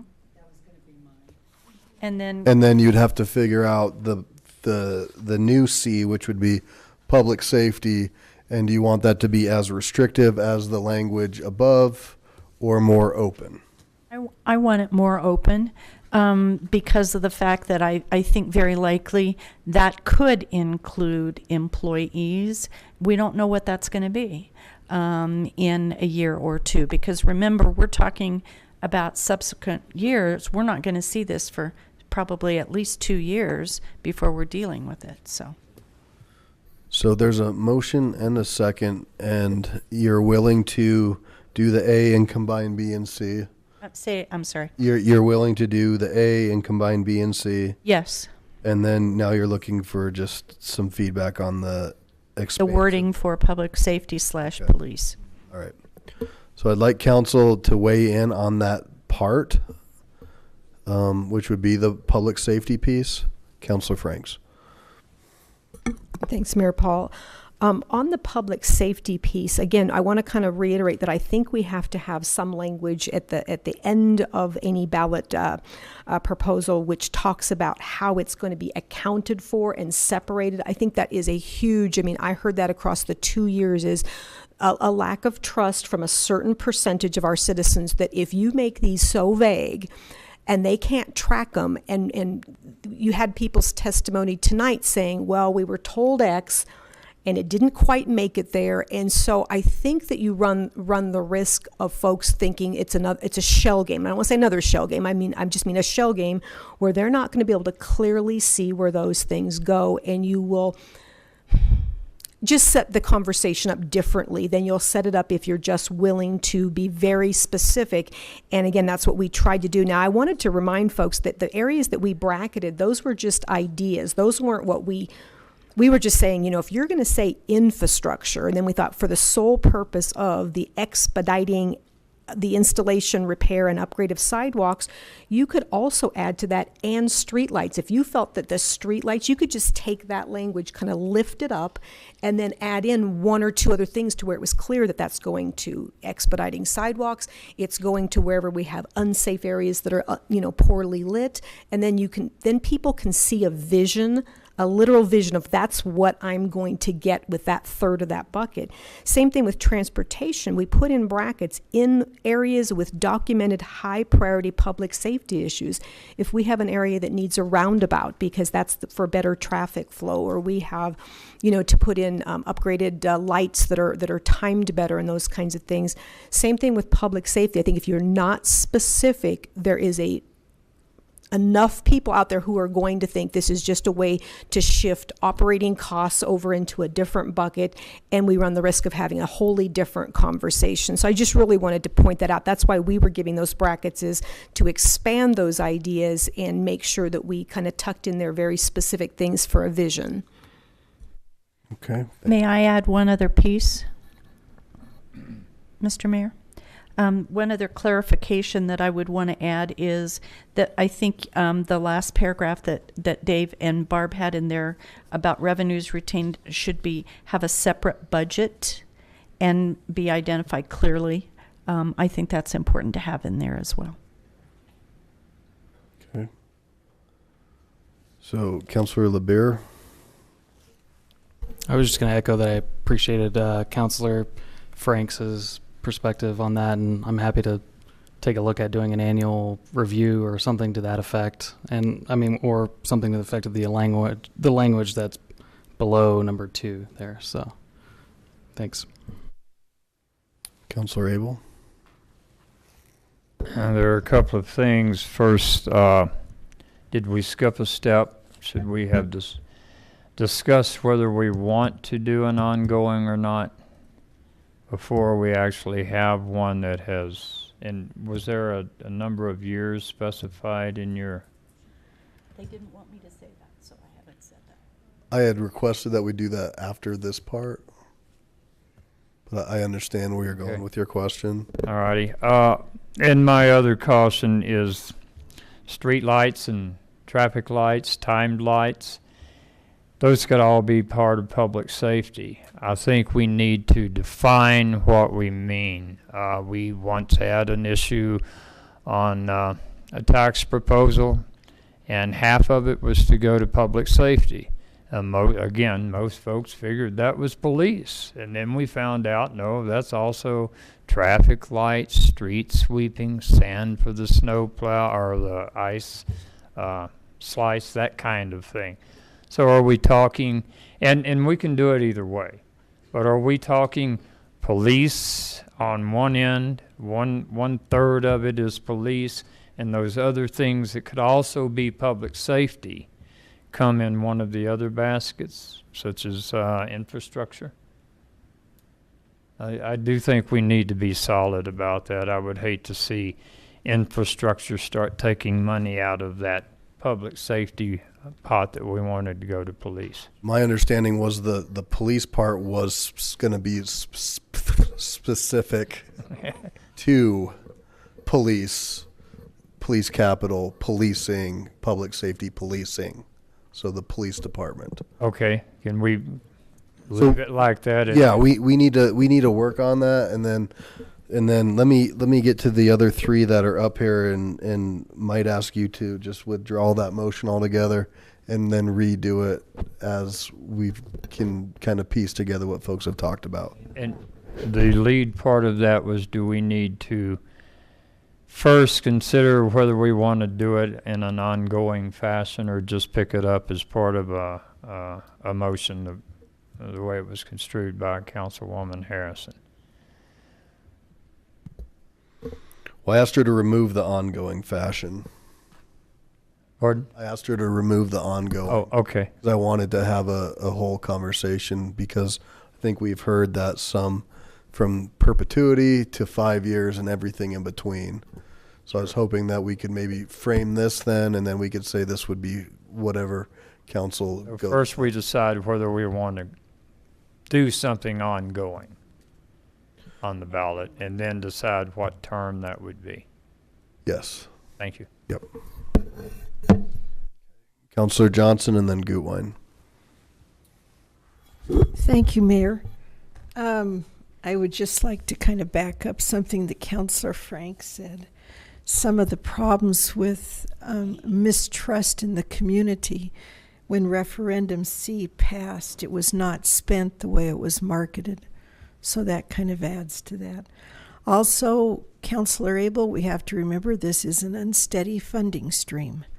And when you start looking at personnel, I think we're doing the police department a disservice. That I never said anything about personnel. Okay, no, I misinterpreted then. And then also, under Tier 1 that the police themselves identified was a police training facility that would be $450,000 that I didn't include in the last group of things that I had added up. That was mostly equipment. So there you go.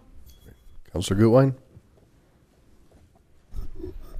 I don't really have a magic bullet here. I think that we may need some help from staff as we proceed through this, but I completely agree with what Councilor Frank said, that we need to have this well spelled out so that our community can trust and hold us accountable. And so I do think that last paragraph needs to be included in here.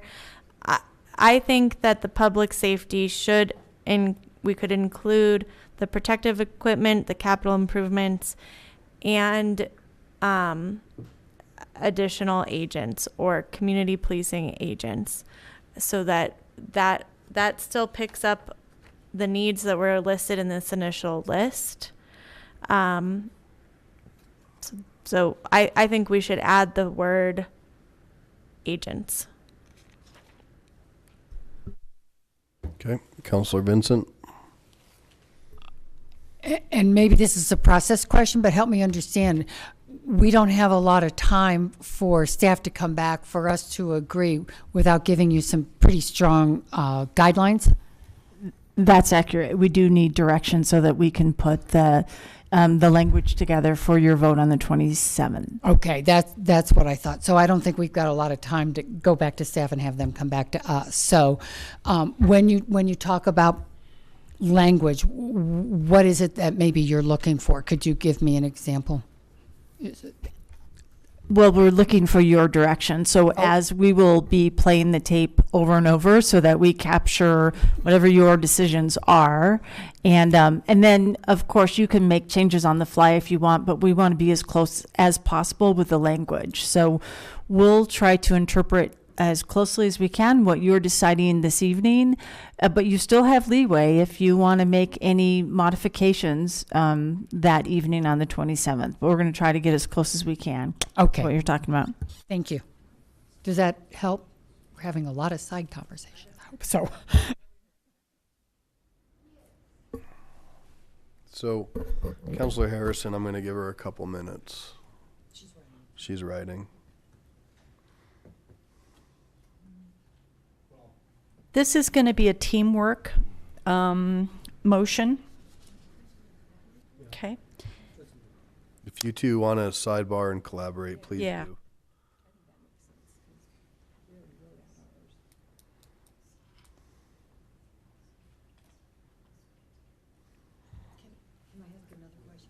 Yep, Councilor Vincent.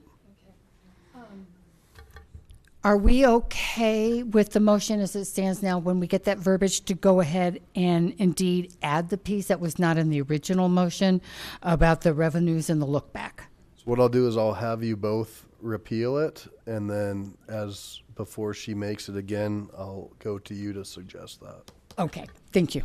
Okay, I think I'm ready, Mr. Mayor. Okay, and also there is also been stated interest to include that last paragraph, Councilor Harrison, before you go? Going to include it. Okay. So please go slow. And will you seconder and both of you agree to remove the original motion? I'm going to remove my original motion. And I will remove my second. Okay. Thank you.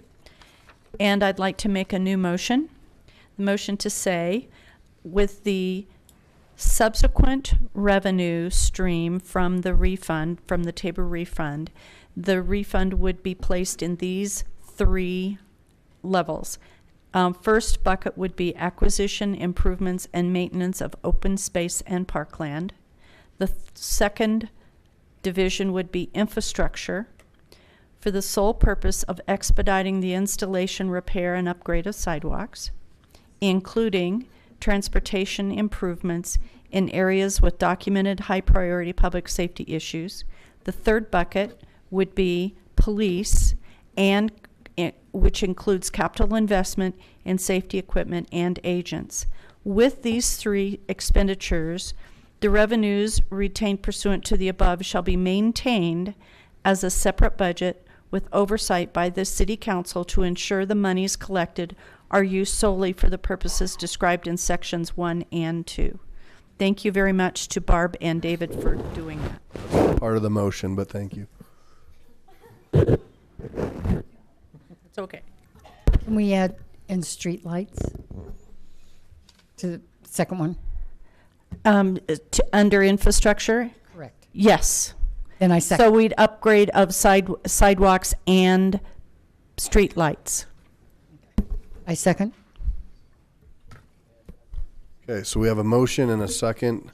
Counselor Franks. Okay, Counselor Abel. Did you say public safety or police? I said police. Thank you. My other concern is one, an entire third of the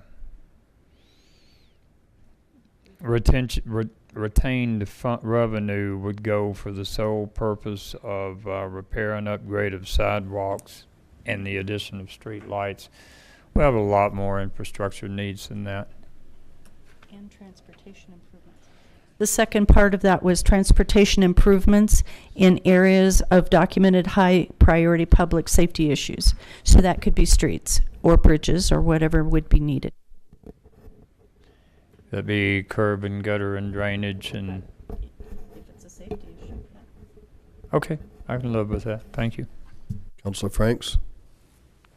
I did want to make sure I heard correct. It's for the expediting, also the installation. So this is for new. So it's basically for our backlog of a lot of new ones, sidewalks, and then the repair and the upgrade of existing sidewalks where needed, and then those street lights that we added in, and then the transportation improvements come with those that are the high priority safety issues, where then you get all the other types of things, curb cuts and all of that. So it is pretty broad. I know it sounds narrow, but it actually is pretty broad, and I don't foresee any issues spending those funds in that way. We've got quite a backlog in that area. Okay, so we have a motion and a second. Are we clear on that? Okay. Yeah, we are. Counselor Abel. One other question. We say street lights. Do we provide street lights, or does XL provide the street lights and we pay the bill for the juice that comes, that powers them? So my concern would be, if that is the case, I think it should read street lights not including signal lights, or it might, I think street lights, often the public believes that includes a signal light as well, reds, yellows, and greens. sure, but doesn't XL do the regular street lights, the ones we have dotted around? So if we have street lights in this, do we then adopt the responsibility for putting in street lights? So let me add to that. I think where that's coming from is in the areas along light rail, where we have paths and things like that to increase safety and enhancements. I think that is where that is being kind of driven. Okay, one of my concerns. Yeah. I'm sorry, people are always saying we need another street light, and it's not up to us to provide those. I do understand that we do. Yeah, if XL doesn't want to put them in those places, or they don't consider the light rail part of their area of operation, that's fine with me. I'd just like to make sure we make it clear we're not talking about your everyday street light. And we can put streetlights in. Lakewood can do that. So that is an appropriate use. And it's also true to say we do have some concerns around the light rail with path lighting as well. So somehow, if that could be included, that's a really enormous need over in Ward 2. Do we want to be that specific and targeted for those kind of things? That would be traffic lights too. But if you say sidewalks, so you could say sidewalks, paths, and then you could do your lighting built off of that. So you could just include paths. However we want to do that, fine. But think about this is going to be on a ballot, but instead of us wordsmithing it now, we can, as a staff, we can put this together, and understanding where you're trying to go with this, we can put that language together, and then you can react to it. Okay. So, Councilor Franks, you good? Yeah, I just wanted to say thank you. I think that it's something along the lines where it's clear that it's basically the safety aspect of it, whether that be wayfinding, lighting, pathway, where people can envision that those stations and areas leading up to those stations get safer. But again, we've got to make this tight enough where people don't feel like they're reading a novel. I'll trust you guys to wordsmith it, and I promise I won't do that next meeting. Councilor Gutwein?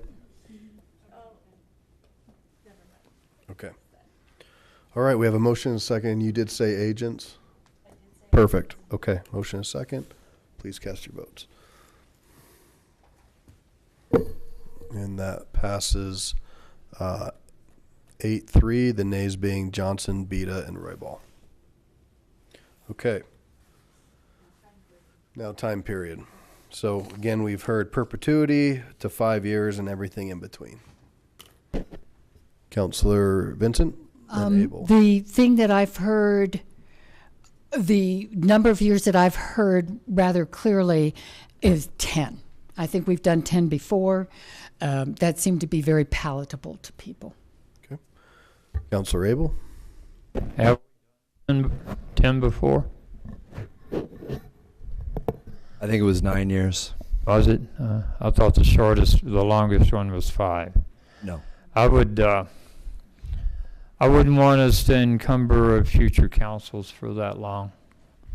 I think 2, 4, 5 years would be an adequate term, and we can renew after that.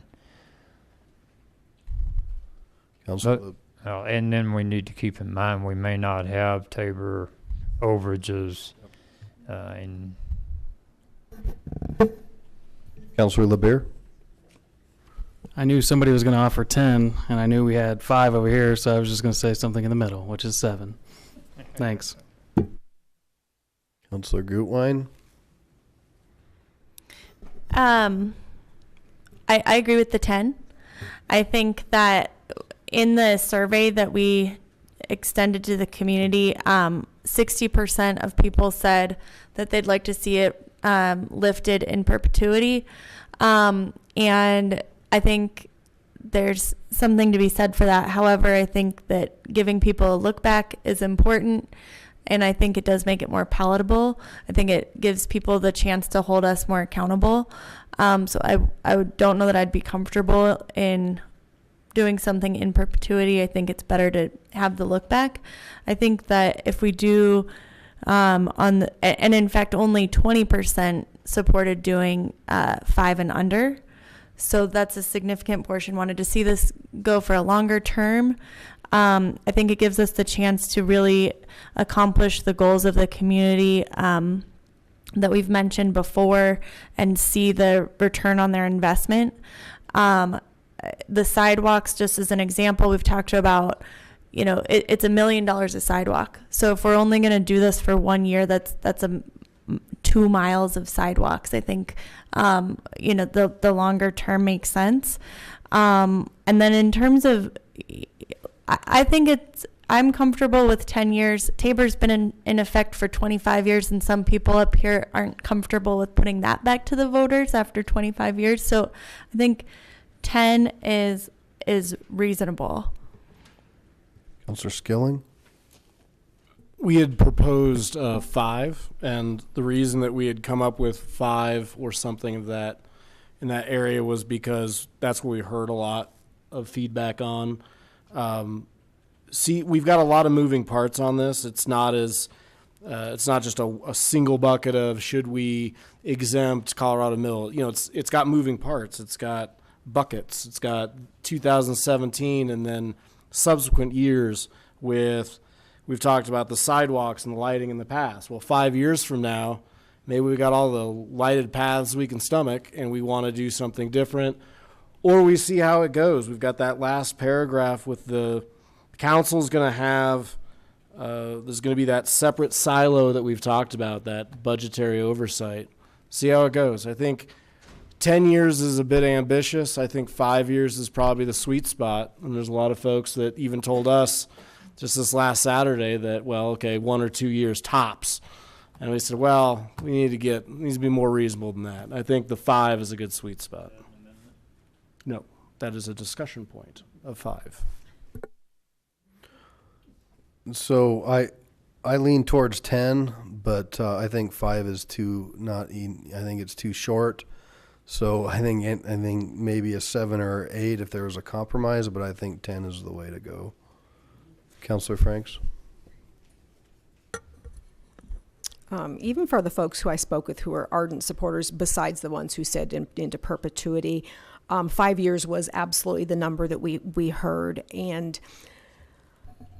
we have transitioning communities. I think that's why I'm actually finding it so different that in 2.5 years from my campaigning, it's really changed. I mean, before trash I would have been probably ran out of town if I kind of opened up some discussions, and we had some fairly meaningful discussions.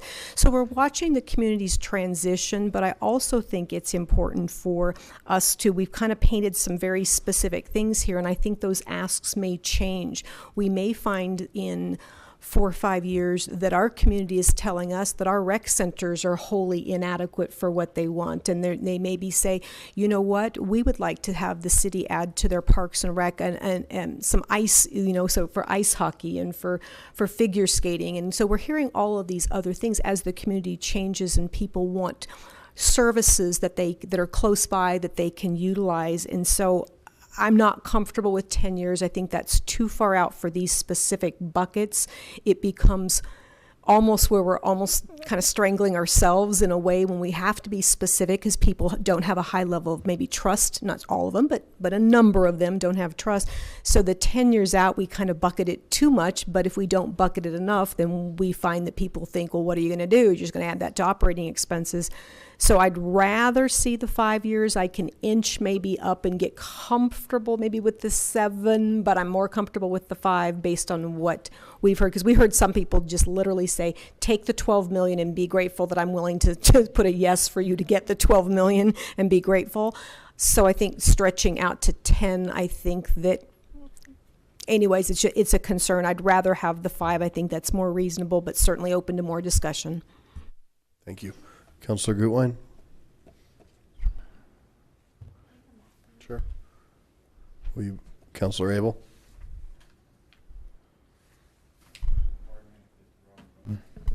I would move to amend the motion for 5 years as opposed to, or I would move, okay, there's no motion, I would move that we adopt this for 5 years.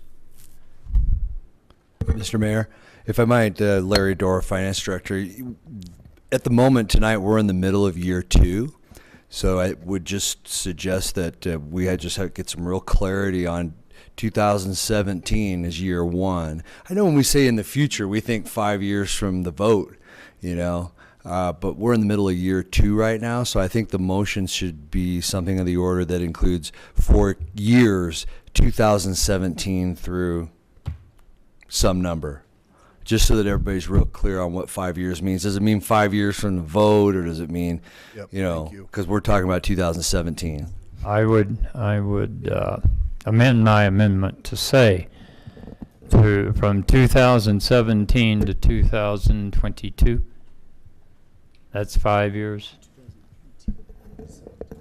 2018 through 2022 is 5 years. Well, I think you need to include 2017, Mr. Abel, because that would include the 12,530,000. Haven't we already done that? Didn't we? We've already done the 12 million. Thank you. So, well, but for clarity, I don't think we're would indeed specific to 2017 in that. So to be clear to the community, to say that this would be 2017. Sunset in. How about if we say it sunsets in 2022? December 31st. 22 would be a good idea. Okay, Mr. Dorr moves for an amendment through 2022, and I second that. No, that isn't acceptable. I second your motion. Thank you. Okay, so we have a motion and a second to sunset this on December 31st, 2022. Any comments, Councilor Skilling? I know we'll look at the tapes, but I'm pretty sure when we read the 12.5 that was going to we actually used the words 2017, the pending refund from 2017. Councilor Franks and I had used the years, noting that when you start talking about 5 years, you need to actually have the specifics. And so that's why we were clear that the 2000, and so that the public, to your point, Mayor, understood that 2017 is actually the pending. It's back in time. So cool. I just want to throw that out there. Cool. Councilor Harrison.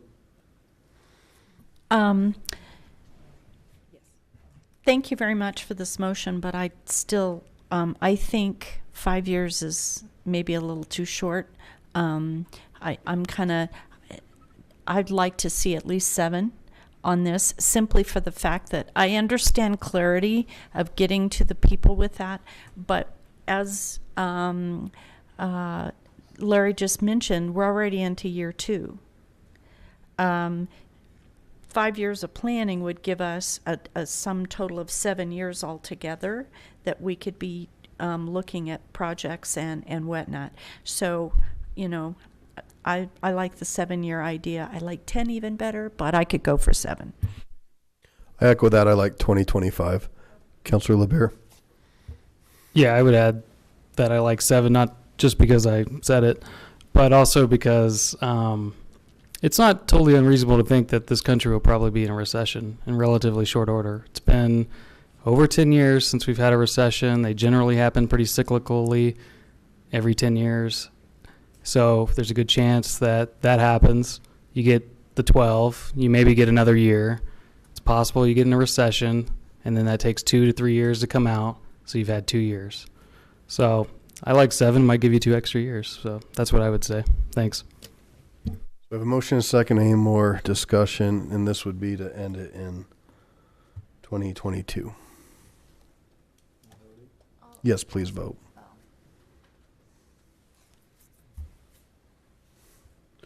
And that fails with 8 nays: Paul, Johnson, Vincent, Beta, Roybal, Gutwein, Harrison, and LeBear. Councilor Gutwein. I'd like to make a motion to sunset in 10 years. So that would be, what would we, do we include 2017 or do we start from 2018? 2027, December 31st, for all the reasons that I stated before. Second. Was there a second? All right, motion and a second. Any discussion? All right, please cast your votes. And that fails 8 nay. Paul, Johnson, Vincent, Beta, Franks, Skilling, Abel. Somebody say 2025.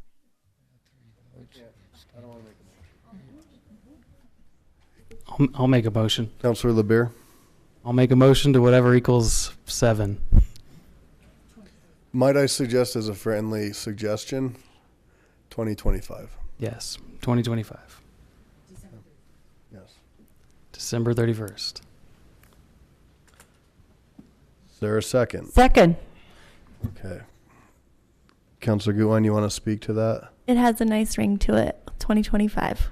Okay. Please cast your votes. Winner, winner, chicken dinner. 7 ayes, 4 nays. Nays being Johnson, Beta, Roybal, and Abel. Well, good work. Good discussion. Let's move on. All right. So before we move on, I need to want to be really patient and take the time to make sure staff has clear direction, because I know that this has been kind of all over the place. So take your time and whatever you need from us to get you to where you need to be. Okay. Okay. Mayor Paul, I'll take a stab at this. Please. So the as the decision tree goes, the first decision was yes, this is going to go on the ballot. The second is the spending of the 12.536504, and that I think that's split like this. originally, Councilor LeBure said 8.5 parks, 2 million public safety and 2 million infrastructure. And that's better defined. Help me, how is that? As better? police capital. I can read it. Okay. It was, so we had 8. Oh, you're right, it's a pair. Yeah, 8.5 for the open space and parkland acquisition, 2.2 million, or let me rephrase that, 2 million for police capital investments in safety related equipment. And then the remaining 2 million was for the infrastructure and transportation. Got it. So that's for the 12.5. And then for the ongoing refunds, that will be split. So one third, one third, one third did not pass.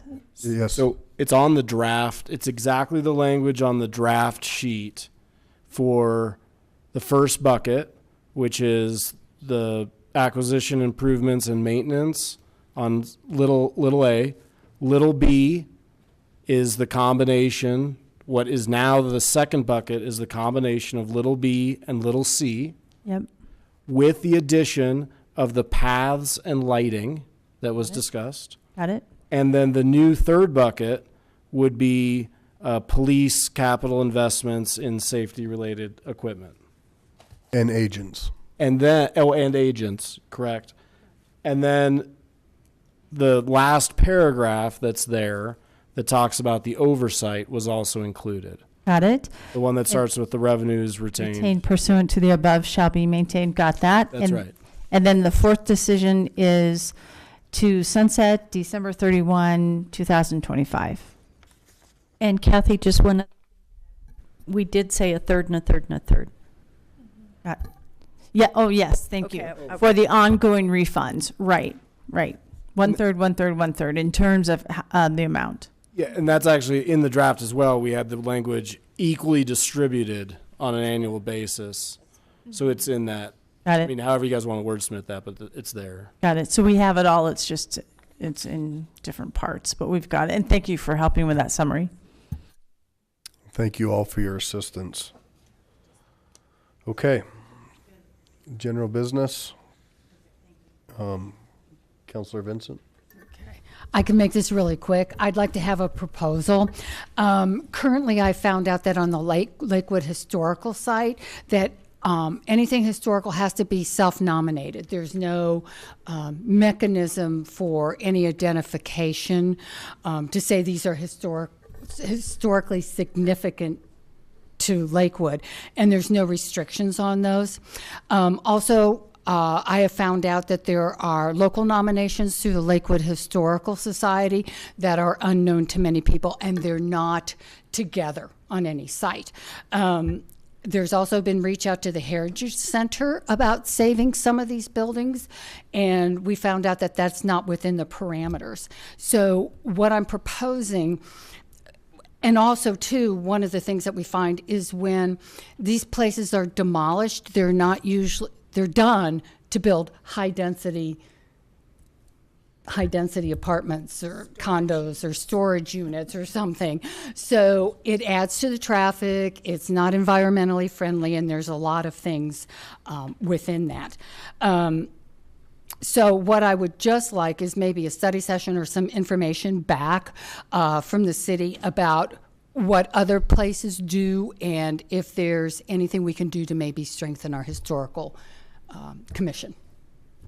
Okay, so the ask is to get a better understanding of our processes and other communities' processes as relates to historic preservation. In a nutshell. And then my second ask would be is if we could possibly find a site to list all of these things. I don't know, but that would be it. Okay. So is there a consensus to, I mean, potentially, yeah, I heard an ACIC. The other thing is we're getting tuned into our dashboard, so we're getting probably up against things that we need to start to weigh. I don't know exactly, how that's all going to unfold, but I think certainly a listing of historical places is something that could be added. Are you saying there's not a place that lists it current? No. So if you go in, like into Lakewood, and somebody says, hey, I thought this building was historically significant, the only thing that's listed on there are those things that the commission are responsible for or that have been identified. So there's nothing from the Lakewood Historical Society listed on there. Those are local designations. There's also no place where there have been some folks who have taken it upon themselves to get either national recognition or state recognition, and there's no listing of those. Okay. Councilor Abel? We have a provision that supposedly requires review of historical significance during a rezoning or land use case, but I understand that that's not being followed anymore, Ms. Hodgson. Do you? No, I'm sorry, that doesn't ring a bell for me, so I'd have to do a little more research on Okay, that. please, because if we're not, I'd like to get that back on track. What I have found... There's already something on the books, and yes. I do know that if a property comes up, that like the Hollies of the group will write something up saying this is what it is, but that doesn't mean anything. It doesn't save it. Right. Yeah. And the other didn't save it either. I think it just had to be reviewed or brought before the Historic Commission. It sounds like you're asking for a conversation, a broader conversation, or a study sessions, so that we can address. We can bring up all these issues, and we'll have the experts at the table, and we'll all be refreshed on how this works. So if that's agreeable to folks, if that's okay with Ms. Vincent, I'd like to. Councilor Franks? Oh, sorry. Because we have a lot of issues going on, I'm wondering if some of these we can just start out with information, meaning that get something informational. I don't want to put it on we have a lot of other things going on in the city, and not that this isn't an important one, but it makes sense to me to kind of say, well, what are we doing? What are we not doing? What are other cities doing? And just get something before we kind of make this determination if we're going to send it other places. Again, we're getting full on a lot of things, and we've got to start prioritizing. And so I'm just concerned. I think if we can start informational, that might be just the better place to go. And I'm fine with that. Sure. I don't think we know what we don't know. Well, and I guess I don't understand. Are you saying like Denver has where your neighbors can designate your house as historic? Are you saying you want us to look at these things? I guess I'm concerned because you mentioned like something along those lines, and There's nothing now, to my knowledge, that says, I'll use the Loveland House as an example. I don't know if I should mention that. That, I think a lot of people would say, is probably historical to Lakewood. Doesn't matter. There's no provisions where we have said, yes, this is historically important to Lakewood. The property owner goes, don't care. You want to talk about beefing up our historical preservation. I think, yes. I don't want not all old buildings should be saved, okay? That's not even what I'm advocating. Okay, so maybe we do start with informational. Yeah, oh yeah. And Ms. Hudson, So we would want to be really clear on what the questions are. So because that's still also work. That's assigning staff to respond to the questions. So if you'd like, we can. I mean, however you. Why don't we just start maybe with a quick 101, little 1 page or 2 pager of what we do, what our rules are, so everybody's on the same page. Mm-hmm. Mm-hmm. And so we know what we're doing, and then we can have that discussion from there. Does that sound? That's fine with me. I just think there's a gap in a lot of maybe what historical preservation is. Councilor Abel?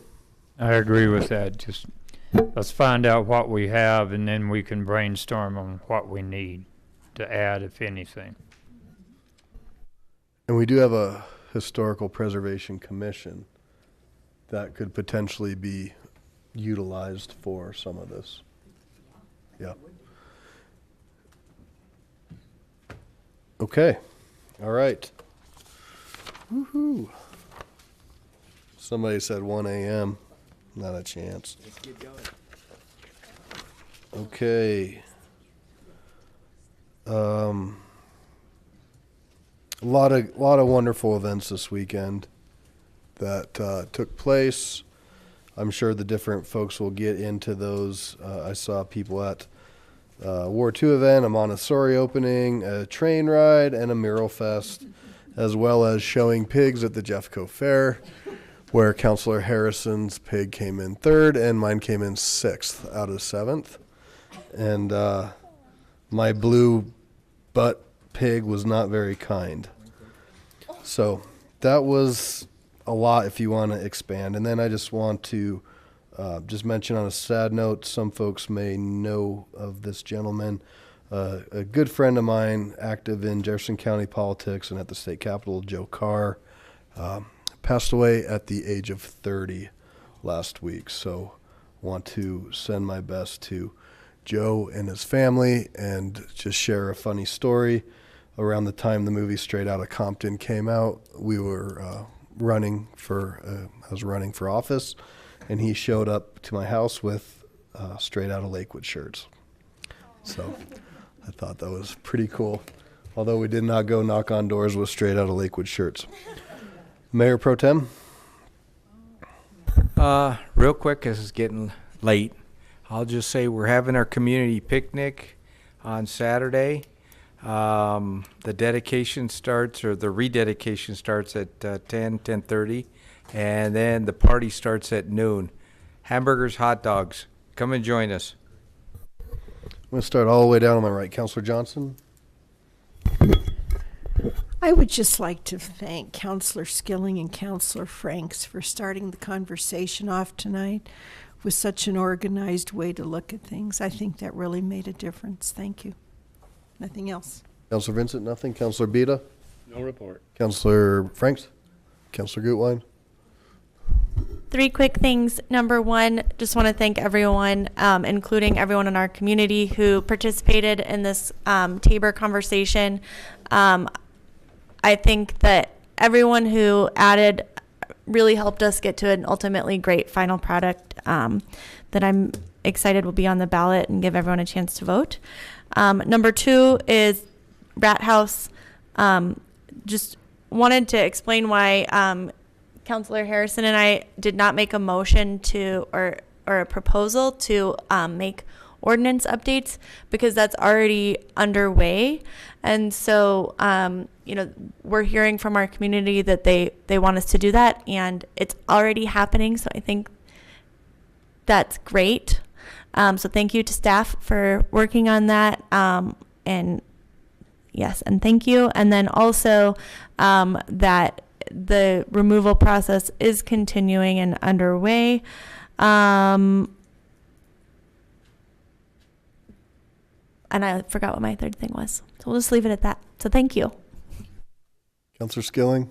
Thank you to all the Lakewood staff and volunteers and trained folks out at the Federal Center this weekend, including our very own Dave Wickman and Mr. Keller, and all the Lakewood folks. Steve, a lot of people that I met out there, they were very gracious to a lot of people, and it was really, really, really hot. But a lot of people came out, and it was a good time. So thank you to everybody involved in that. Councilor Harrison? Thank you. I would want to say thank you to my pig showmanship mentor. We have a bright bulb, and this lady was absolutely fantastic. She had already won grand champion showmanship in several things and tried to turn me into a wonderful showman, and 3rd place is not anything that I'm super proud of, but it was higher than what Mayor Paul did, so we're going to go for it. Thank you. Councilor Abel? No report. Councilor LeBeer? Yeah, I just want to say thanks to everybody who came to our first Saturday meeting, Ward 2. We know next time we're going to have even more people there, so that'll be exciting. And just want to say, the Mural Fest was amazing. Councilor Vincent and I had a beverage together. It was a lot of fun. And that's the best event in Ward 2, so I thank 40 West for putting that on. That's a great event. And I also wanted to say I went and saw the trolley. It was fantastic. I'd really like to see a place for it with a permanent residence. Obviously, there was a lot of people there. It was well attended. I think they had 400 plus people there. So I really enjoyed getting to see that. Thanks. Cool.